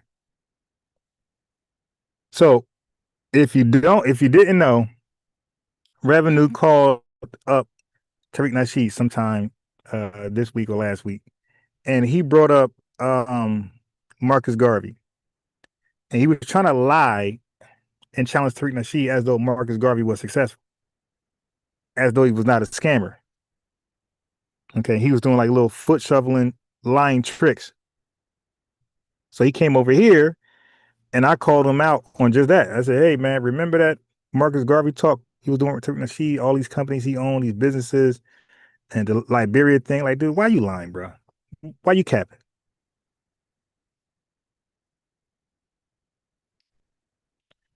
Why you capping?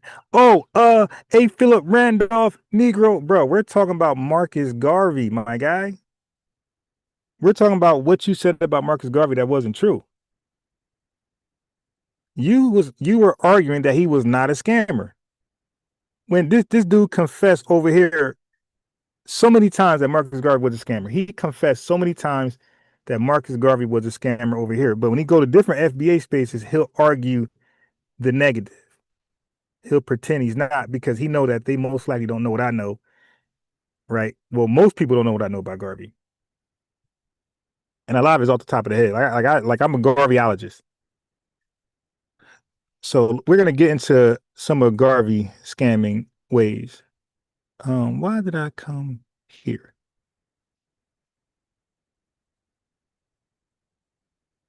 So, but just to close up, ethnicity, ethnic group, and race, Jamaicans are ethnically Jamaican, right? And their nationality is Jamaican. Haitians are ethnically Haitian and their nationality is Haitian. They're not black ethnically. And to be black ethnically, that means black needs to be part of all of your society affairs. That means like in Haiti, if there's a bank in Haiti and it was produced by Haitians, wouldn't that bank be called a Haitian bank?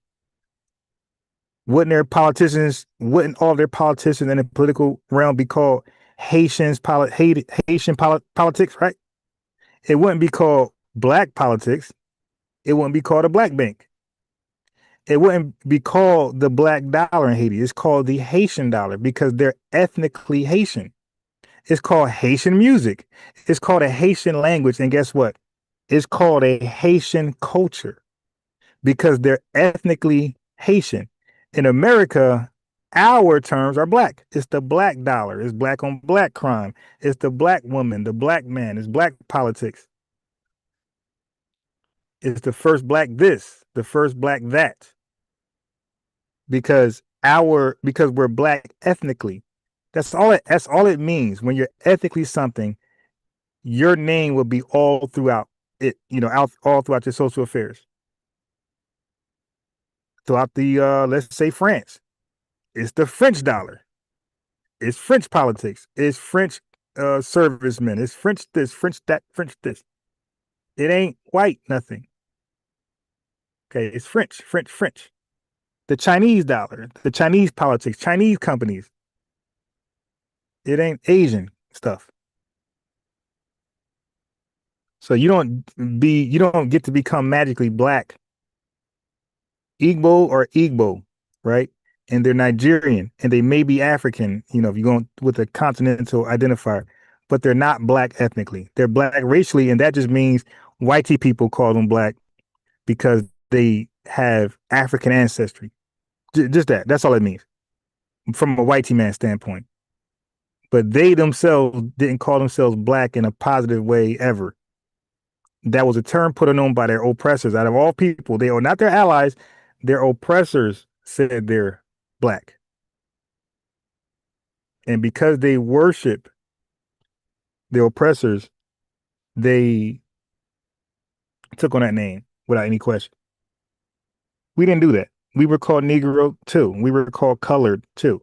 And we said, nope, that's not our name. When we were fighting for civil rights, we said, no, we're going to come up with our own ethnical name. And we chose a word that have 5 letters, capital B, black. That's all. It's not about how it's defined, it's how it's applied. So when you put a word on people, it becomes a name. It's no longer the defined word it was. For example, if a man name is Joe Squirrel, if his last name is Squirrel, that's his name. It's no longer a gray fuzzy animal. It's a gray animal with a fuzzy tail. You don't say, yo, look up the word squirrel. No, Joe Squirrel. That's not his name. So whatever the preset defined definition was, that goes away once it becomes a name. The name rules after that. We chose black. That's a color and it's other things as well. It's defined as a color and other things. But when you put it on yourself, it becomes a name. It's no longer associated with the preset definition.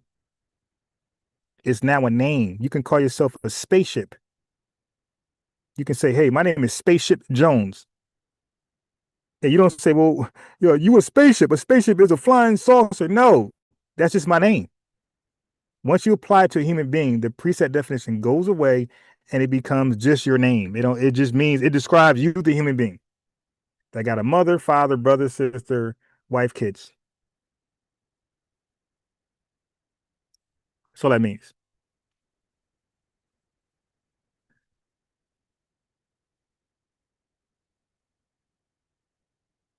So a lot of times when revenue come over here, it's not a debate. He learns. And then he sharpened himself to be more diabolical somewhere else. So he gets what I'm saying. That's why he left abruptly to go research. And then what he'll do is you'll hear him say the same thing in another space, another FBA space. After he got cooked and straightened out over here, he'll repeat the same lies somewhere else because he don't believe that they know what I know. And they most likely don't. So he gets away with it. I played a plethora of videos earlier on YouTube where him discussing these same topics with other FBAs, and he got away with a lot of things. Nobody really thinks to challenge him. Like, yo, revenue, you don't comprehend what you're saying, my guy. Prove it. Let's look it up. No, you should already know what you're saying. And then, like I always show him, he's always trying to guide ChatGPT so what he did was, because he's always putting Kwame Ture in ChatGPT learns who you like and admire. Yes, it does. If you like chocolate over strawberry and vanilla, and then you ask about flavor and whatever, it's going to give you chocolate. Like, or whatever example, if you say, hey, give me an example of a flavored whatever, it's going to give you chocolate because it understands you like chocolate. It won't give an example from vanilla. So it learns what you like and who you are. So when he keep putting Stokely Carmichael in there, it's going to give him history from the lens of the minds of Stokely Carmichael. That's why I said, bro, you don't do that. You don't give it names. You just ask about something. You say, hey, is this true or false? Give me details. And then you let AI give you the names.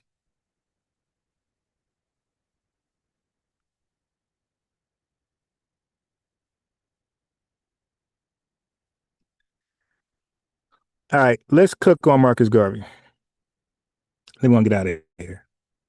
Well, I'm going to YouTube because like the other day I stayed with TikTok because TikTok got more live than YouTube, but right now YouTube is more live than TikTok, so we're gonna stay on YouTube unless TikTok turn it up, then we'll go to TikTok.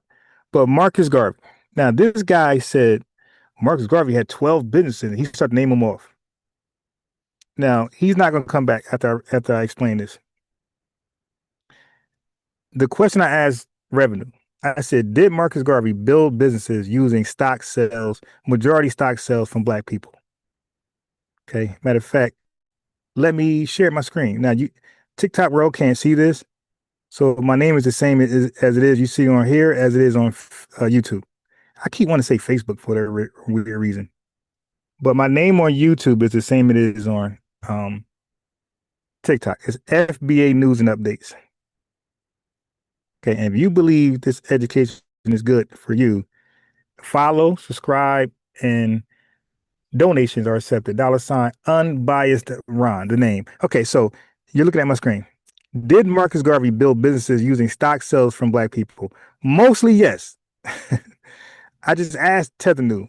Did largely the money come from stocks? Yes. Garvey's Black Star Line, BSL, and many UNI ventures were funded primarily through. He didn't know what instrumental meant, and he don't know what primarily means either. Small dollar stock purchases from ordinary black people, membership dues, and donations from supporters. So you can't really brag about business ventures when it's coming from the public. And the stock sales was a finesse. He was scamming. So it wasn't like it was an honest way of receiving money from his followers, his supporters, his members. He was finessing them to send stocks, to buy stocks, send money.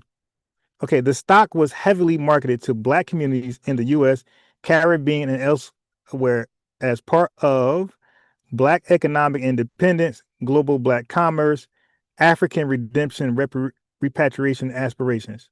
See, lying, repatriation aspirations. This is global black. He's lying. There's no such thing as a global black commerce, right? So he's lying because these are catchphrases to make us feel like emotionally tied to him. These stock certificates were often sold in $5 shares so working class black people could participate. It says, so your understanding is substantially correct. This is me. This telling me. Unbiased Ron, your understanding is substantially correct. It don't tell Revenue that. It says many investors believe they were funding a larger liberation repatriation project connected to Africa. So my thing was, when they were sending Garvey money, they didn't believe Garvey was investing in America. He's selling them a repatriation life in Liberia outside the country, but meanwhile, he's investing in the country. That's a conflict of interest. He's sending them out the country while he established businesses in the country. If they're in Liberia, how are they benefiting from your barbershops and liquor stores, Garvey? So this was a destiny swap. This was the ultimate finesse. Y'all go to Africa while I stay right here with your money. You're going to fund my white tea, American dream. Right? So we're investors primarily told the money was support repatriation to Africa. Partly true. So this is lying, scamming, but incomplete. Garvey promoted several connected goals simultaneously: black-owned businesses, shipping infrastructure, international trade, race pride, Pan-African unity, eventual African development, repatriation. So you got to know how to talk to AI to get an honest answer that's not guided. You don't look for your answer. You look for the answer. The Black Star Line was not marketed solely as we are immediately transporting all Black Americans to Africa. Instead, it was presented as a commercial shipping company, a symbol of African nationhood, a mechanism that could eventually support African development and migration. You are correct, Unbiased Ron, that many supporters interpret it as a repatriation project. So people thought when they bought stock sales that this was to get them to Africa. They didn't understand that this guy was investing in America while they go to Africa. And it's their money. They believe their money's going to Africa and it's standing here in America, but they're going to send them, but he's going to send them to Africa without the money, without benefiting from their money. Sounds like white supremacy. White supremacy use our labor, but we can't benefit from it. So they're sending Marcus Garvey money to go to Africa, but he's investing the money in America while they end up in Africa.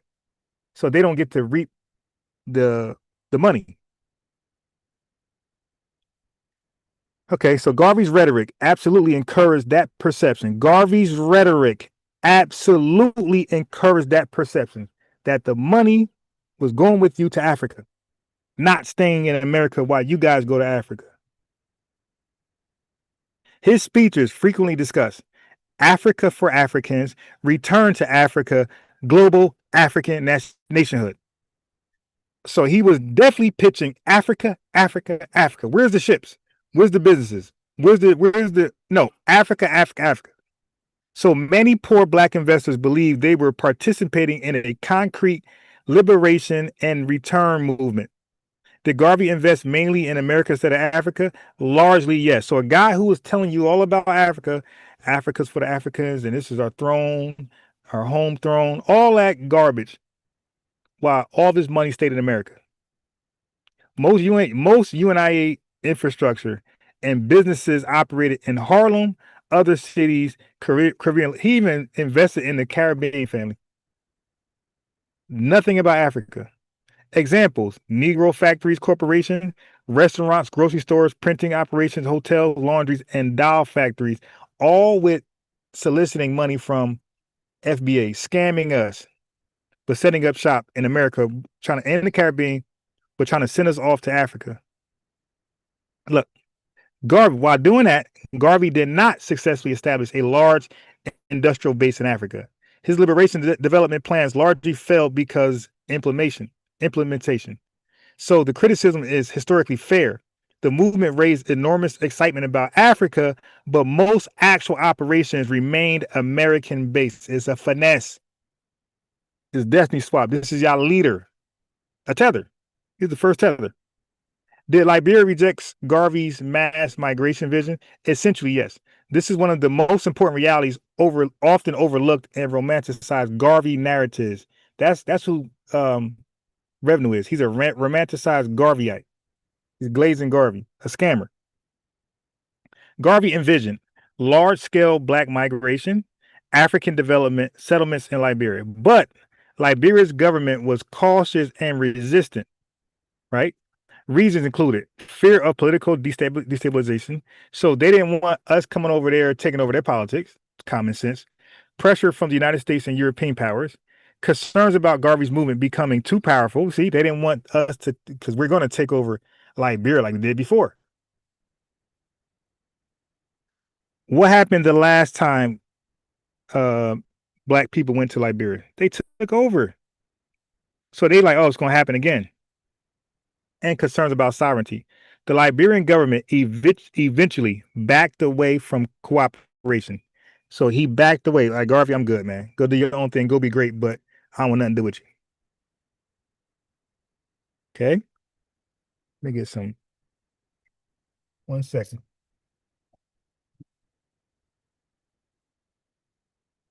So they eventually, so Liberian government backed away. It says, so you are correct, Ambaz Ron. Liberia was never realistically prepared to absorb millions of black Americans. Garvey's larger migration vision was far beyond practical reality. Family, that's called a dream. Garvey's larger migration vision was practically, it was far beyond practical reality. That's called, he was selling a dream. That's nice words to say Garvey was selling a dream. But don't worry, I'm gonna pull it out of the AI. Did Garvey claim ownership or control of ships, businesses in misleading ways? Yes. That's called scamming. The question is, did Garvey claim ownership or control of ships, businesses in a misleading way? Yes. This became central to the federal case against him. One of the major issues in the mail fraud trial involved selling stock using promotional materials for a ship the Black Stern Line did not yet own. He's a scammer. He's selling stocks to ships he do not own. The government argued Garvey used misleading promotional claims, scamming, exaggerated the condition and success of the company, scamming. Know what that mean, right? Y'all watch American Greed? He's going into the books and he's writing down they're more successful than what they are. Like they making more money than what they are.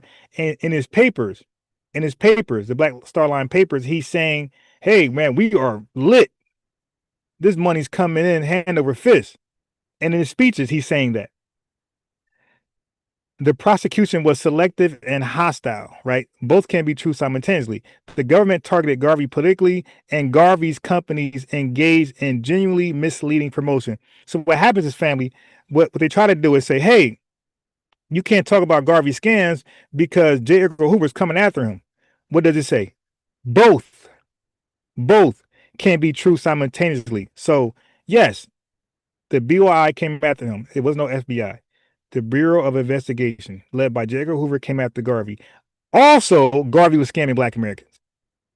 Okay, both were true. Were Garvey's businesses profitable? A, revenue. Here's the part you didn't disclose to Tariq, which I was going to cook you on today had you stayed. And don't worry, when you come back, I'm going to get you. So he listed all those businesses, right? Where Garvey's businesses profitable. Now, I knew this already. I'm a Garveyologist, but I wanted you guys to see. Mostly no. This is historically accurate. The Black Star Line suffered from poor management, sabotage allegations, inexperienced leadership, Garvey, corruption, Garvey, mechanical failures, overpriced ship purchases, financial losses. His businesses were not profitable. Oh, he employed black folks. What, it was working for free? They were working for free. Ain't nobody get paid.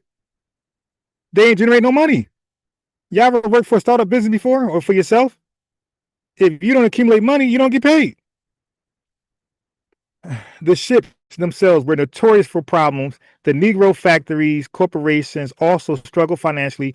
Garvey was a charismatic mass leader and propagandist, but not an effective large-scale corporate manager. He was a failure. So when Tariq Nasheed said he failed, yes. Most historians agree the business empire was economically unsuccessful. Revenue. His business empire was economically unsuccessful. It did not turn a profit. That's what that means. Did Garvey fail? Depends on the category. Economically, business-wise, mostly yes. His commercial empire collapsed. The Black Star Line failed, and many investors lost money. He was the first Bernie Madoff for Black Americans. Politically, culturally, absolutely not. It says Garvey became one of the most influential political figures in world history. Again, influence don't mean you're great. You can take influence from anybody. Elvis, whoever. Miley Cyrus, you could get something from her. That means she's a great songwriter or singer. He influenced Malcolm X's family environment. Yay. The Nation of Islam rhetoric, Black nationalism, Rastafarianism, Pan-Africanism, anti-colonial African leaders, African pride movement globally. Okay. Even many critics admit Garvey transformed Black political consciousness internationally. So business failure doesn't equate to total historical failure. But the argument that revenue brought to Tariq Nasheed was the business success.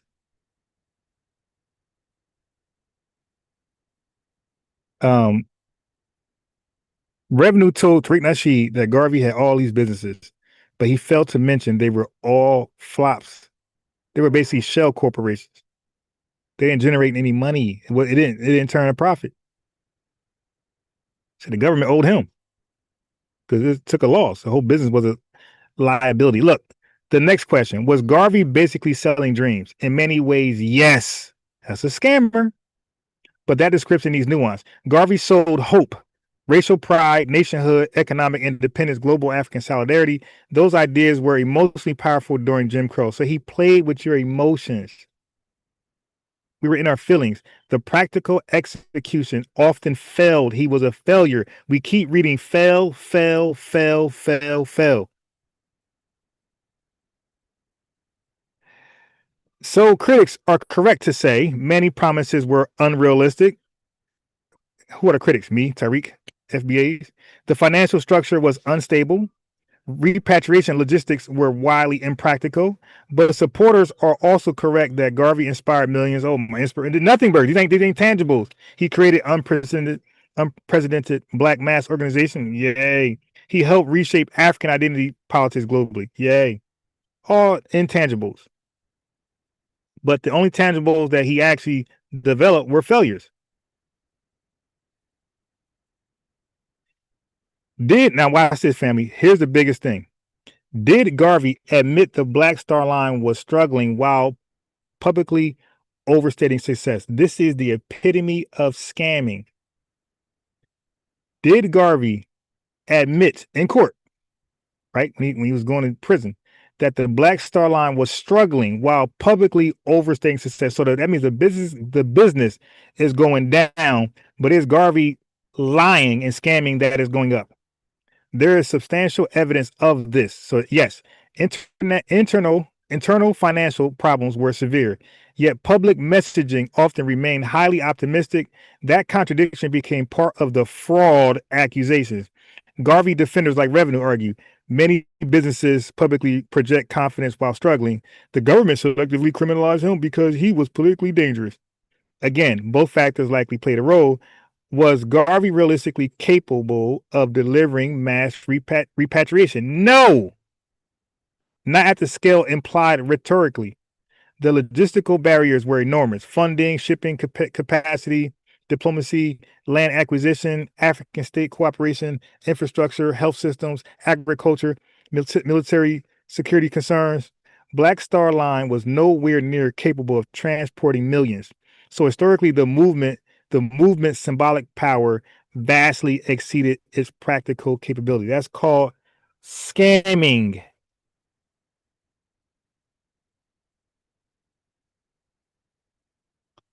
That's called scamming, people. Last thing before you go, sweet Holly. Hold on 1 second. The final assessment.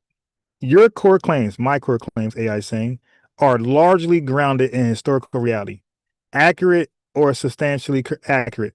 Garvey funded ventures through stock sales to ordinary Black people. So they're giving money to hope to go to repatriate to Africa, but he's using that money to invest in America. So that made the repatriation dream unrealistic and a scam.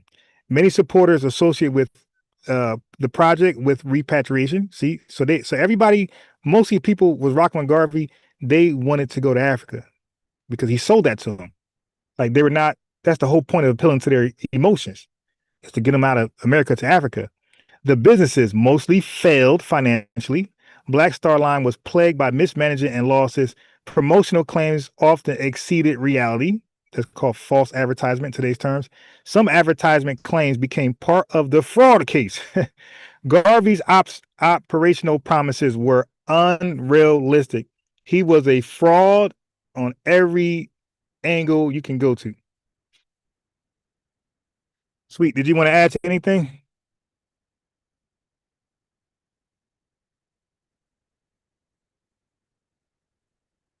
Okay.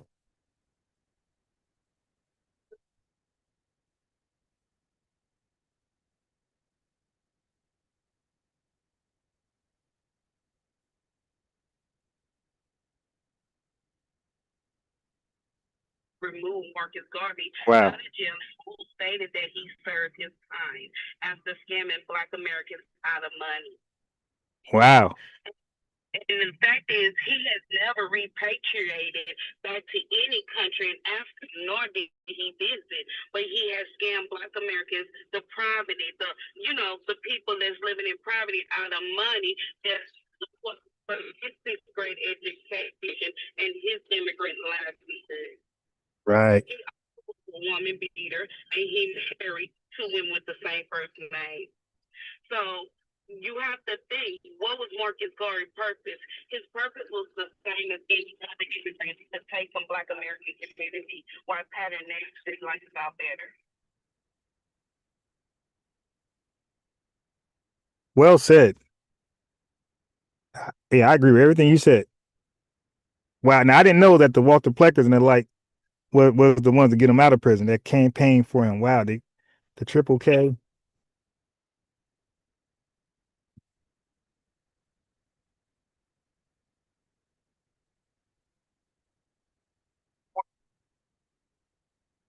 Yeah, I know that part.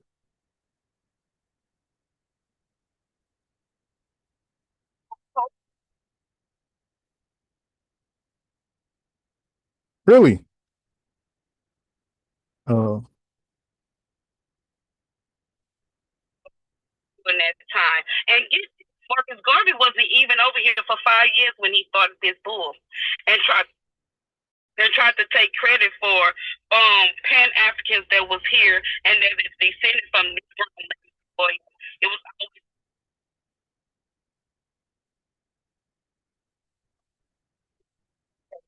some lack of education skills. They like to scam for their dollar Right. bill. Yeah, facts. And this is why our leaders never really rock with him. And they did the Marcus Garvey Must Go campaign. Yeah, wow, yeah. I'm gonna definitely look up the Walter Plecker and that stuff. The people, because I never really followed that part, like who campaigned for him to be released early and deported. Yeah, that's interesting, man. That better not be right, because revenue. 4:30. If you're still up at 4:30, I gotta go back into work. I'll join and I'll share because it's a lot that people keep. Did you notice if you ever visit any Jamaican restaurant in the United States, they never have his picture up. Yeah, never, not one. Not one.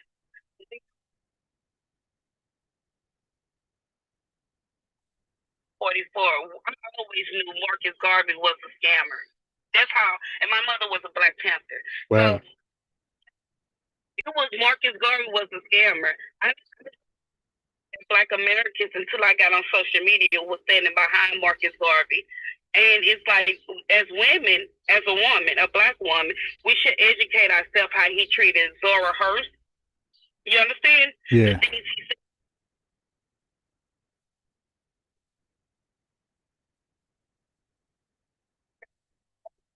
Oh, he tried to, he felt like he was the better Negro because he wasn't Black American. Right, Negro. right. Yep.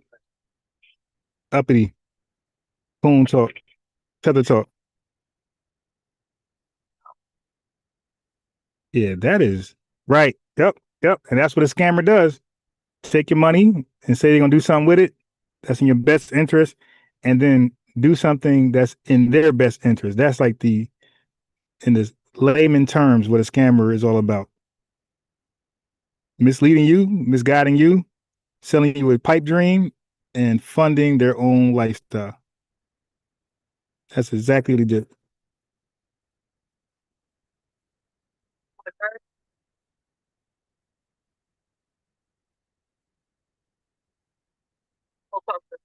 United States. Pan-African, since Marcus Delaney, you was always supposed to repatriate, go back to Africa, pick a country and build, not benefit off the people who stayed and built this country. So people is flying these red, black, and green, and that's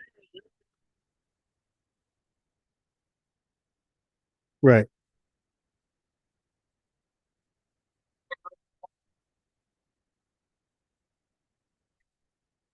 over a century. Yep. Yeah.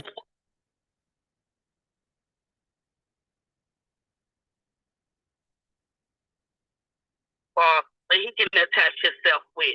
And one thing they always do is they take from the Black American community without giving back to the Black American community. He never, not one Pan-African was ever unalive in the United States behind being a Garveyite for Black Americans. That's interesting. Father. He was unalive for being a Garveyite, not Marcus Garvey. Yeah, that's interesting. Sure. Like you don't see like white tea terrorism actions or terroristic actions towards Marcus Garvey.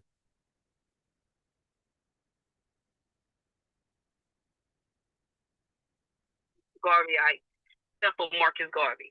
Marcus Garvey got deported. So when y'all think about immigration and immigration rights, think about it in this way. You will be the one 6 feet under while they would be deported in someone else's country. That's Pan-African to you. Pan-African has never fed the Negro child. Pan-African has never done anything for the Black American poor poverty. The poor poverty have done everything for Pan-African. So yes, it's a deep road, and I wish we all dissect it and go down it. Because in 2026 we have so many Marcus Garvey walking around trying to play flat blackness. And I land right there, FBA News. I do see you on my For You page, and I have been watching. Thank you. So yeah, I will try to come back 4:30. So TikTok. If not, I'll be back probably like a little later than that. Maybe 5, 6. Okay, so just stay watching, and I should be back up and running around 5-6 on TikTok. It really depends on the donations, really, to the outside unbiased round, because it's hot as crap right out here, and I don't know if I'm being that sun like that, but if folks treat me to a diner, I get some pastries and coffee and beverages, you dig, then I for certainly would be back on. Yeah, so it all depends on the support. Let me see. Let's yeah, man. She said Walter Plecker was in on the Garvey stuff. If Walter Plecker's with you, you're done.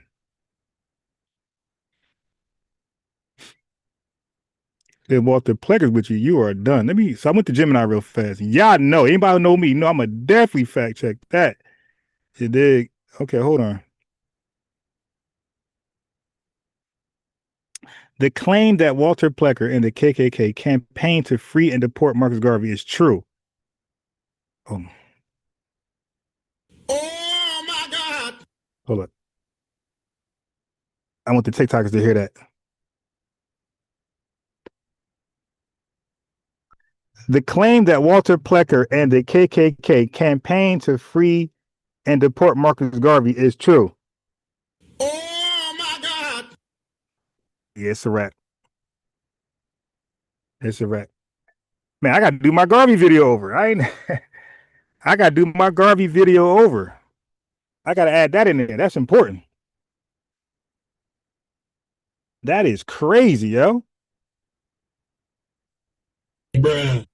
Okay. Though the alliance was based on a sharp goal of racial separation rather than mutual respect. Stop the cap. Nah.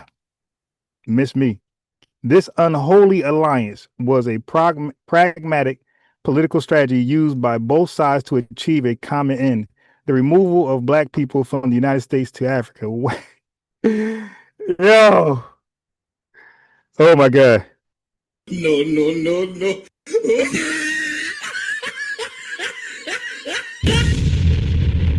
Oh my God. Yo, did I just read that?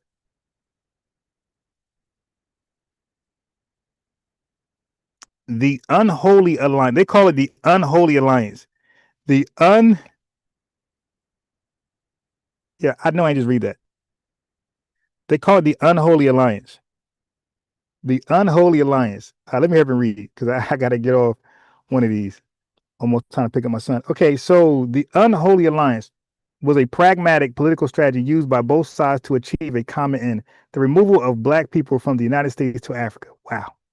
So I was right when I connected the ACS to Marcus Garvey. The relationship with Walter Plecker. Walter Plecker, the primary architect of Virginia's Racial Integrity Act of 1924, was an ardent white T supremacist obsessed with racial purity. He worked closely with another white T supremacist, Ernest Sevier Cox, to lobby for Garvey's release and deportation. Dang, man, they were buddies. That was part of the same gang. Shared vision. Plecker and Cox believed that integration was impossible and that the only way to save the white race was to ship the black population to Africa. Since Garvey's UNIA, Universal Negro Improvement Association, advocated for a Back to Africa movement, Plecker saw Garvey as a useful tool. Oh my God. This is crazy. Active lobbying. Plecker and Cox corresponded with Garvey while he was in the Atlanta Federal Penitentiary. They actively petitioned the U.S. government, specifically through letters to President Calvin Coolidge, arguing that Garvey should be pardoned for his mail fraud conviction on the condition that he be immediately deported. The relationship with the KKK. Garvey's interactions with the Triple K are some of the most controversial moments in his career. In June 1922, Garvey famously met with Edward Young Clark, the acting imperial wizard of the Triple K in Atlanta. The logic of separation. Garvey famously stated that he preferred the honesty of the Triple K, to the hypocrisy of the white liberals. So he said the white liberals were dishonest and the Triple K were honest. He believed that the Triple K desire for a white T America and his desire for a black Africa. Well, you know, he didn't say black Africa, where black wasn't around, were two sides of the same coin. Political support. The Triple K viewed Garvey's movement as a way to solve the race problem. So hold on. So they gaslight us and tell us that we have white T supremacist talking points, and the white T supremacists ain't want to align with none of our activist leaders. They didn't want to align with none of them. But Marcus Garvey said, yo, that tether right there, sign us up. Wow. They want to do it without violence by simply having black people leave. During his trial and subsequent imprisonment, the Triple K affiliated figures supported the idea of deportation over long-term incarceration because keeping Garvey in prison meant he stayed on American soil. Historical context and nuance. I got to get to that later. So, all right, I can read it real fast. The historical context and nuance. It is critical to understand that this was not a friendship. Stop. That's cat. This was a friendship. I ain't reading no more.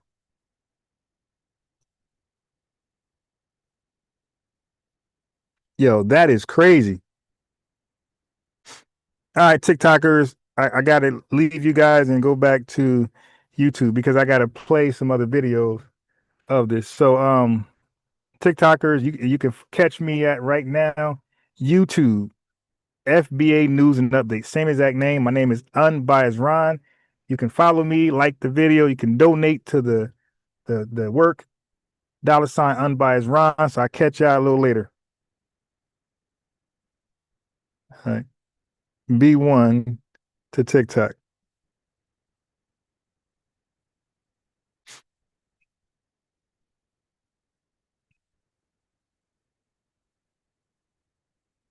Okay, now let's go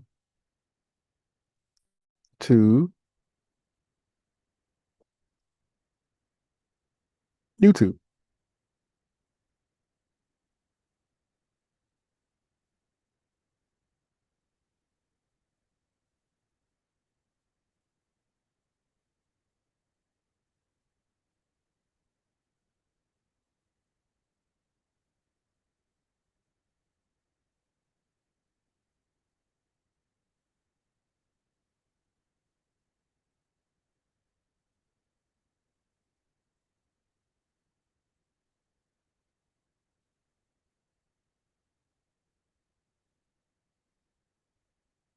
Hey, I can't.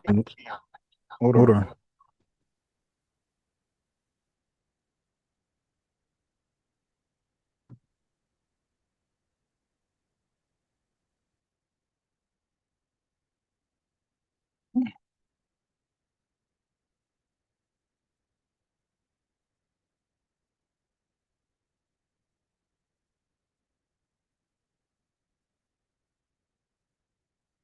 Hey, family, I can't wait to run my dialogue with revenue through AI. Oh my God. I'm gonna pick my son up and do that ASAP.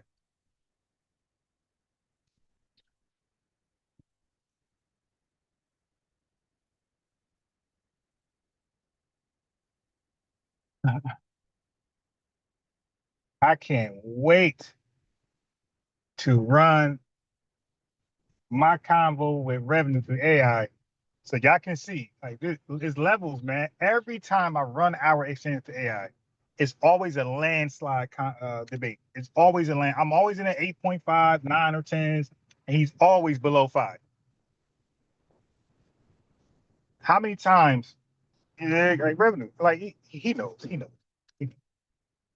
Nobody's that arrogant. Nobody's that arrogant and dumb. Like the dude knows he's on my level.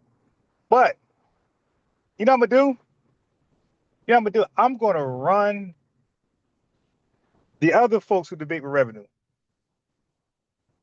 I'm going to run their exchange. I'm going to run their debate through AI.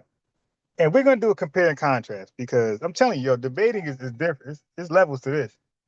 So his debates with everybody else, I'm going to run those through AI and let AI judge. Let's see if everybody's high as me. Yeah, I cooked him so easily with his own research when he's reading. I said, bro, instrumental with that. And I made him clarify his position. Like, hey, didn't you just say that Toby Carmichael was the sole reason why we took black from a negative term on people to a positive term? Did you say that? Okay, so instrumental. Oh, that means that there were other people instrumental, right? So that means the fact it didn't call him the founder or the archetype, right? The architect to this black reframing word. The fact it didn't say that, then we know he wasn't.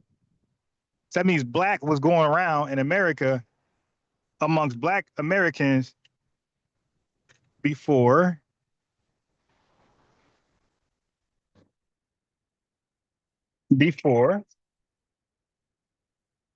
buddies grift to our ethnicity. All right, family. Let me it is hot as crap. It's hot, it's dumb hot. I would love to continue this back on TikTok, but I'm not gonna be we're gonna be the diner.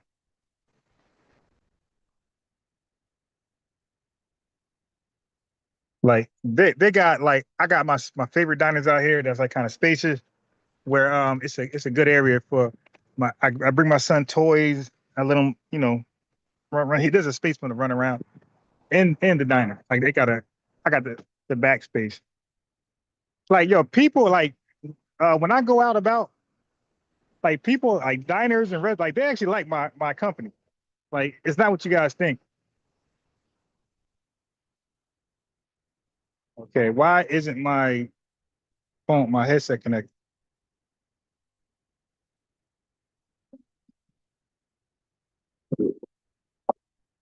So I connect my headset.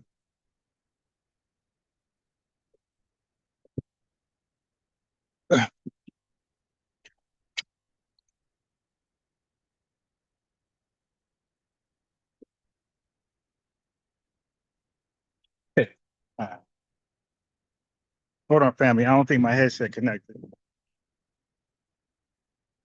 trying to mute thing. Let mute.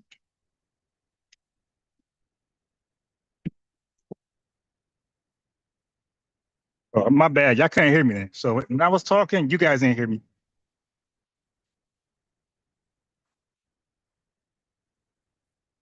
Okay.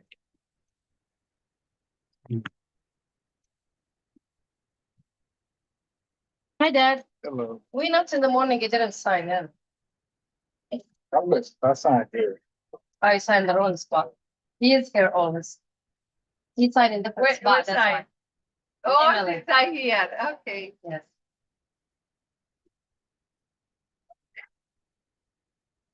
What time now? Thank you so much.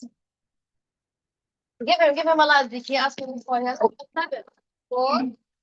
Okay. Yeah. I dropped my phone. Yeah. I got the slippery hands in the world.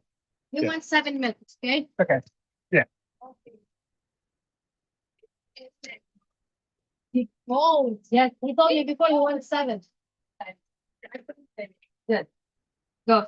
Enjoy it. Say bye-bye. See you tomorrow. Bye-bye. Okay, wait. Let me get my phone together. All right. My phone should work now. The headset should work now.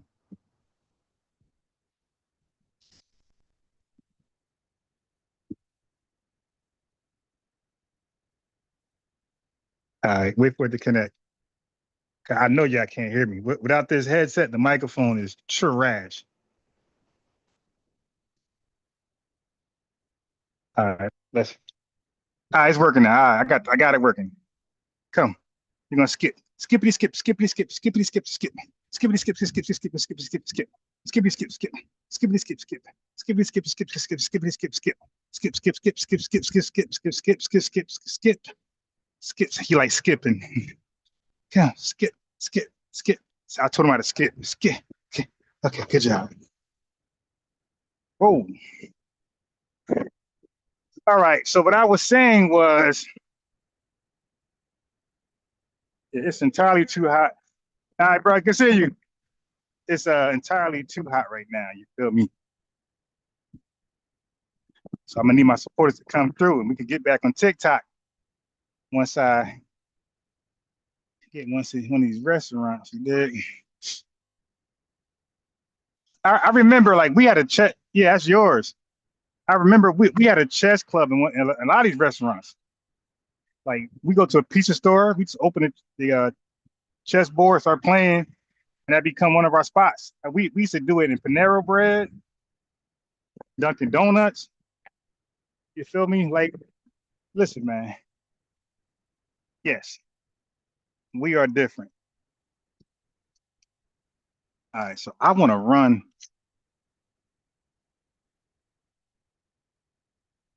I want to run this discussion, me and revenue, through AI. All right. Let me get some gas. All right, so let me go back to the Garvey videos, right? Let's go back. Okay. So now, wow, yo, I didn't know Walter Plecker was in on. Oh my God, it's over. It's been over, but wow, I got more information. Oh my God.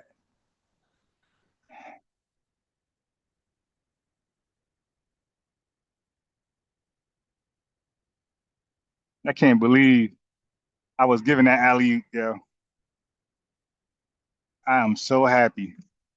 All right, so let me go to some videos.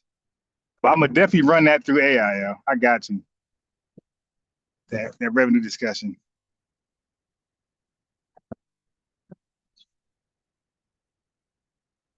I gotta do it later, dang, because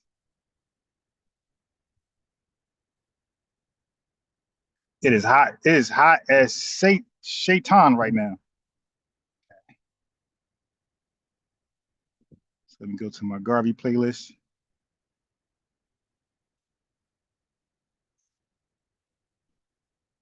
Hopefully the audio shares. It's been sharing lately, so it should work.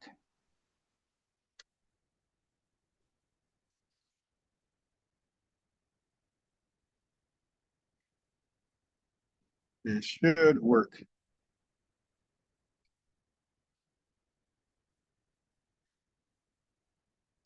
Yeah, I didn't save that other video.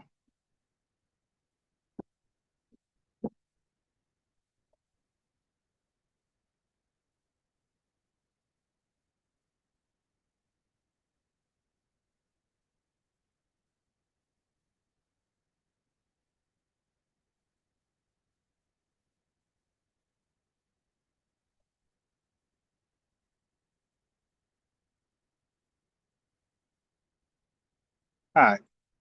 No. Not that one. I'm gonna finish up the one with IBM.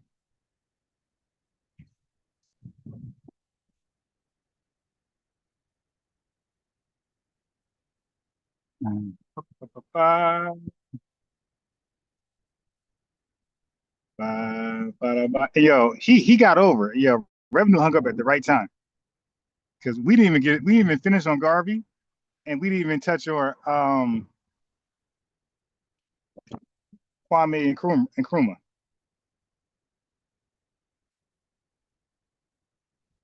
All right. Let's see my videos.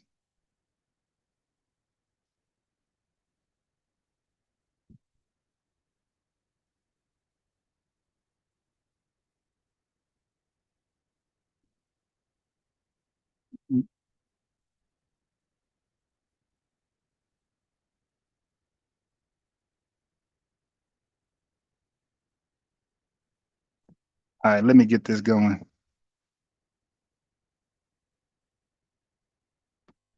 All right, where is the video? The one I was playing.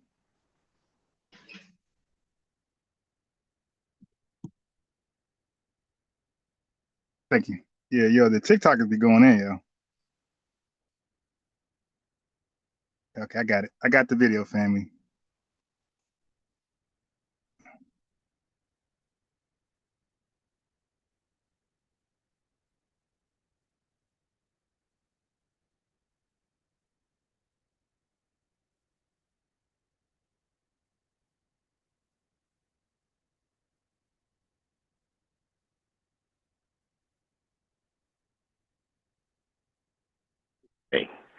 And then when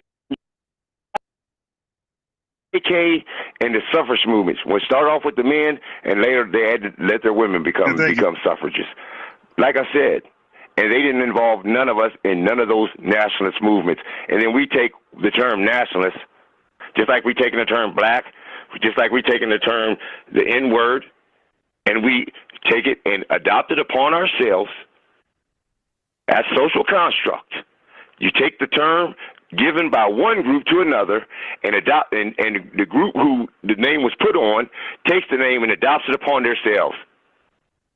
And we're doing the same thing using the terms nationalist, using the term genetics. Genetics is a form of biology, right? Hey, yo, hold on, bro. Listen. So it's strange what you're telling me, because Martin Delaney had a Back to Africa movement. He did it. I don't agree with it. A lot of people don't agree with it. You skipped the whole paragraph, though. Nah, you I'm skipped that looking whole for top. no.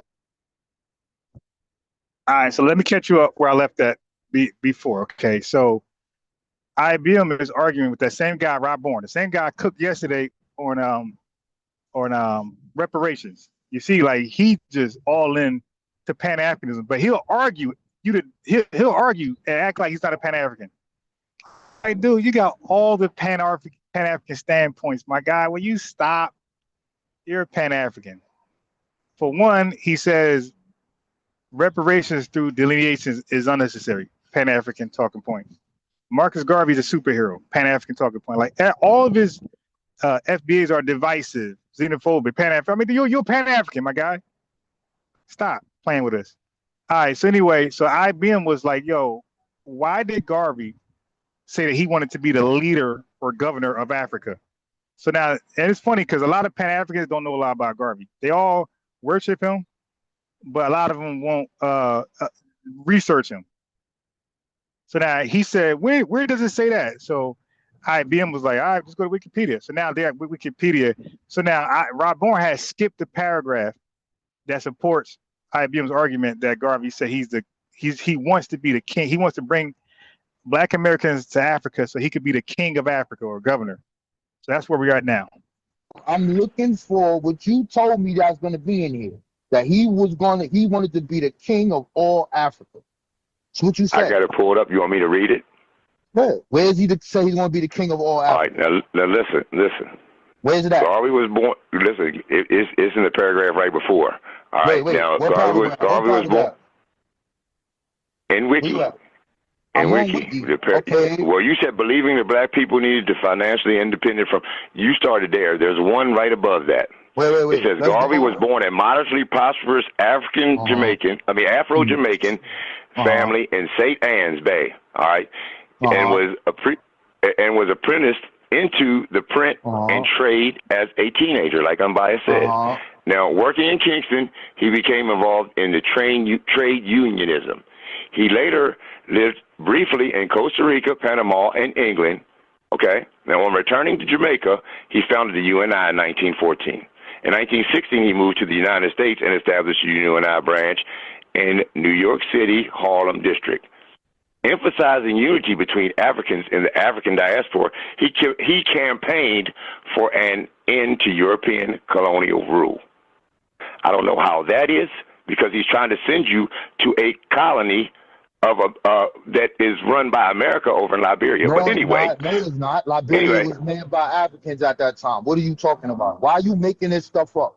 Okay, well, I'm wrong about that. I'm sorry, but let me finish reading. Yeah, go ahead. Into European rule in Africa. In Africa, and advocated the political unification of the continent. He envisioned a unified Africa as a one-party state governed by himself. Okay. He's going to be the governor. A one-party state, family. Ain't that what Ibn Tariq got going on in Burkina Faso? It's a one-party state. Didn't Kwame Nkrumah do that in Ghana? Family, these Pan-African leaders, they don't want no pushback.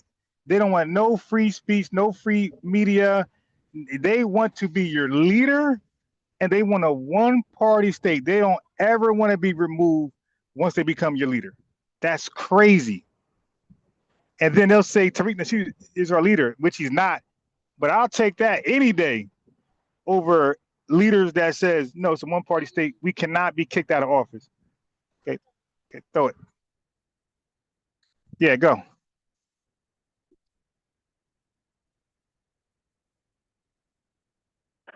Okay. He's going to be the ruler. He's going to go to Africa. He ain't never been there before. A Jamaican telling us how to live.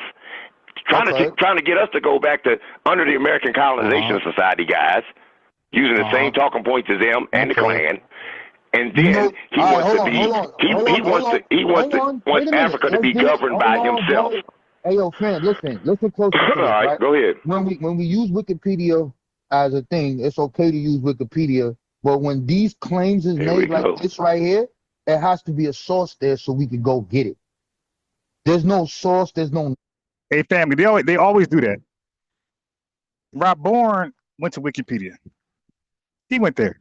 And when it substantiates what IBM said, now the goalpost has changed. Now Wikipedia is no longer good.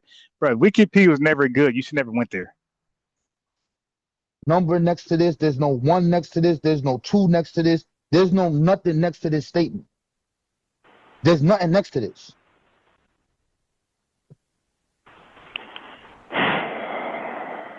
I'm just saying, bro, that's how it works. Like, you don't just, like, if we scroll down, right, it says Garvey arrived back in Jamaica in July 1914. Next to it, it says 68. You press 68, shows you where it got it from. Then it says the Gleaner, press 69, press 70. For every statement that's under this now, it's telling us exactly where this came from. So I don't know, bro. I don't know about that. I don't know. So you don't know that he met with the KKK? You saying I'm a lie there? No, that's not a lie. You're saying that he wasn't using hold on. He wasn't using the American Colonization Society's ideal of sending us back to Africa because they said that we was hold up. Said that we was unfit. And do you know where these terms come from? Just like I said, I could go down the list for you. I've already done it. I've already done these presentations. I start with the papal bulls. And then I go to Carl Linnaeus, who started classifying humanity. And saying that the Afro-Niger was lazy, cunning, and lustful. And then you go to Johann Friedrich Blumenbach, who weaponized the term race, split humanity up into 5 different races, and put the white people on top. And then when you want to go to the population control agenda, you go to Robert Malthus. That's who started that. That's who started the population control agenda that's still going on with Bill Gates and people like that today, these philanthropists. But see, these are the things that I've been talking about for years. And this is easy work. And just like I said, Garvey was a Klan member. A Klan member. Not only that, he's using the American Colonization Society movement 100 years later, still pushing their narrative. In the American Colonization Society didn't end until 1964. All right? So, like I said, all of this was already in place in front of him. Even what y'all said, he took the term Pan-African too from somebody. So he's taking that from the Pan-African movement. He's stealing that from somebody. He's tethering on to that. He's tethering on the American Colonization Society movement with the Klan and trying to be buddy-buddy with them, and he's a member of that. And then he wants to go over and he wants, envision a unified Africa as a one-party state governed by himself. He wants to govern Africa, the whole of Africa, a unified state. All of Africa. That means all of Africa governed by himself. Come on, Rob Warren. That's craziness. Oh, that's craziness. Yeah, man. I don't know about Garvey being the Klan member, bro. Yeah, he was. Yeah, he was. I don't know about that, bro. That's wild, son, for you to say that. he's meeting with him, buddy with him. He was a Klan member. I believe he was a Klan member. You know, if I'm not mistaken, I do believe that he got the membership. He was an honorary Klan member in blackface, pushing racist agenda, the American Colonization Society's agenda, to send us back to Africa, to Liberia, bro. Where they going over there and they setting up and, you know, going against their neighbors, even trying to spread out and expand and colonize them. They talking bad about them. They moving in their homeland, and you know they acting like they running stuff now. And Garvey wanted to go over there and be the governor. He wanted, everything was ruled by Garvey, the governor. You know, set your hard-foot having, coconut eating, self-grandizing ass down somewhere, Garvey. That's crazy. Yeah, that's crazy, bro. I mean, but it's the truth, though. It's the truth. Hey, bro, call them what you want, man. I put it on the screen, bro. So I don't understand. And Garvey's coming in as an agent, not even an American, coming in trying to tell us how to live. Hold on. Trying to tell us how to live, and then will take us over to Africa where he never been and become the king of Africa. Man, don't that sound delusional as hell? Yo, listen, brother. You right. That's delusional. Yo, listen. He said African for the Africans, period. This is a slogan and things of that nature. But he's going to be the king of Africa once he gets over there, though. He wants to be governed by him. He wants all of Africa to be governed by him.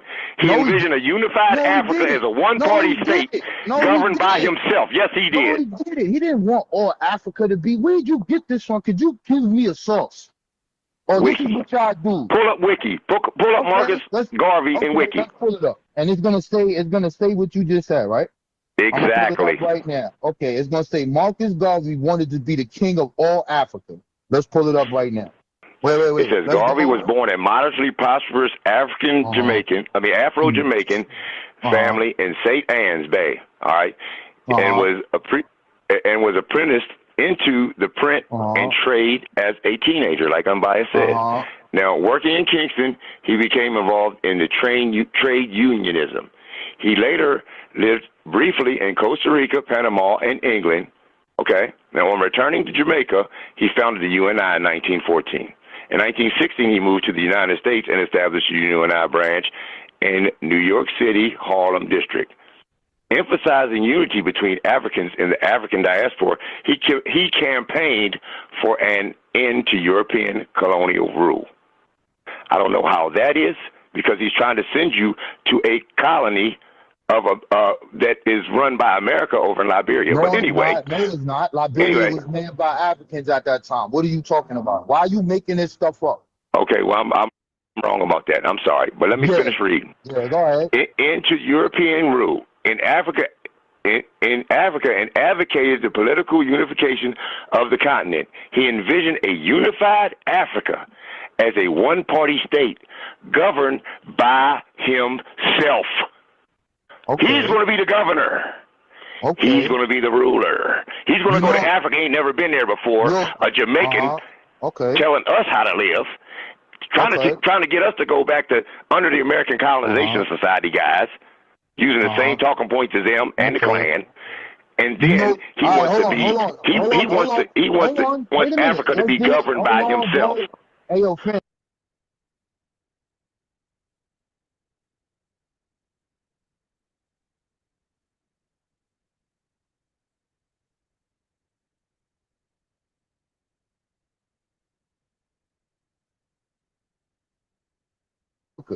This comes from the National HumanityCenter.org. Let's scroll down here. We're going to look at what this person brought forth. I'm going to turn this screen sideways so we can see this.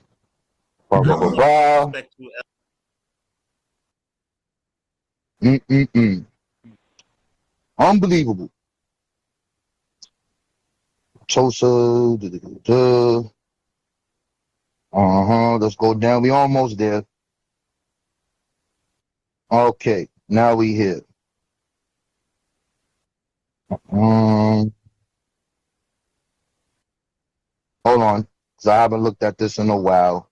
I want to make sure that I got it right.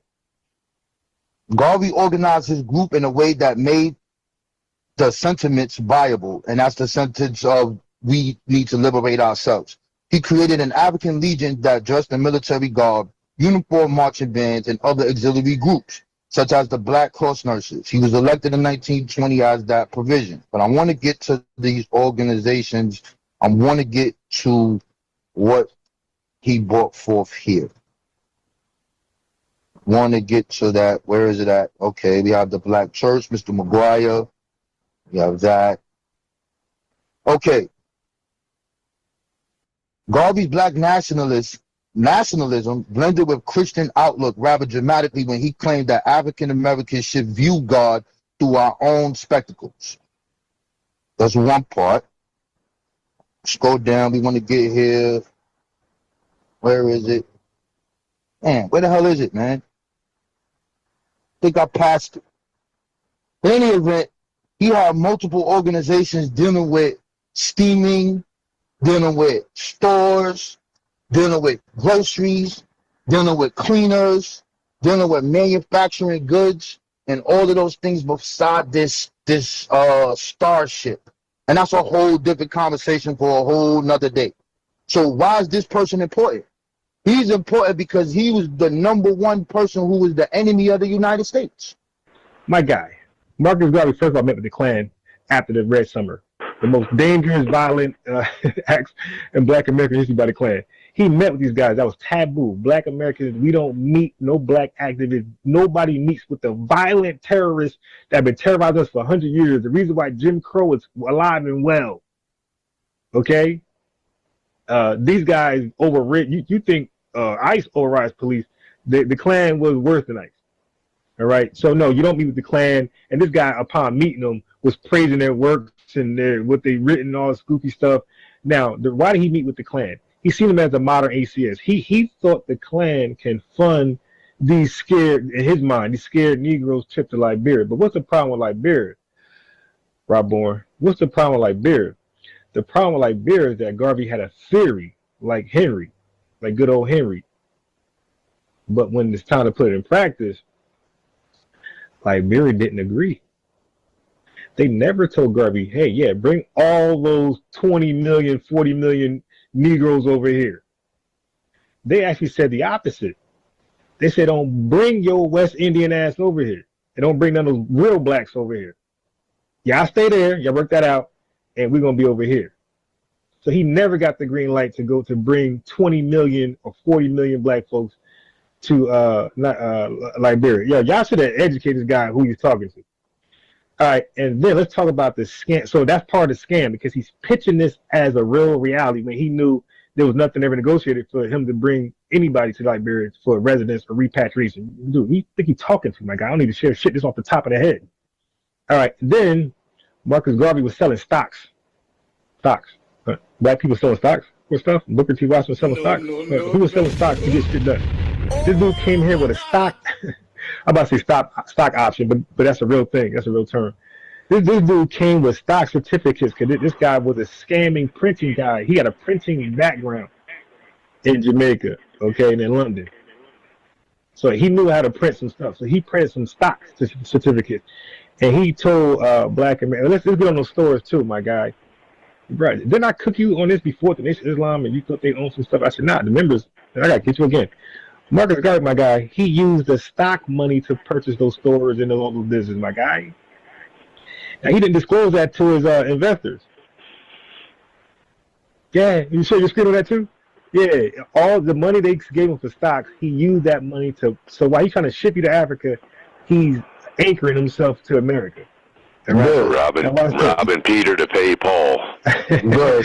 So robbing Peter to pay Paul, man. Go ahead. All right. Okay, so watch this. Now, this is what you got to do with my guy. When I say scammer, I mean every goddamn letter.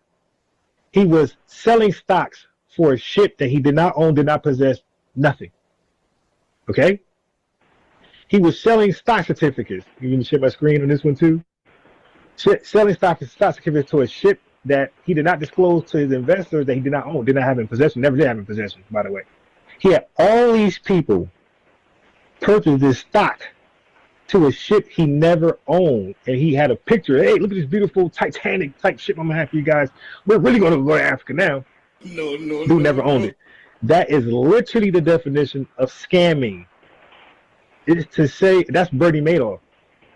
Okay, pyramid schemes. Hey, invest in this, and I'll get you to the promised land. Some heaven type stuff he was preaching to Black Americans. A couple tools on that stupid shit. He has to help expose them. And when he when he met with the Klan, yeah, that part off the government's go campaign. By the way, like I'm gonna call you. All right, bro. That. Okay, bro. Whatever you say, bro. Yeah, we ain't doing that. Let me select your name right now. You try to run, you're gonna keep right off this damn panel. What? What did you just say to me, bro?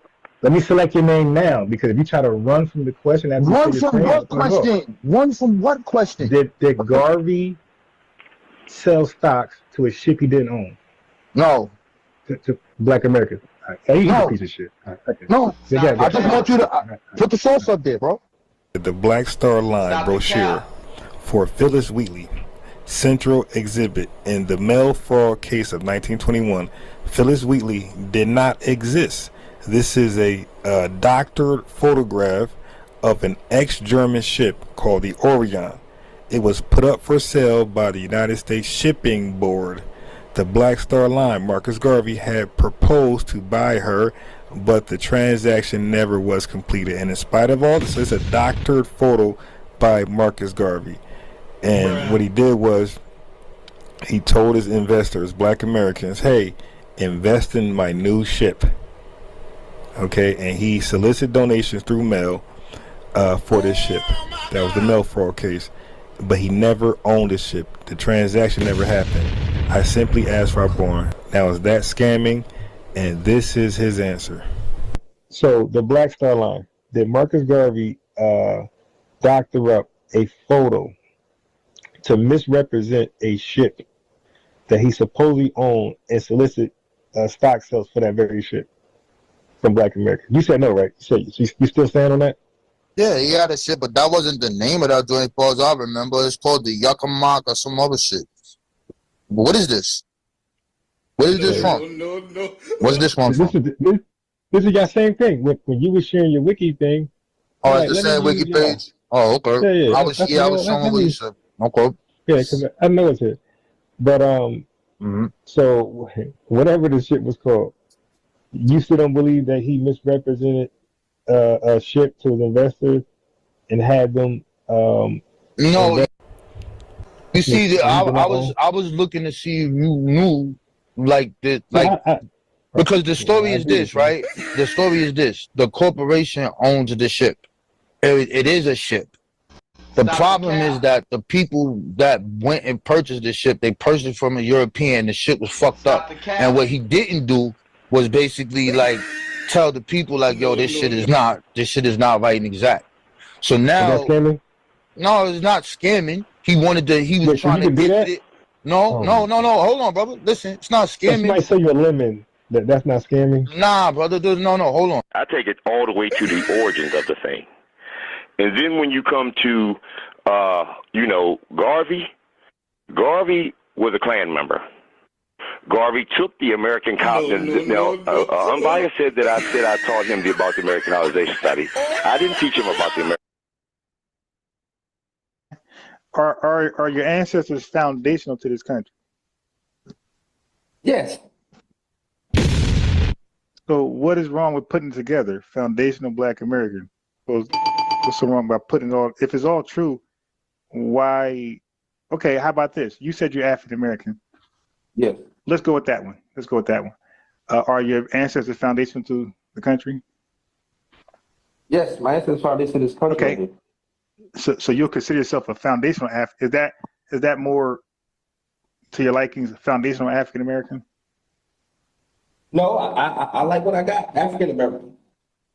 Yeah, but can't recent immigrants also call themselves African American? You say no. I mean, no, I take that back. They can, but are they? No, they're not. They can say that, but they're not an African American. Yeah, no, but okay, dude. The way you're known in this country is on paper. Yes. So yeah, okay, right. That's how your category. Everybody's known on what they fill out on the paper. That's how the government works. The OMB. All right. You're categorized by who you are on paper. The way you get help, the way you get benefits, the way you get a job is how you're classified on paper. So on paper, you're classified as African American, and aren't also immigrants classified as African Americans on paper? No, I think they will mark the other box, right?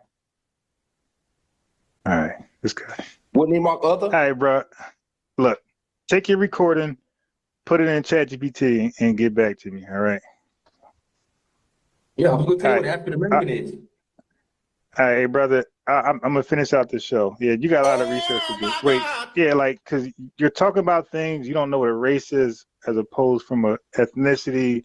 There's a lot of stuff you don't know, and you know, so you're not ready for the conversation. You're just saying stuff. But I just ask you if you're an African American, yeah, and then an immigrant that come over from Nigeria, right? Isn't he Nigerian?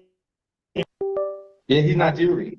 He's Nigerian. But he's also African American on paper like you, right? No, he's a Nigerian American. Listen what I'm saying to you. On paper, when he fill out for assistance or a job, does he fill out black African American like you, or he doesn't? I would think he fill out black, right? It's the same category. It's black / African American. It's all the same. That's the race. Racially, all immigrants of African descent, my boy, let me save you some time. All immigrants that come over this country, they all are classified as a race, African American. Now, obviously, I'm talking about African ancestry immigrants. No different than you. That's the problem. Because when America got to address their ills and harms they did to Black Americans solely, those who are foundational, they have a hard time doing it because there's immigrants that's also considered that as well. So therefore, so now they justify not giving you shit. They say, hey, we don't want to give it to the people that don't deserve it. So they say we can't give it to you based on race because your race is inclusive to all people of African descent. Is not specific to a group of people who were harmed. So they say until you fix that, we cannot, you know, give you anything, any reparations, anything. We can't give you anything until you work that out amongst yourselves. Did you know that? You cannot get race-based reparations. Did you know that? Yes. Okay. So wasn't it smart to fix that by saying, okay, we don't want race-based reparations. We want lineage-based reparations. Now we got the targeted specific group. Okay. So that was wise, right? To switch it from race to lineage, right? Okay. Is that wise? Is that a way to get around that or no? Yeah, that's a way to get around it. Right. Did it work before with other people to do lineage-based, not race-based? I don't know because the Japanese got theirs. Good. And what act was it called? I don't remember the name of the act. I know you were talking about it one day. It's called the Civil Liberties Act of 1988. What racial group are they classified in? Well, overall they're Asians, but they're Japanese. No. I asked you, their ethnicity is Japanese. What is their race? They're Asian. Right. And who else is Asian? Isn't East Indians Asian? Yeah, Chinese are Asian, Koreans are Asian. Okay, yeah. right. Okay, yeah. Are they Japanese? No, they're not Japanese. Japanese are Japanese. Right. So if they had a reparation claims based on race, all those people who are not Japanese would have been considered in that claim, right? Yeah. If it was Asian, right. Therefore, it'll be thrown out because you cannot do race-based reparations claims. So you have to be specific. So they didn't do that. They went with the lineage, Japanese people. The act is only for Japanese people. It's not for Asians. Yes. So African American is a race like Asian. So the rule still applies. So we were forced to say, okay, drop that. Drop that African American race. We cannot claim reparations based on that. We're going to come up with a new name that's lineage based, whether it's Adolfs, freedmen, or black or families Black Americans. But it got to be a name separate from African American, or they'll be tied to your case, therefore making it void. It'll lose every time, and it's been losing every time. And Cobra flopped, and a lot of other people flopped because the new African Republic flopped because they all did race based. All right, so now we know better now. We have technology. We're smarter than before. So wasn't that wise to get isn't that the only way to do a lineage based claim and not race based if that's the rule to get reparations, right? Yeah. Okay. So we did that. So you see how it's necessary, right? So if we want to get reparations, you see how it's necessary to go from race-based to lineage-based and then do a claim all over again and say, okay, this is a lineage-based claim. It's no longer race-based, and we're going under the name Foundation Black Americans. So there's no confusion with the immigrants who are documented as African American. You see why that's necessary now? So it don't matter if it's FBA, if it's Adolfs, if it's Freedmen, if it's a blue shoe, whatever the name is, it has to be separate from the name that's being used as a race, right? To avoid the confusion. Because if you do this, if we say we're African American and we want reparations, and our government, Congress, pass it, and they say, okay, reparations are for African Americans, and then they deny immigrants who are documented as African Americans too, that will be seen as discrimination. That's a violation. They'll say, wait a minute, you said this is for African Americans. We're African Americans too on paper. They are and we are. How come we're not getting some of this reparation money? Oh, nah, you're not a lineage. Oh, that's not what it says here. It don't say that. It says African American. That's who we are. We've been receiving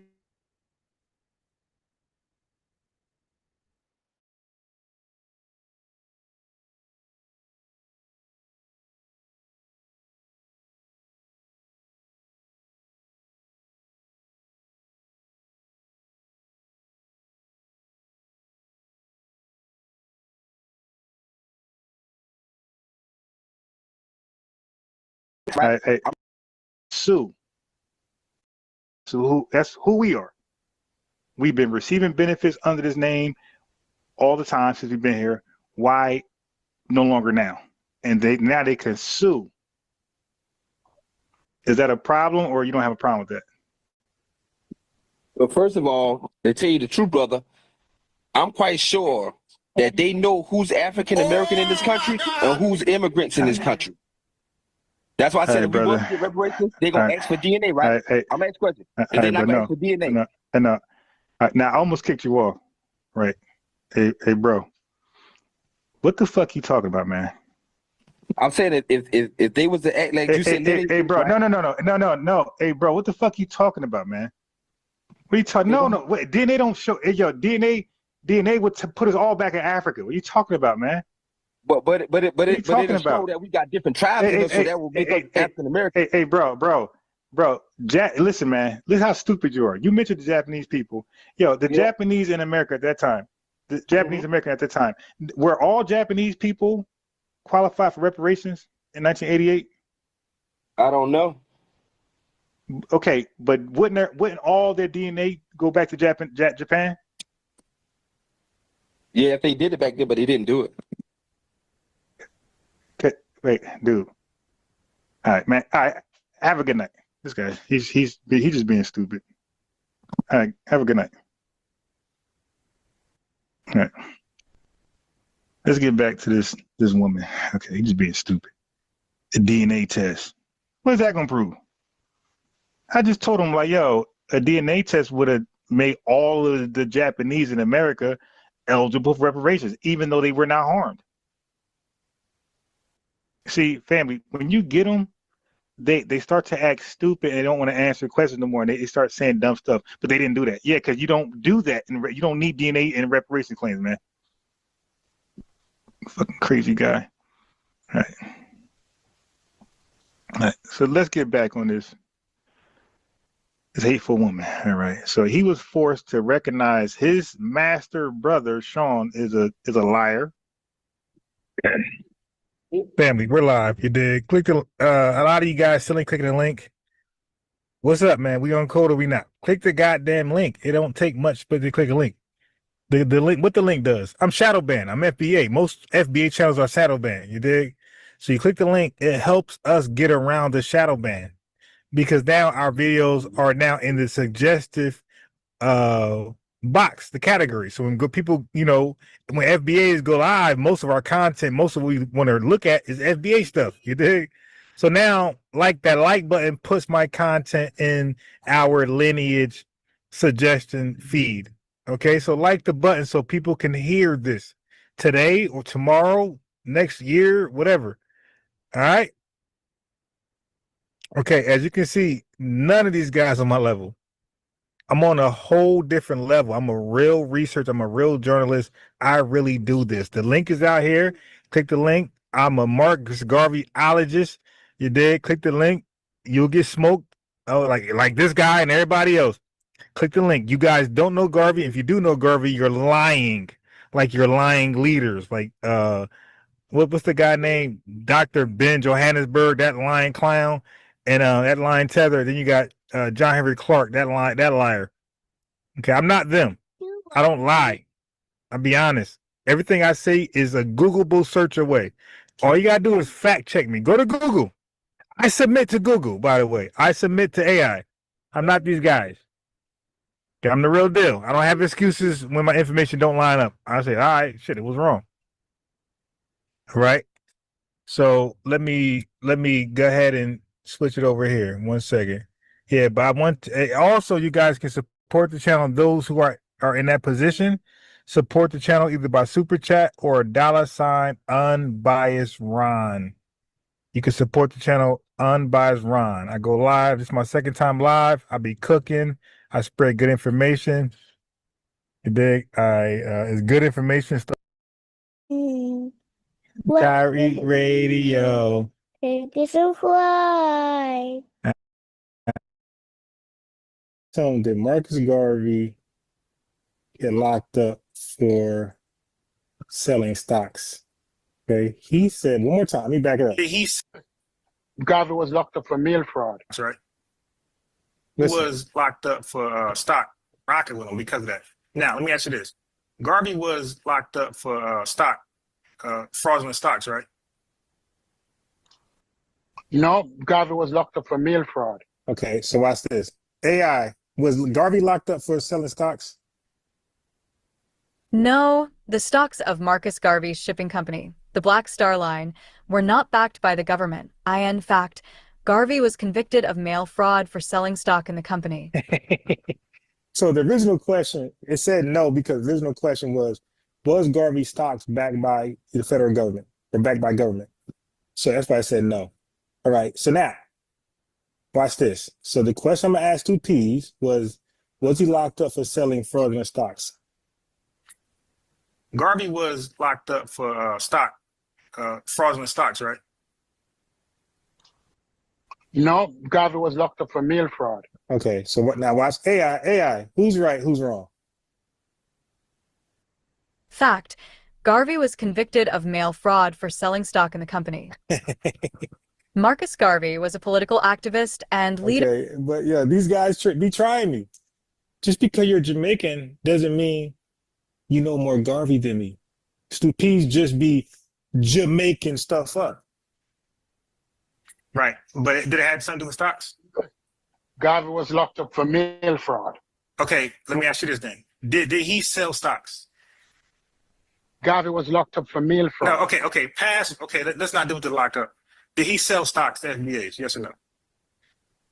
Garvey sells stocks to the Black Star Line now. Okay, now, was his stocks? Okay, cool. He was not locked up for stock. He was locked up for mail fraud. Okay, don't worry. We'll look into that. All right. So now, was his stocks licensed and registered? Oh my God! Look at him. No, I don't want to lie. At that time, I don't remember. I can't answer that question. Okay, I don't remember, no. I don't remember if all stocks were licensed and Yeah, yes they registered were. at Yes, that. yes they were because they all. Why? See how much he lies. When we talked about Garvey immigration status and visas, all of a sudden, I don't think visas was for all immigrants, and it clearly was. Now, when it comes to Garvey, he's bending all the rules. Like, I don't know if visas were for everybody. Now, all of a sudden, I don't know if all stocks had to be licensed and registered and backed by the government. Part of the exchange market. Okay, this guy. Listen. Stocks were part of the exchange market. You had the New York Stock Exchange. That was around at that time. Okay, now watch this. Watch this. Now, all stocks. At that time, can I rebut that? These people were selling shares in gold mines at that time were not licensed and registered. So not all stocks during that time was licensed and registered. Okay, now that was the dumbest argument you can make. Stocks are called, like, stocks you could say is money. And you're supposed to be able to liquidate stocks for some type of value, some type of money system. This guy used gold and silver, which is money itself. Like, how can you liquidate gold? Gold is gold, silver is silver. Like it's currency. Gold and silver, that is actual currency. So his reaching. Oh no, the gold was on. What are you talking about, man? Okay, well you go get that. Okay, you go get that and provide that. But what I'm gonna tell you is this. Look, Garvey. Watch this. Did Garvey offer stock certificates? Garvey offered shares in the Black Star Line. I know. And then when you bought the shares, did he give you a stock certificate? He gave you a certificate for the shares that you bought. Right. So okay. When you offer a stock certificate, your stock's got to be licensed and registered. Now watch this. Watch this. Watch this. Watch this. Was his stocks protected by a body of government? Because all money is FDIC, stock market protected by the government. Was his stocks backed by the government, protected? Prior to 1930, when the Great Depression and the Great Crash occurred, most stocks in the United States were never protected by any organization. Go on with some stocks and bonds. Okay, cool. And go on with the Great Crash of the 1930s. Okay, cool. Now watch this. Now you said he sold stocks for the Black Star Line shit, right? He sells shares in the Black Star Line. It's the same. Stocks and shares the same thing, bro. It's the same thing. You can't call them anything you want to call them. No. Listen, bro. This is financial. This is finances 101. All right. Investopedia. Can you use stocks and shares interchangeably? Units of stock are called shares. This guy, I'm just the one guy. I'm like Thanos, man. I've researched too much. I know about stocks. I know about this. I know history. I know about science. I know just too much, man. Big Bang, like, you can't really shake me down. Y'all watch that Chinese movie, Shaw Brothers Invincible? They're trying to find his weakness. They're hitting him in all types of parts of his body, trying to find his weakness. They couldn't do it to the end of the movie. That's like me. He's trying to find where I'm weak at, and I'm just killing him. Dude, stocks and shares are used interchangeably, my boy. Security and shares are interchangeable. Okay? No, they're not. Okay, all right. Okay, so now watch this. Yes. Okay, so he said no, they're not. So one more time. Stop the cap. Also called Investopedia. This is why I be trying to spare these guys. Like, yo, you're not ready, man. Matter of fact, let me share my screen. You see it yourself. Units of stock are called shares. What is he talking about? People use stocks and shares interchangeably. It's okay. Okay, whatever. Now watch this. Did he sell shares? Okay, let's use your word. Did he sell shares for the Orion ship?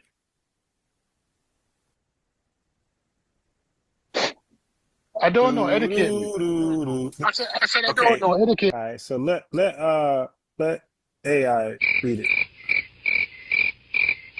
In January 1922, Garvey was arrested and charged with mail fraud for having advertised the sale of stocks in a ship, the Orion, which the Black Star Line did not yet own. So he didn't even own the ship yet. So you clearly heard AI say because he locked up for mail fraud because he advertised the sale of stocks. So this stupid guy keep acting like mail fraud has nothing to do with stocks. So he was selling shares, stocks, to a ship he did not own. Okay, and J. Edgar Hoover said, "Gotcha, bitch."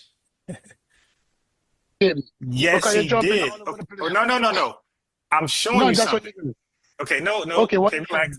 Okay, you don't know, so let me fill you in. Anybody can Google this. Google is at everybody's hand right now. Garvey sold stocks to the Orion ship that he did not own.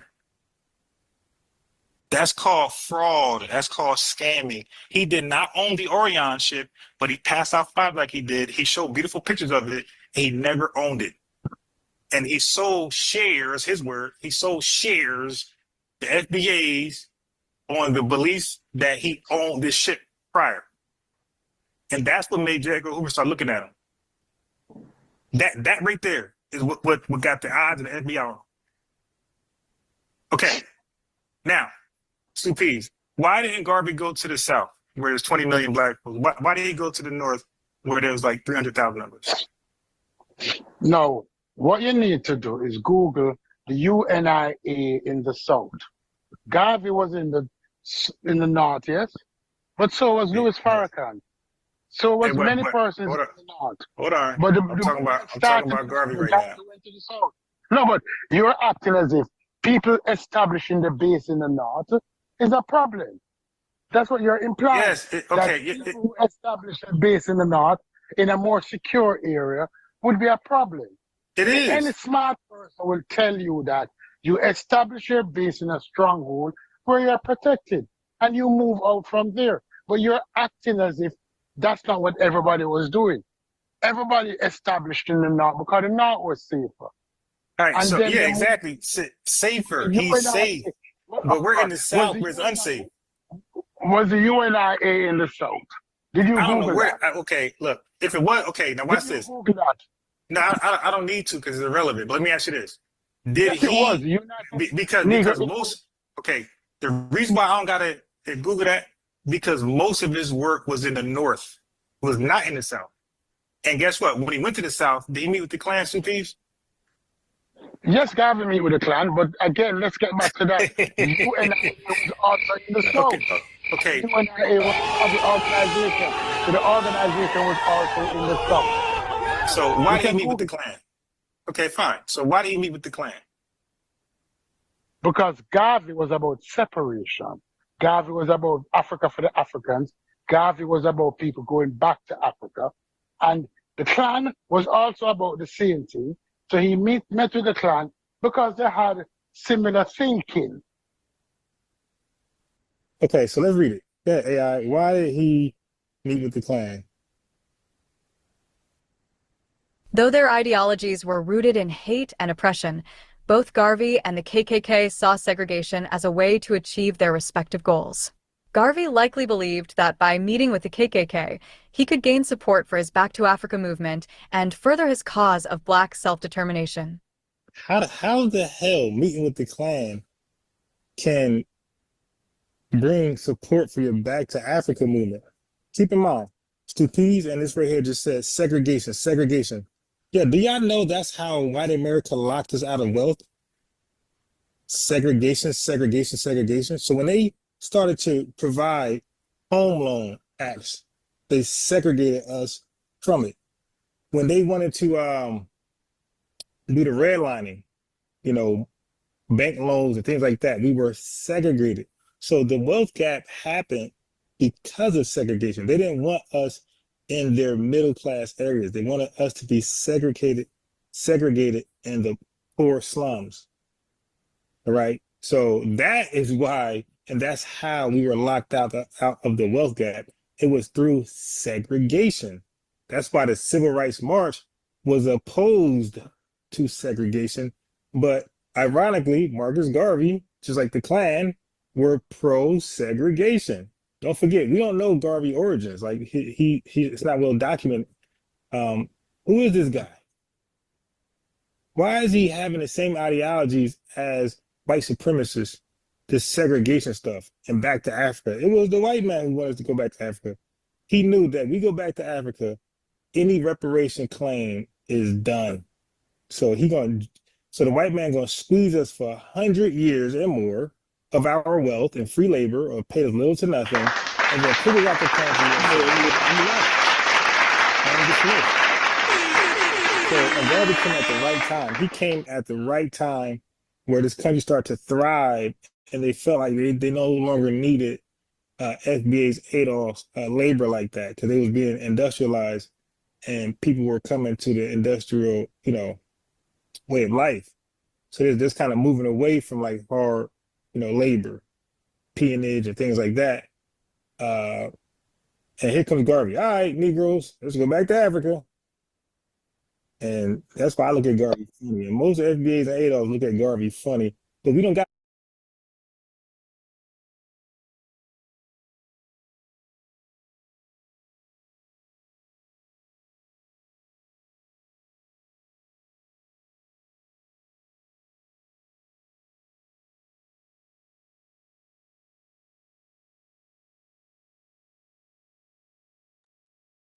I just remember I was muted. All right. I want to do a review of revenue and FBA gatekeeper debate. Let's take a look at this. Not that one.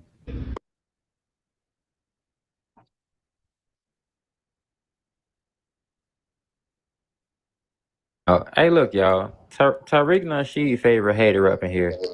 He down there in the comments hate watching, y'all. That's my son. Now watch. Let's see how revenue behaves, because you see over here he's well behaved. Look, where did he go? He said, "I'll be back in 10 minutes." Family, where did revenue go? I'm telling you, what happens over here, he gets destroyed over here. I make him look like a complete fool, incoherent, don't have a comprehension. His research is incomprehensible. Like, I make him look like a fool. That's why he's so comfortable with other channels. He said, "Oh, Ron, I'll be right back in 10 minutes." Family, a whole hour went by. Revenue, where you at? What happened, bro? That dude be running from me. Let's check him out on FBA Gatekeeper. His name Revenue. That's the nigga that always be on Tariq's show, crying, just crashing. Hey, Truth Teller, where you at, man? Pull up. Hey, I am gonna do TikTok and yeah. So let me know. Yeah, so pull up. Whoever's gonna join me on TikTok, get a TikTok account, family.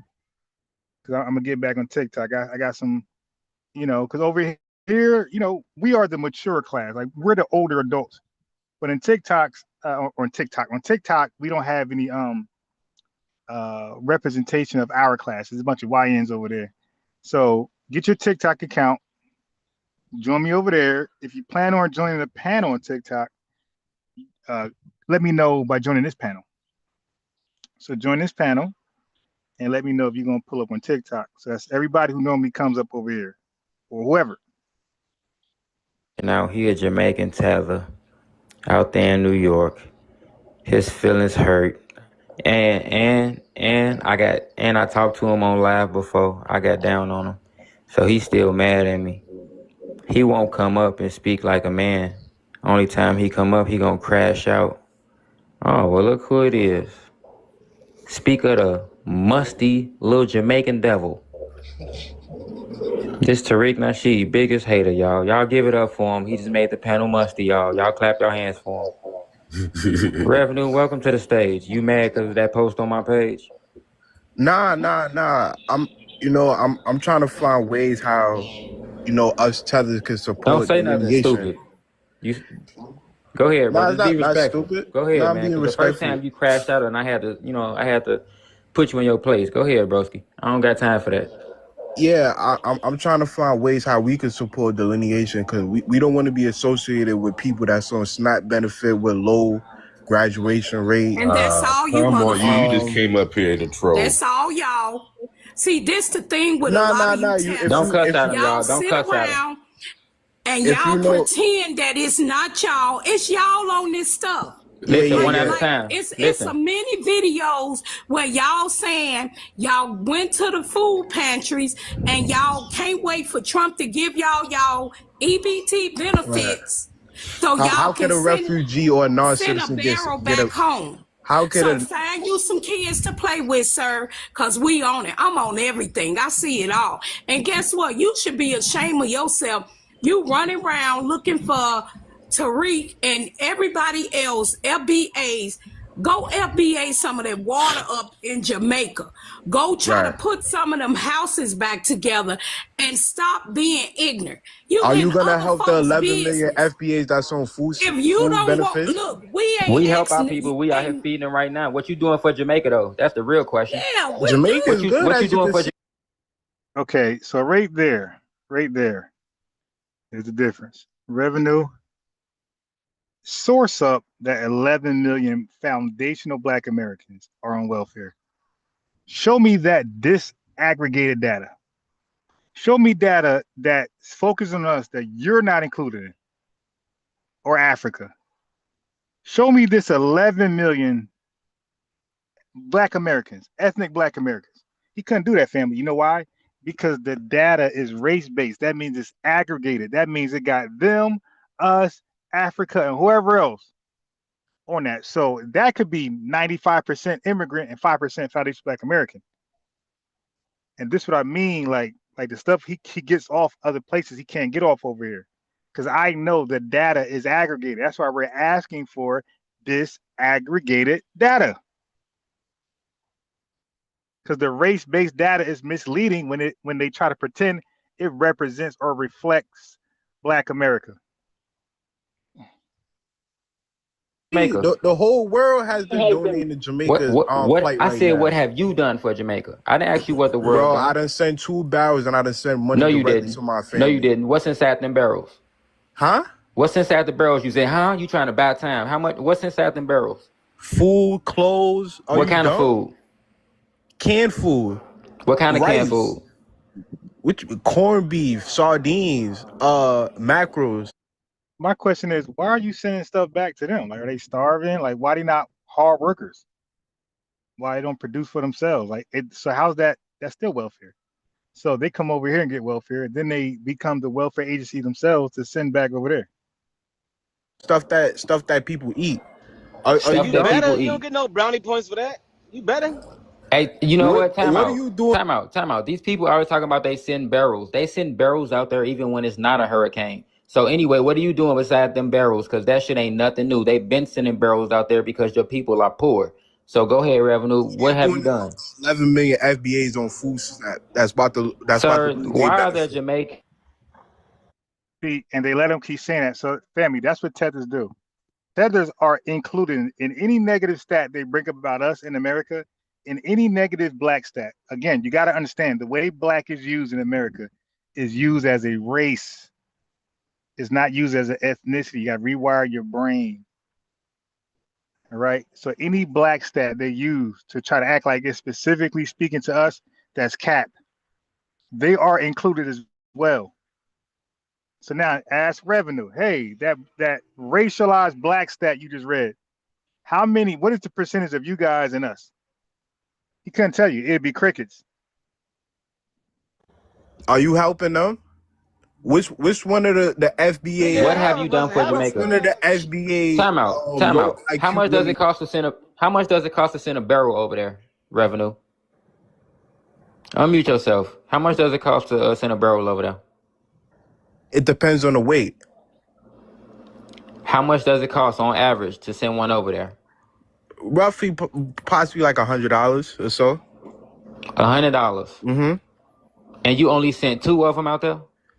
Bro, you asking the barrel or the stuff inside the barrel? Cause that's 2 different questions. I know that's what I'm asking you. I'm talking about the shit that's inside of it.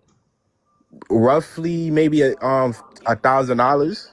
You ain't got no money. You ain't send that. Yeah. Where the receipts at? Yeah. Where the receipts I don't got at? no money.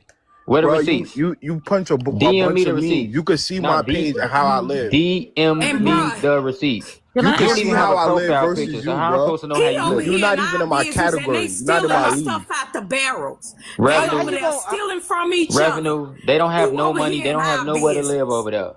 Right, but Nigga, you won't we even They don't show come have your here, we no make face, votes. nigga. houses. They Nigga, don't you have won't even no show your I toilets. face. now Don't nobody understand why They believe y'all. you. shitting in the I ocean. understand why y'all Revenue. haters. Revenue. Can I ask you a You question? got bigger problems to worry about. You over here in the Go FBA go go space. ahead, You Miss need to be CC. worrying about Jamaica. Right. This live ain't even about Jamaica. This live about Africa. Revenue. Can I ask you a question? Go ahead, Miss CC. Since you so worried about FBA. I'm not worried. I'm Wait a just trying to minute. Wait a support minute. No, no, no, delineation. no, no. Wait. No, no. Wait a minute. It is a known fact that white tea people are 43% recipients of the SNAP benefits. 28% of the benefits go to immigrants. Only 18% That's a come lie. to FBA. Wait a minute. All Wait a minute. They immigrants just put don't the even statistics. qualify A for whole Wait a lot of minute. immigrants is on Wait a SNAP minute. benefits, especially Jamaican immigrants. Wait a minute. Right. My question is, $1,000. Let's see it's who need a common knowledge SNAP because they benefit, just posted immigrants it or online FBA. Revenue, Man, last shut revenue, week, your little revenue. One 2 immigrant weeks person. mouth ago. while the sister talking, bro. Better Hold on, Stop y'all. talking. Listen, revenue. Look, one person gonna talk at a time. All right. I don't want to have to mute you. Listen. One person gonna talk at a time. All right. You can speak revenue, but just be respectful. One person at a I time. have Go not ahead, CC. disrespected you. I have not disrespected you one time while I'm asking the question, nor have I interrupted you since you came on the platform. It is a known fact. 2 weeks ago, the federal government posted how much percentage of benefits go to what group of people.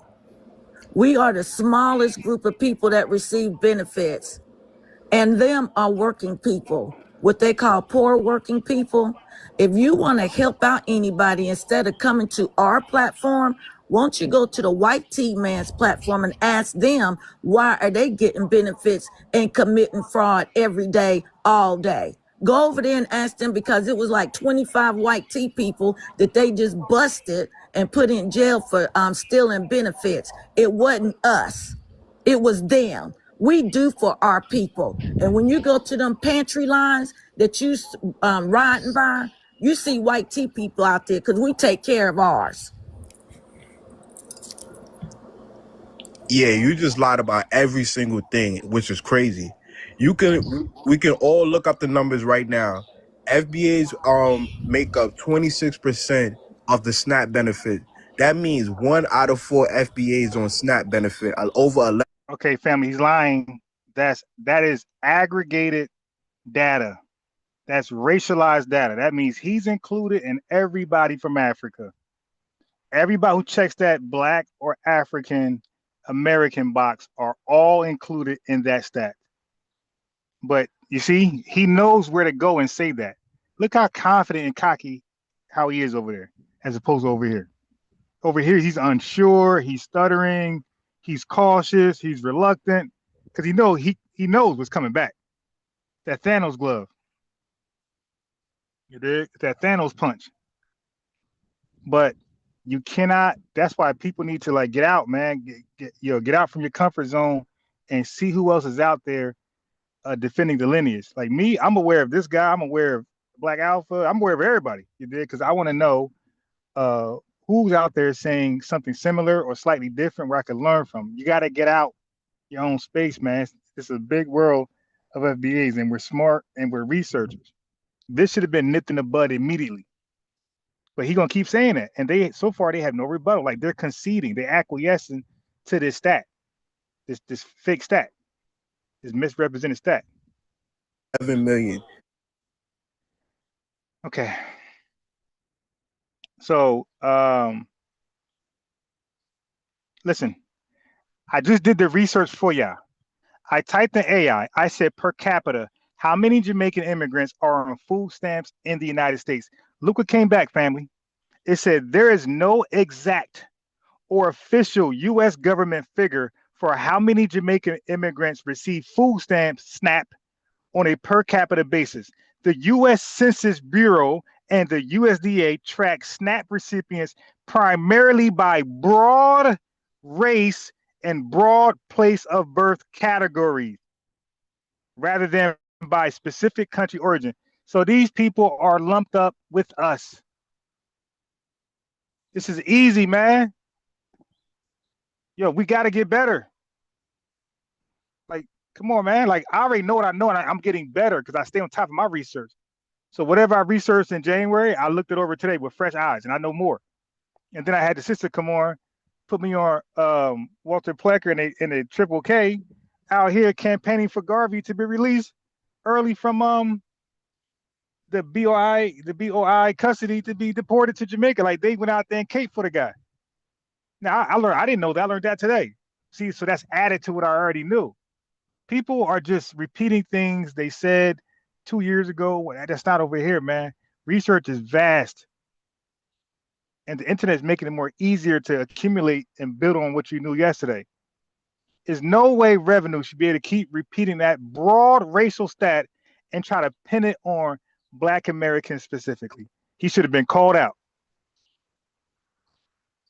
That's why there's a saying, many are called, but few are chosen. You're overwhelmingly represented on SNAP benefit.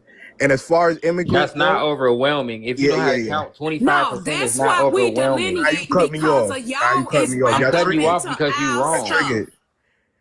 Ain't nobody triggered. You immigrants are not even. This win is 25% the majority. 24% is not the majority. I said 26%. And guess what? Time out. And time out. You're only 13% of the population. I mean, you're overwhelmingly represented on SNAP and guess benefits. What? They still doing.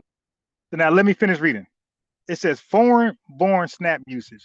According to the USDA and fact-checking data, roughly 89.9%, you could say roughly 90% of all SNAP recipients are native-born U.S. citizens. That's everybody who have citizenship in America, okay?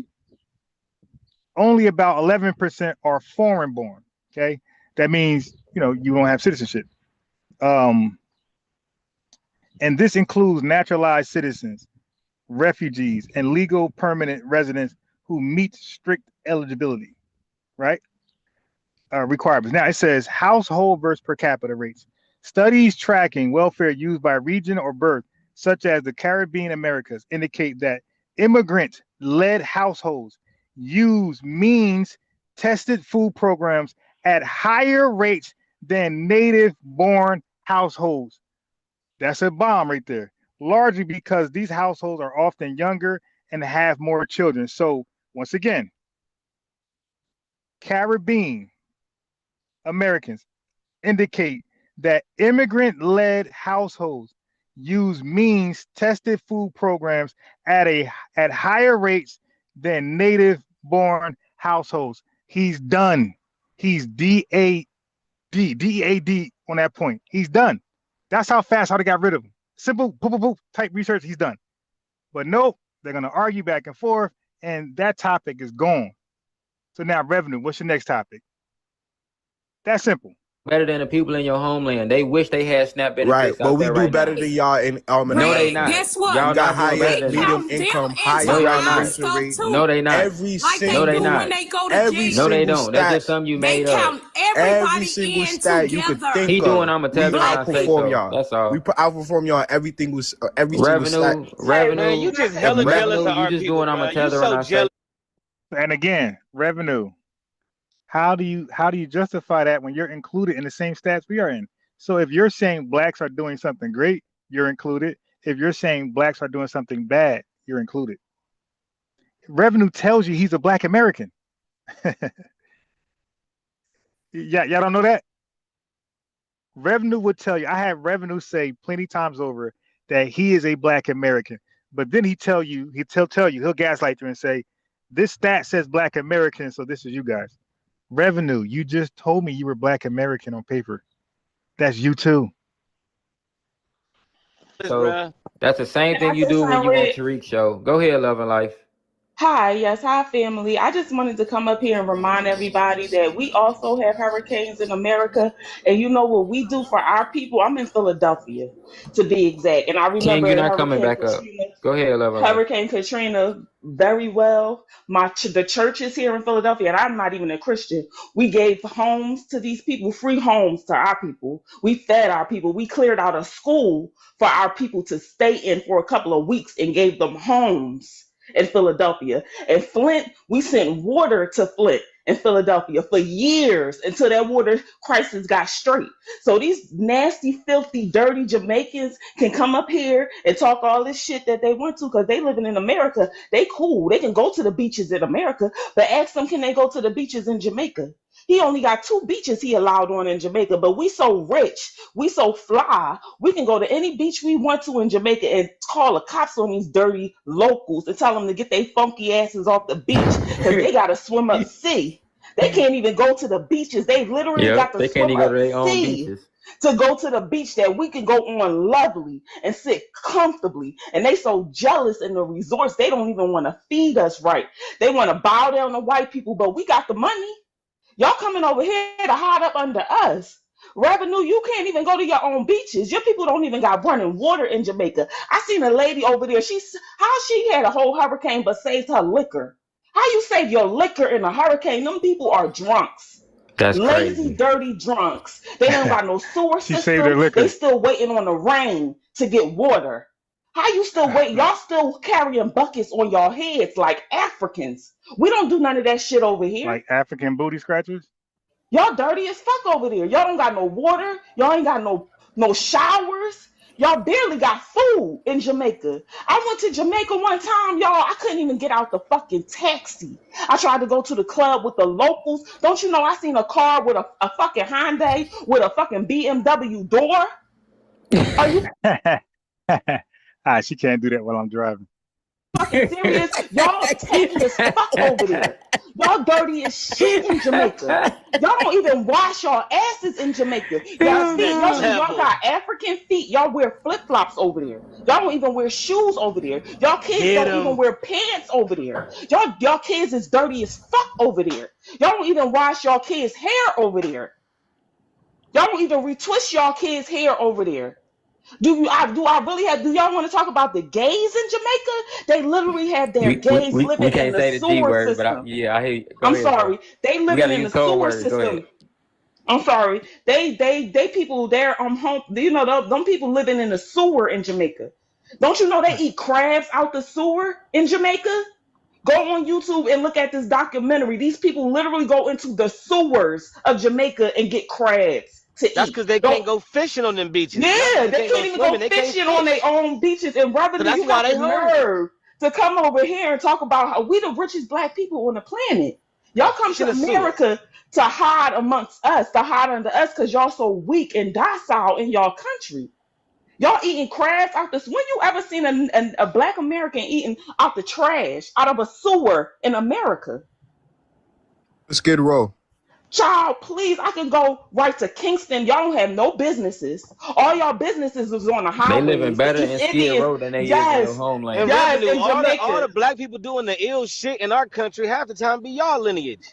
Let's keep it real. That's the imagery behind it. Y'all giving the white people that imagery. All right, so they finally said something about that, but they ain't gonna be 10 toes on that because you gotta know what you're talking about. I should show you this Haitian lady that moved next door. I really wanted to to my mother-in-law. Oh my God! Wait a minute. They're so dirty. They are so magazines. They so dirty. Yeah, she flamed revenue. I ain't gonna lie. I should show y'all my neighbor, my mother-in-law's neighbor. She's a Haitian, and it's a Jamaican on the other side. Yo, they so fucking dirty. These Jamaicans are so dirty. They stink. Did you see that Haitian lady that's just on TV on live? Yes. You want to talk about stuff that can't drive. They can't drive. Do I have to go to my mother-in-law's house and show you the front of your house? I'm talking about stuff that's well documented. Facts. Y'all only got 2 beaches. Hard evidence. And that's a fact. Y'all got, isn't it a fact? Y'all gotta swim up sea. Y'all gotta swim up sea, right? That's a fact. Y'all gotta swim up sea. No, you don't. You don't. You don't own your he's in denial. Y'all still bowing down to the crown. Y'all still bowing down to the crown. How about you help your FBA Child, fuck sisters out of that's on here. SNAP Wait a benefits minute, and phone is cutting off? How Revenue. about Let me that? tell you something. Yeah, they loud and dirty. Even Loud if and our dirty. people, even if our people are the highest percentage, even if they the highest percentage on recipients, you No, it's a damn fact. right, because my It's a fact. ancestors are the ones that paid into the system. Your ass ain't paid a dime into the system. You come over here and live with our people and think you living high on the hog, and you don't even take care of your own. So who you think you're talking to? Actually, and it we was came our up people with that these made it programs. possible for your little stupid We came white up with these programs. programs. Tell them. Miss Caribbeans are the We largest came up with these programs. amongst Please, the black people in y'all New York can City. barely read. The white Y'all people Caribbeans admire can't us, even and they read. copy us and put that shit. Yes, they don't even have Miss diplomas. Miss They don't even CC, have an guess what? education. They done tied all them into us under all that. They under there as Black Americans or as African Americans. So Fly. we lying. Fly, I So know. they This people is on there too. we know. They We done know tied that. everybody together. Child, they came over here for welfare. They came over here green for card welfare. These recipients people are and dirty, refugee docile. cannot They get can't government build assistance. anything You know in their that. homeland. Jamaica looks like Refugees can shit. get assistance. Refugees, Jamaica asylum looks seekers. like shit. Okay, family. Now you heard this dumb tether? He said immigrants cannot get government assistance. Like, this is a fool. That's a fool. That's something a fool would say. I wish he won't even try that over here. He won't even try that over here. Like, I studied like TANF before it was TANF, right? How it transitioned to TANF. So what are you talking about, bro? Y'all get government assistance.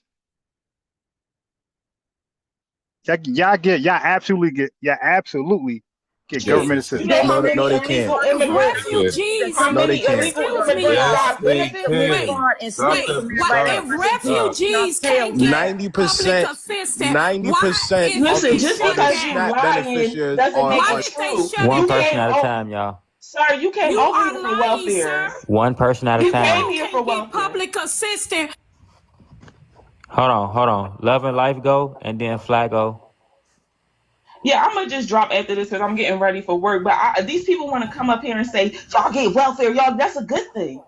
We ain't none of us hungry. Y'all came over here for welfare. That was your reparations. Your dirty ass parents brought their filthy docile asses over here for welfare, for housing, for everything that America had to offer. Because your ancestors ain't leave you shit. They couldn't build you shit. They didn't leave you nothing. And y'all got the nerve to talk to us crazy, the best people to walk the face of the earth. We invented everything. Jamaica don't got shit. Y'all ain't create no music genres. Y'all didn't create y'all style of dress. Y'all didn't create none of the food that y'all eat. Y'all are nothing compared to us. That's why you gotta be around us to get our frequency. Because you ain't shit. If you stop impersonating us, you wouldn't know what you would be. You wouldn't know where you stop looking at us on TV and go search out for a filthy ass Jamaican swimming up sea. Go fix your people. Your people swimming underwater. They drowning, dog. And you up here on TikTok.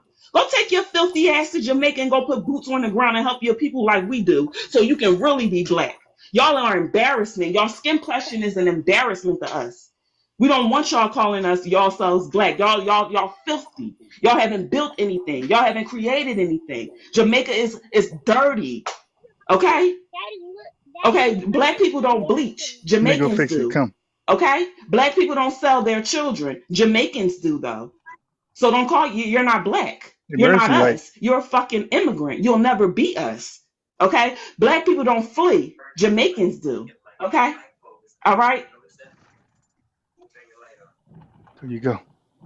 Yeah, bro, because you're throwing out statements that are not true. Over 75% of white folks are on government assistance. You tricked and me. Over 60, I think it's 40 to 50% are getting a SNAP benefit. When it comes to foundational Black Americans.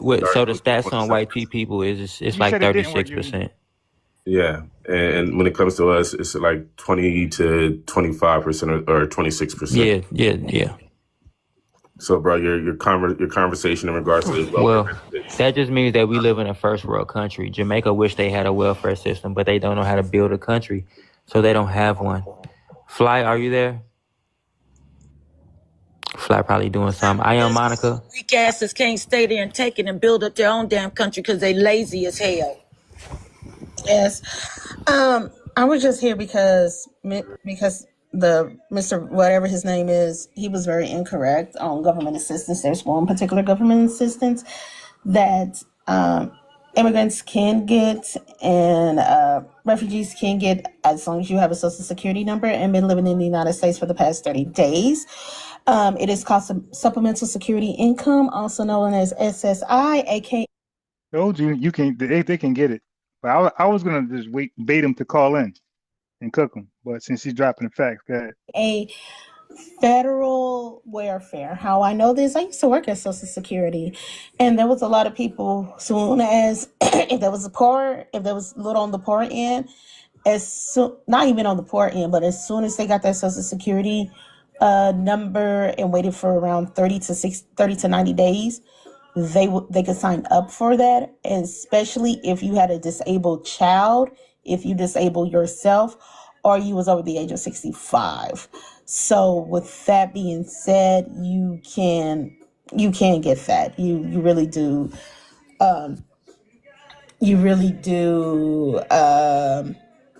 To do that. And then also, Black immigrant children are more likely to live in poverty. No such thing as more Black likely immigrants. to live in That's a poverty contradiction.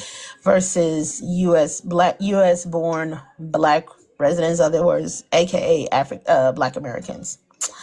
So yes, you do receive, and also y'all are mostly the recipients of that, and then. Family, ask yourselves, how come revenue ain't called back in? I made the devil flee. To be honest, there are more white people that does receive EBT than black people. So everything you were saying on here was actually false and incorrect, and you was actually believing the welfare queen stereotype. Now, the welfare queen actually came because a white woman wanted to commit fraud and said that she was white on one account. Well, she used her actual race on one account. Then she wanted to say she was Black on several other accounts to commit the fraud. So that's what it is. And also, I mean, in the comments, you do not speak correct English, unfortunately. I mean, what is idiot is idiot.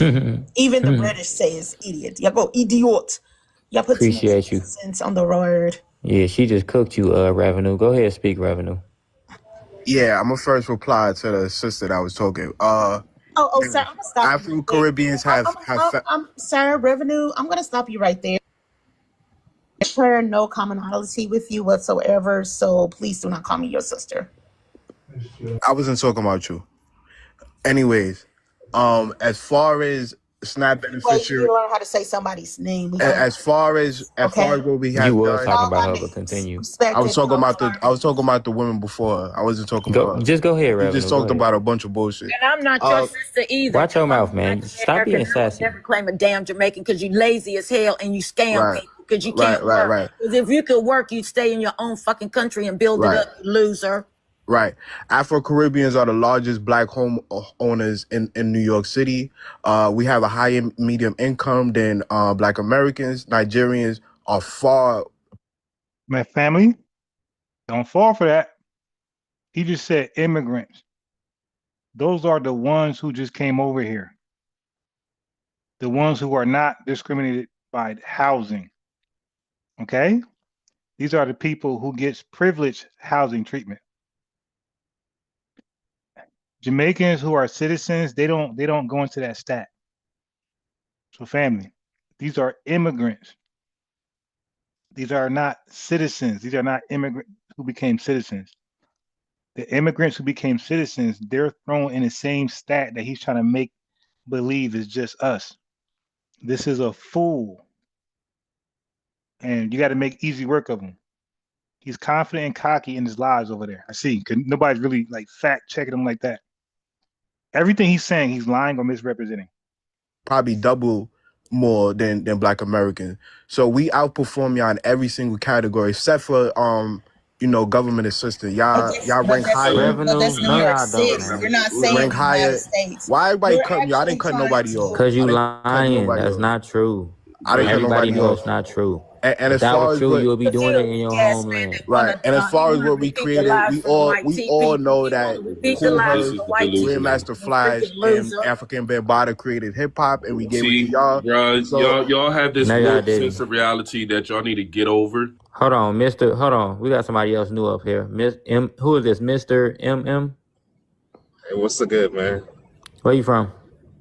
I'm from Jamaica, Bahamas, Canada. Right. Okay, you gonna wait. Go ahead, Fuego. Scooby, are you still there? Or you went to sleep? But Fuego, go ahead. Yeah, I'm gonna say this last thing, and now I'm gonna land my plane because I get ready for work. I'll be there in 15, 20 minutes. All right, go ahead. So here's the thing. You all come over here with this warped sense of reality that y'all believe that y'all believe whatever the white chief said to you. And at the end of the day, y'all can try to throw statistics that are inflated based off of the fact that y'all come over here and y'all mark yourself as being Black American. So all the statistics that you continue to come up with are totally inflated at the end of the day. So you can talk about New York and what's up with can't get SNAP benefits. And Section 8. So we don't even account for the numbers at all. I'm gonna tell you this. My particular job.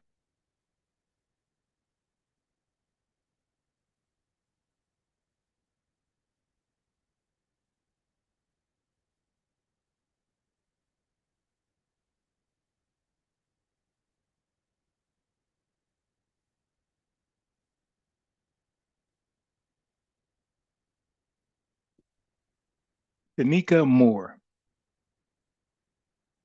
You can unmute Tanika Moore.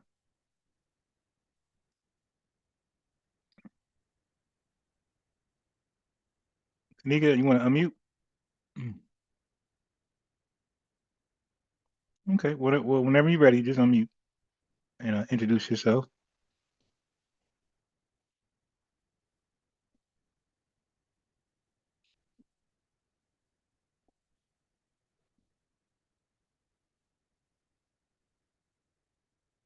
Yeah, so whenever you're ready, just say, hey, can I say something? And I'll pause the video. I was in analytics, and I do actually work with the Human Services Department. So I do see the statistics, I do see the numbers. So I'm not going to play this game with you.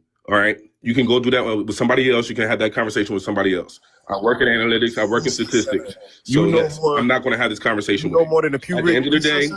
At the end of the day, I want you to take your warped sense of reality and I want you to shove it up your ass and call it a day.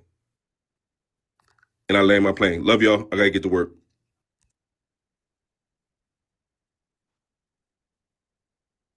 Yeah, so sometimes if you can't get your microphone together, you probably got to come out, come back in. So I think she did that.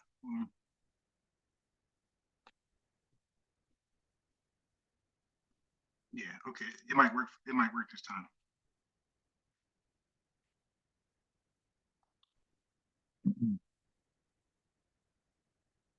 Okay. So, okay. Tanika? Can you hear me? Yes, I can hear you. Yep. Oh, okay. I've been listening to y'all for a while. I'm FBA. I'm older FBA. I'm approaching my 50s. But anyway,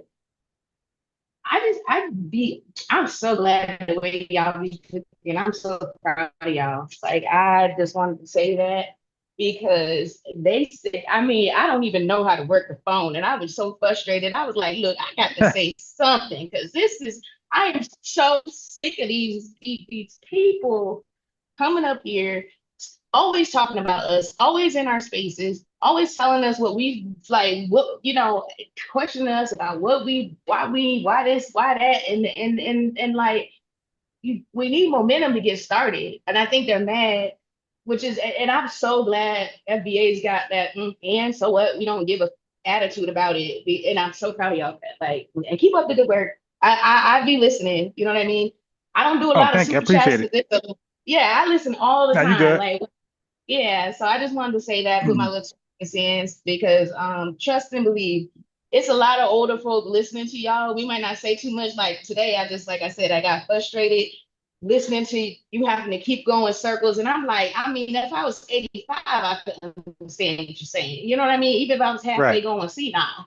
Like, I don't Right. like it's for you to stay calm and keep your composure. You're such a gentleman. You keep your composure. And Tariq too. Shout out to him because I be on his thing cracking up all the time because he just don't got no problem putting them in their place. He be killing me though, popping that gum and chewing and smacking and stuff. But that's okay though. But yeah, that's all I wanted to do. I wanted to give y'all flowers. I'm proud of y'all.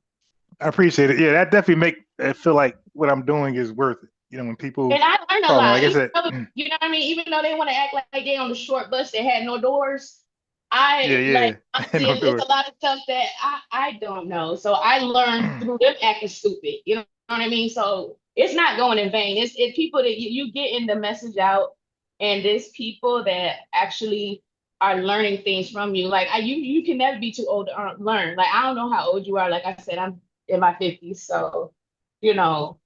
I just want to put that out. So don't get so frustrated with the tether because you are teaching the ones that actually do want to learn. And then when the master plan come together, then you know how FBA do.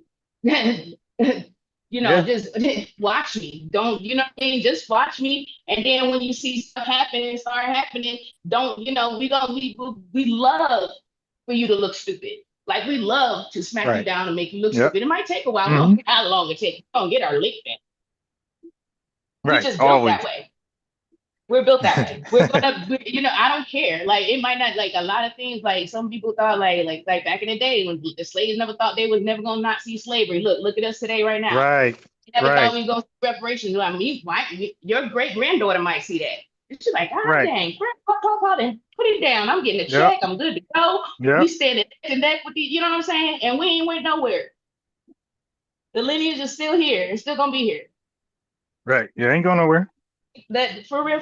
Like, like I ain't gonna lie, in my younger days I dated around, but I ended up having 2 FBA babies. You know, 2 different baby daddies. I married the second one, but divorced him. But anyway, they both FBA. Right. I'm so glad it ain't turned out to be no one of them motherfucking tethers. Because their cops say so good back in the day. Because I was like, you know what? I'm gonna say one more thing. Like I was growing up, right? And I'm like, Africans, what the fuck are they? Excuse my language. When did all these Africans be at school? Like, I don't remember going to school with Africans. And then I'm like, yeah, me either. I said, oh, they was acting like us. So we really thought they was going home and eating mufufu with talking, you know what I mean? Like, right. But they was coming around us like they us. So that's why we didn't know we had Africans at our school. Right. Now hold that point. So if we didn't know they were Africans, then how did we single them out to call them African booty scratcher? From the commercials, man, everybody saw that white lady or whatever. Listen what I'm saying.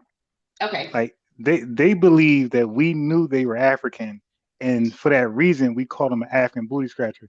But if what you're saying is true, and what I'm saying is true, we didn't even know they was not African. So that whole narrative is false. You watch videos right now, what they looking like, who they dressing like, who they talking like. So how we gonna know? We young, we in high school, you know what I mean? So that means you out like that, bro. Right. So that means that we were calling everybody. That means that we were calling everybody African booty scratchers. It wasn't specifically one people. Right. My cousins and them all the time, we used to say that to each other. You know what I mean? We get out now ladies and jump to each other, and you know what I mean? Like, that was just what you did. You had to come back with some. You know what I mean? So that was your lame comeback if you ain't have nothing to really come back. Right. And that might have came from, and that term might have came from Jamaica.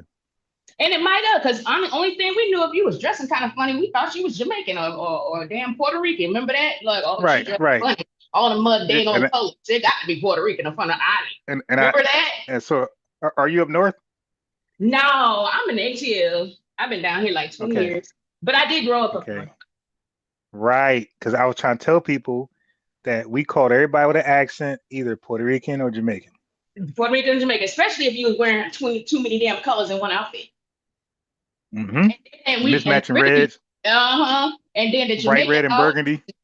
just like today. Now the Jamaicans is cosplaying the Africans. The Jamaicans was all we knew that was out with them crusty toes and them worn down flip flops back in the day, or sandals or whatever they used to wear.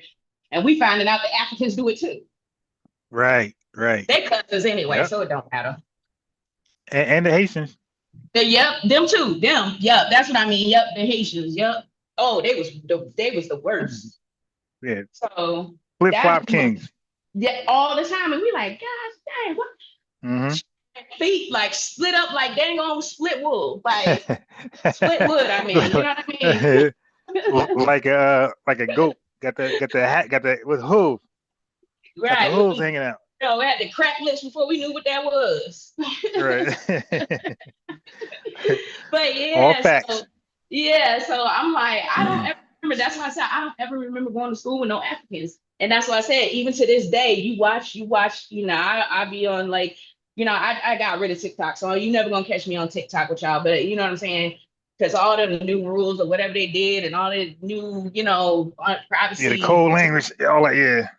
Yeah, I was like, man, I don't need all this. I'll stick with YouTube like I've been doing. I'm old school. You know what I mean? I come from days, pagers. You know what I mean? Pagers, pager days. Pagers, you know what I mean? The church phones. Church phones, my era. So to lose talk, please. Okay, bye. So that's all I wanted to say. And I was kind of ticked off when I learned that too. I was like, dang, that's why I didn't know they was African. So us, and they going home, you know what I'm saying? People talking in cliques and shit, and I didn't know. Right. Here I am thinking this is some weird, weird black dude. Everybody got one in their family. Right. You know what I mean? Like, yeah, why this dude weird? Yeah, and the whole time he wasn't even, he wasn't us. So that's why that delineation is a must. And I'm so proud of the young generation going forward doing that. For real, because it's a must at this point. That's all I wanted to say, but that's one of your little babies? Yeah. Oh, congrats. My baby's is old now. My daughter she's trying to 25 this week and crying the blues because she's going through her little happy birthday to her. I know, right? She's going through her little midlife crisis about being 25. I'm like, girl, it only get better from here. Anyway. Right. Everybody younger was about to be, she going on 16 next year, so she's smelling herself. So that's with her daddy, so he can keep her in check. Right. Yeah. But yeah, so I'm like, man, I'm proud of y'all. Y'all coming out swinging like I learned from what's that lady name, Mama X or whatever, her little song that went viral or whatever. When recently? No, the one she came out talking about ain't nobody singing no hymns, ain't nobody doing this. We like you talking about Mia X for No Limit? Yeah. No. She's an older lady. Oh, nah, I'm not. Yeah, maybe I know the song. I know the name. Something like that. Yeah, I can't think of it. I would have to flip through my phone. Hold on, I'm gonna try to think of it. You might have heard it because you're younger. You sound like you're younger. I don't know. I'm just. I sound younger, but I ain't that much younger. Oh, okay. Black. We don't crack. Yeah, I'm 48. Yeah. Oh, okay. So you know what I'm talking about. All right. Hold on. I be doing so.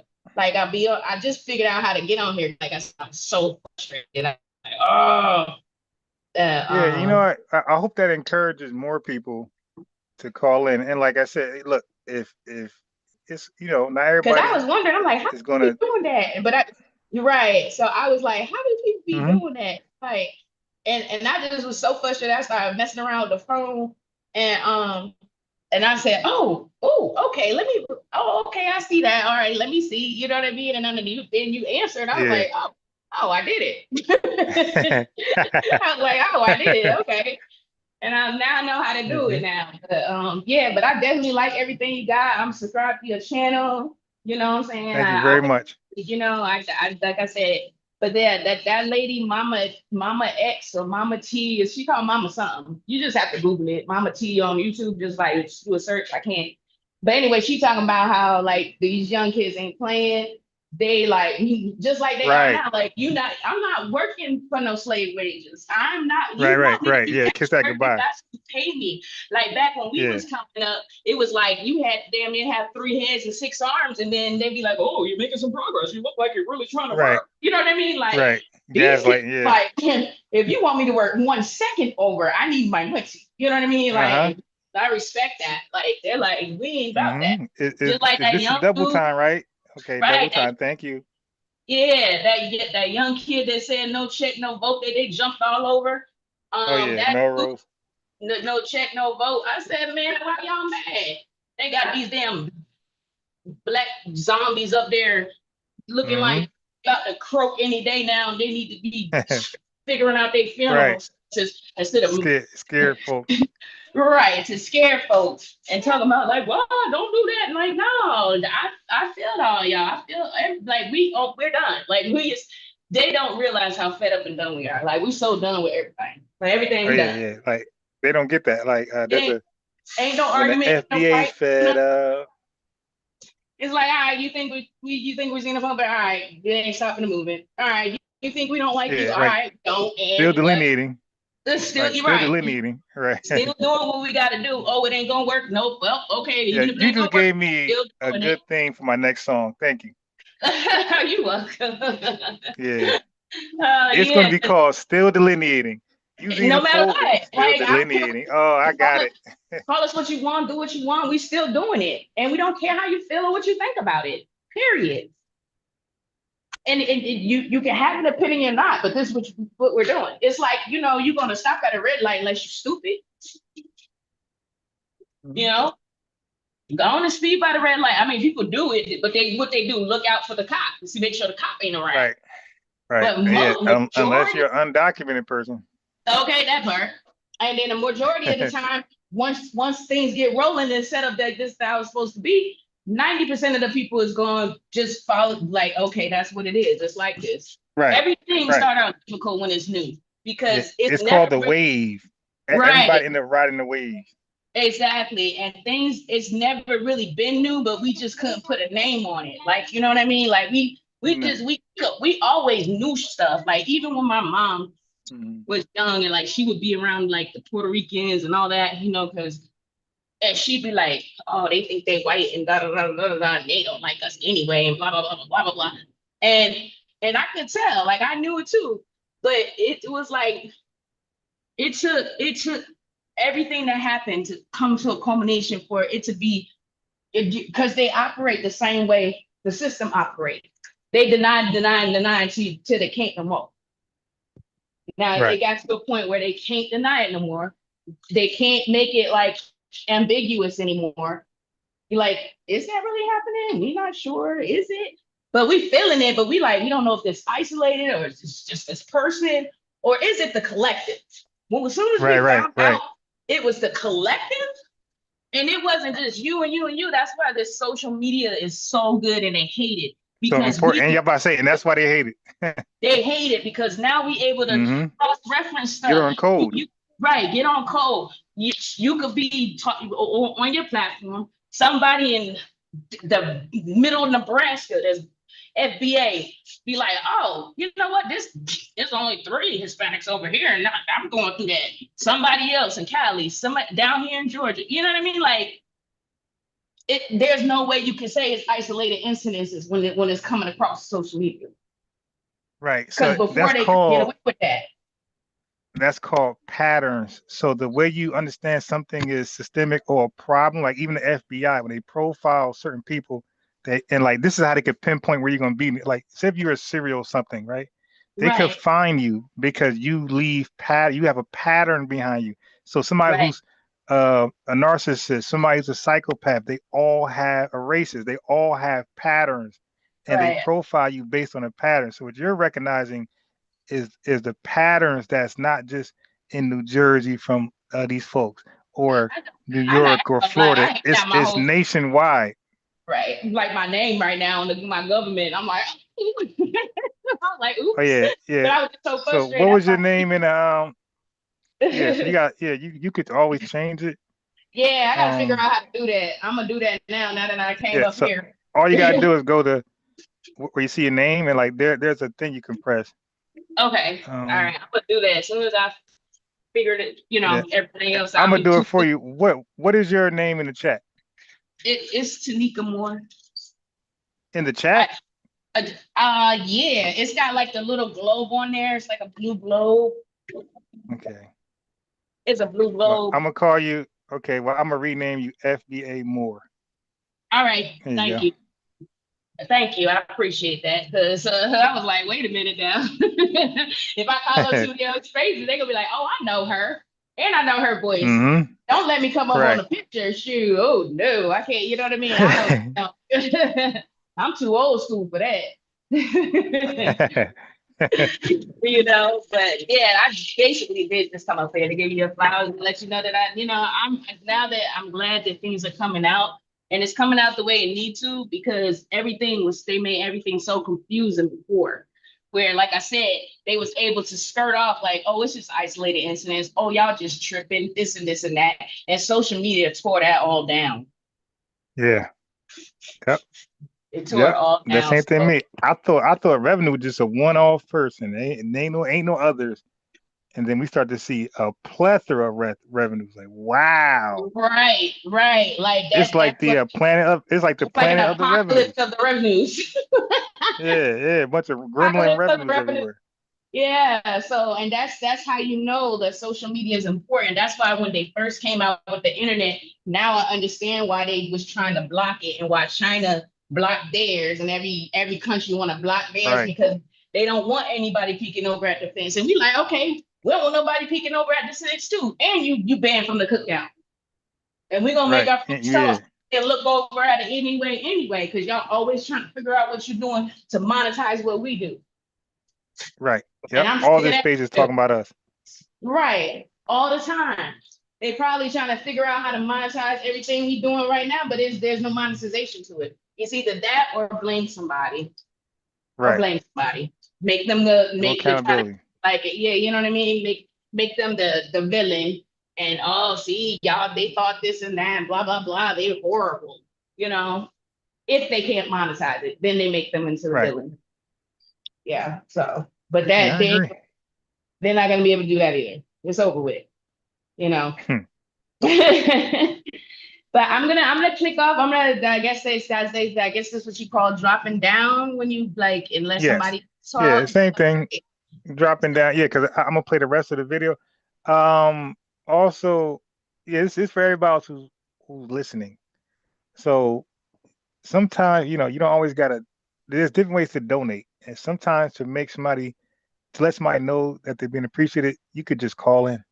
Like that's probably the best support. And I do try to do the little super chats because I see they go up to however how you want to pay. I'm like, ooh, I ain't got that kind of money. But I do try to do something, even if I put a period or emoji or something. I'm like, okay, getting 99 cents. You know what I mean? Money. Yeah, money but they could just. But look, if they just call in like you, it could be it could be 30 seconds. Hey, I'm so and so from the chat. I was going to say shout out to the family. I'm out. Like just that alone. Is like worth more than money. Like you said, y'all like I'm like you said, we around the same age. It don't sound like it, but okay. No shade. Well, you don't sound like grandma yourself. Like you sound kind of you don't sound near no damn 50. My granddaughter 9. She gonna be 10. She can't wait to be double digits. Yeah. Right. So it's like I was just like, man, I gotta let y'all know because like I said, I learned stuff from you guys. I learned I'm not a scholar and I never really was into the school thing. So I love to hear history and I'm into documentaries. So it's almost like, seeing documentaries happen in real time for me anyway. Right. What is your sign? I'm a Taurus. My birthday was a few weeks ago. Okay, happy belated. Thank you. Yep, I'm a Taurus. I'm something else. Yeah. Somebody said you got the FBA Majora spirit, that live spirit. You know what I'm saying? Once we lock in, it's over with. And then if you try to like make it like, oh, we stupid and we can't do something, oh, we gonna we gonna pop out 10 times louder. You know what I mean? Like we might go in the corner for a little bit, but don't worry, the soup is almost ready. Right. Like that. That's how our sign is, to my detriment sometimes, because that stubborn part is unbelievable. But yeah, so yeah, I did want to tell you that, and keep teaching through these tethers. Keep teaching, because it's a lot more people, positive people picking it up than what you think. A lot more think so. positive. Yeah. Yeah. So don't get so fixated. I know it's hard because they be frustrating me just like you get frustrated. But just think of the people like me that's out there that didn't know a lot of this stuff that you know. Right. I'm not a historian or a scholar or whatever. Yeah, I but appreciate it. And then I'm learning through their stupidity or pretended stupidity. You know what I mean? So right. Don't get so locked in mentally on the conversation and the wrangling with them, because stay calm like you've been doing, because you're teaching people out there that's not saying nothing, like me, which I just had to say something this time. I appreciate it. I mean? So the chat came alive. So we call that the chat coming alive. When you guys come from the chat to call it, that means that the chat is living. It's not this, they call you guys bots. Oh, they just bots. But if you call in, you're not a bot. Yeah, no, we're people. That's a good. We're real people. That's a good thing. If people just call me, hey, I'm just this is a real supporter, ain't a bot, just in case they try to gaslight us. It's bots in your chat. Nope, these are real people, and they're calling in, they're shouting out. And AI can have a conversation. They can do it at, but you talk to AI long enough, you're gonna figure out it's a machine, which is crazy and wild. To be honest, say to me, wow, I can't even get my head around it. But okay. So that's what we tell them, man. But yeah, so I had to, sometimes you just gotta let people know, because I know it's gotta be exhausting, just constantly, just trying to be like, hey, it's not a problem, it's not a beef, it's not this, it's not that. This is all we doing. We're not trying to hurt nobody. We're not trying to stop nobody. But unfortunately, our plight is everyone's always trying to hurt us. Everyone's always trying to stop us. They always trying to take money out of our pocket, food out our mouth, juice out of our head. Like we don't even got that kind of spirit. Like we don't even do that type of thing. Like it would be unfathomable to me to cut somebody off at the knees and just leave them in the mud. You know what I mean? Right. Yep. You would have had to do me something dirty and had to be like a real devil. You know what I mean? Because how sometimes you gotta cut family members off. You know what I mean? But even if you can't be over here messing up my stuff, but I'm not gonna go out of my way to sabotage you either. Like we just not built like that. It ain't that serious. Yeah, it ain't that serious. Yeah, like that's how you know is people out there that's just. That's why we had an acronym, and we called it KIM. Keep it moving. Like once we don't rock with you, we'll say keep it moving.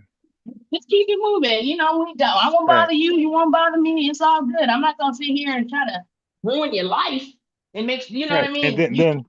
And then the YNs took that expression, they remixed it, and they said move around. So when they didn't want to talk to you no more, they said move around, and that was it. Like they ain't got to do you harm. They just saying move around. Like get away from here, basically. Let me fix it. Move in whatever space you want to move into, but don't move in mine. I feel that. Exactly.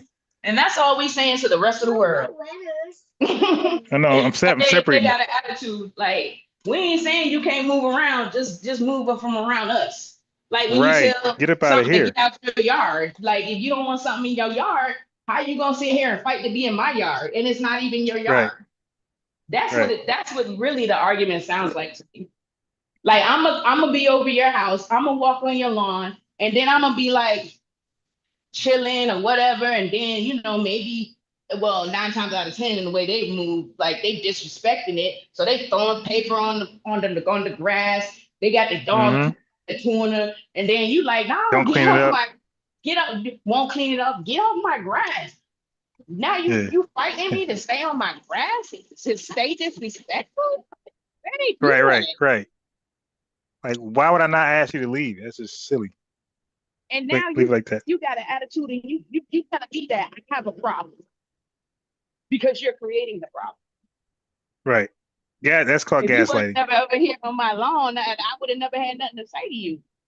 Right. They eat across the fence. That part. And then now you're mad. Oh, you can't let me go across the fence. I want to be inside your fence. What? You ain't paid a lick or nothing into this fence. If anything, you've been stealing my flowers, picking my apples. Right. Bending the fence, damaging the fence, leaning all over it, making it lean. That part. Like, they don't even see it like that. Maybe you need to put it in picture terms for these others. Maybe they'll, can't refute that type of talk because they don't understand apparently English too good. So. Right. No, this is yours. You put over here. Right. All right, sis. All right, let me play the rest of the video. Yes, absolutely. I'm gonna let you go. Yeah, because I'm going to TikTok in about an hour, so I'm going to finish some of this, and then we're going to TikTok. Yeah, you going? Okay. Well, you gonna see me on there. Look on TikTok, and I hope that everything needs to get done or needs to be done over there for you and your family and the whole family as a whole. Cool. All right. Thank you. No problem. Take care. Okay, put over. All right, take care, sis. Yeah, so I'm gonna play the rest of this so we can get to TikTok. Hold it down, bro. Be so mad at the facts, it be hurting y'all hard. That's why all y'all gotta interrupt. It's okay. No, we want to delineate. We don't want to be associated with. And yo, every time I hear Revenant in the space, oh, you win. He always have this bold, cocky attitude with my brothers and sisters, FBA. And it just really makes me feel a certain way, man. Like, damn, man, just call me up. I'm the kryptonite to Revenue. God, you won again. And you're being loud and wrong. Benefit with low, thing. That's the thing. You're being loud and wrong. You're being prideful, loud and wrong. And I'm we just can't. right. No, bro. You can we look just at can't. the statistics. No, Reverend, I looked at the statistics, sir. I looked at the statistics. Fathom a refugee sir, coming I up here worked just at talking an like industry. this, yeah, you have to go to SSI. What's the percentage of Black Americans on SSI? Since you want to talk about, SSI. What's the percentage? So, and now again, family. Oh, you won again. Hey, yo, again, family. I don't know too many in shape Jamaicans in America. Well, definitely New Jersey, New York. So, they play over here. This is yours. Yeah, I'm telling you, I don't know too many in shape Jamaican women. Go. Oh, you won again. Yeah. So, but again, he's looking at a racial stat and he's trying to apply exclusively to Black Americans, which is you can't do that. The Black Americans on SSI. Googling everything. Okay, I'm Googling everything. Okay, here's the thing. I'm gonna show you proof. Maybe you know how to read past Cat in the Hat.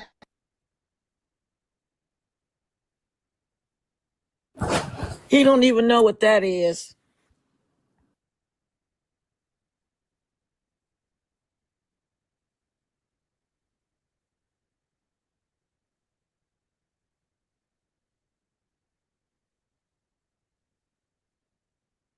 Okay, that ain't again. Thank you. Yeah, that ain't me. That's the video. Wait, no. Don't do that. Because I got to win two here. Put it down.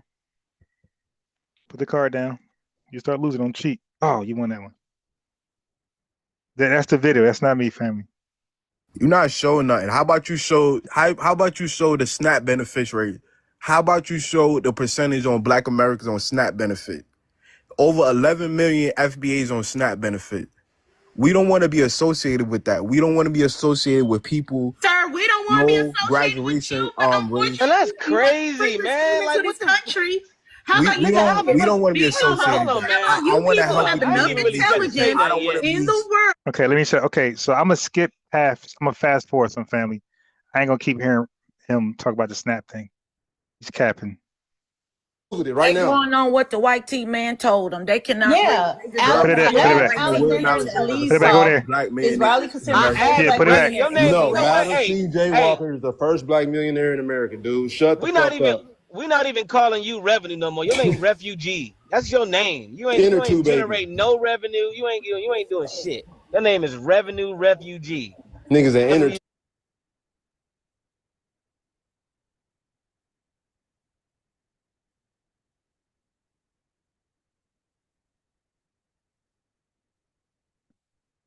I had a good name for him. I can't think of it. Too baby. Yeah, you just mad, bro. You know you jealous of our culture. Revenue You to go home and you refugee, gotta huh, live with Circle? that shit, bro. Let's see who made. Hey, Circle. Hey, Circle. You say he revenue to refugee?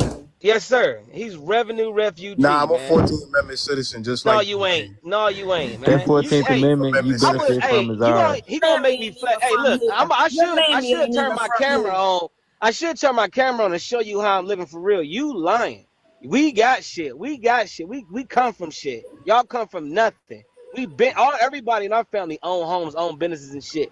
We know what's going on in this country. Y'all don't. Everybody in my family own a home. Nigga, you just got here, in bro. America. You just got Okay, here. You an anchor I'm gonna baby. say this. Revenue, talk to me when you own land with mineral rights. You an anchor baby. Talk to me when you own land with mineral rights. That's what my people do. We own land with mineral rights. Do you know the Black League? We used it already. It was Black Power was a book that was published in 1954 by a Black American named Richard Wright. Where's your Black Negro League? The white man on fire. You niggas don't have nothing, dude. They don't have nothing. That shit weird, bro. I don't know about sharecropping. You got nothing. And segregation. I'm sorry. You are a third world people in the Dominicans with your ass. We don't know nothing about sharecropping. Where's the Dominicans at? Look. White people ain't lynching. They already called Black Power. We was using the word black. Look at the year 1954. I'm gonna show you who Richard Wright is and where he was born at. Richard Wright. Did you hear what I said? I said I don't care popularized the what term. I never you said said. people was What you said means nothing. Shut the You're fuck beneath up. me. Oh, Richard Wright.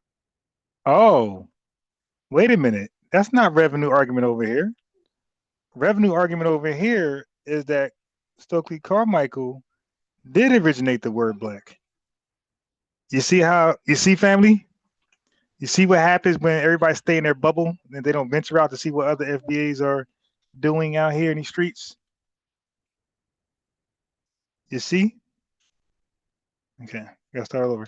You see that? So now over here, he argues Stokely Carmichael, which I know he's lying, originated the word black. And now he's saying make popular. And we know he didn't make it popular. Okay. So is born who Richard Wright is and where he was born at. Richard Wright. I don't care.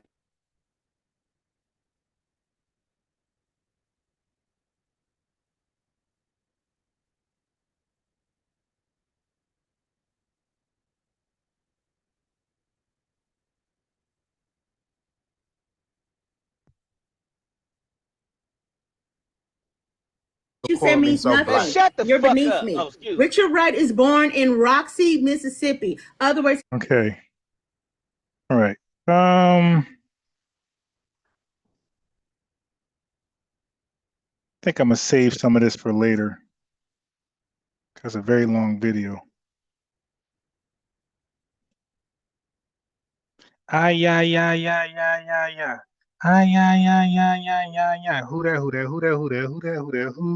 Who that trying to get up in my crew?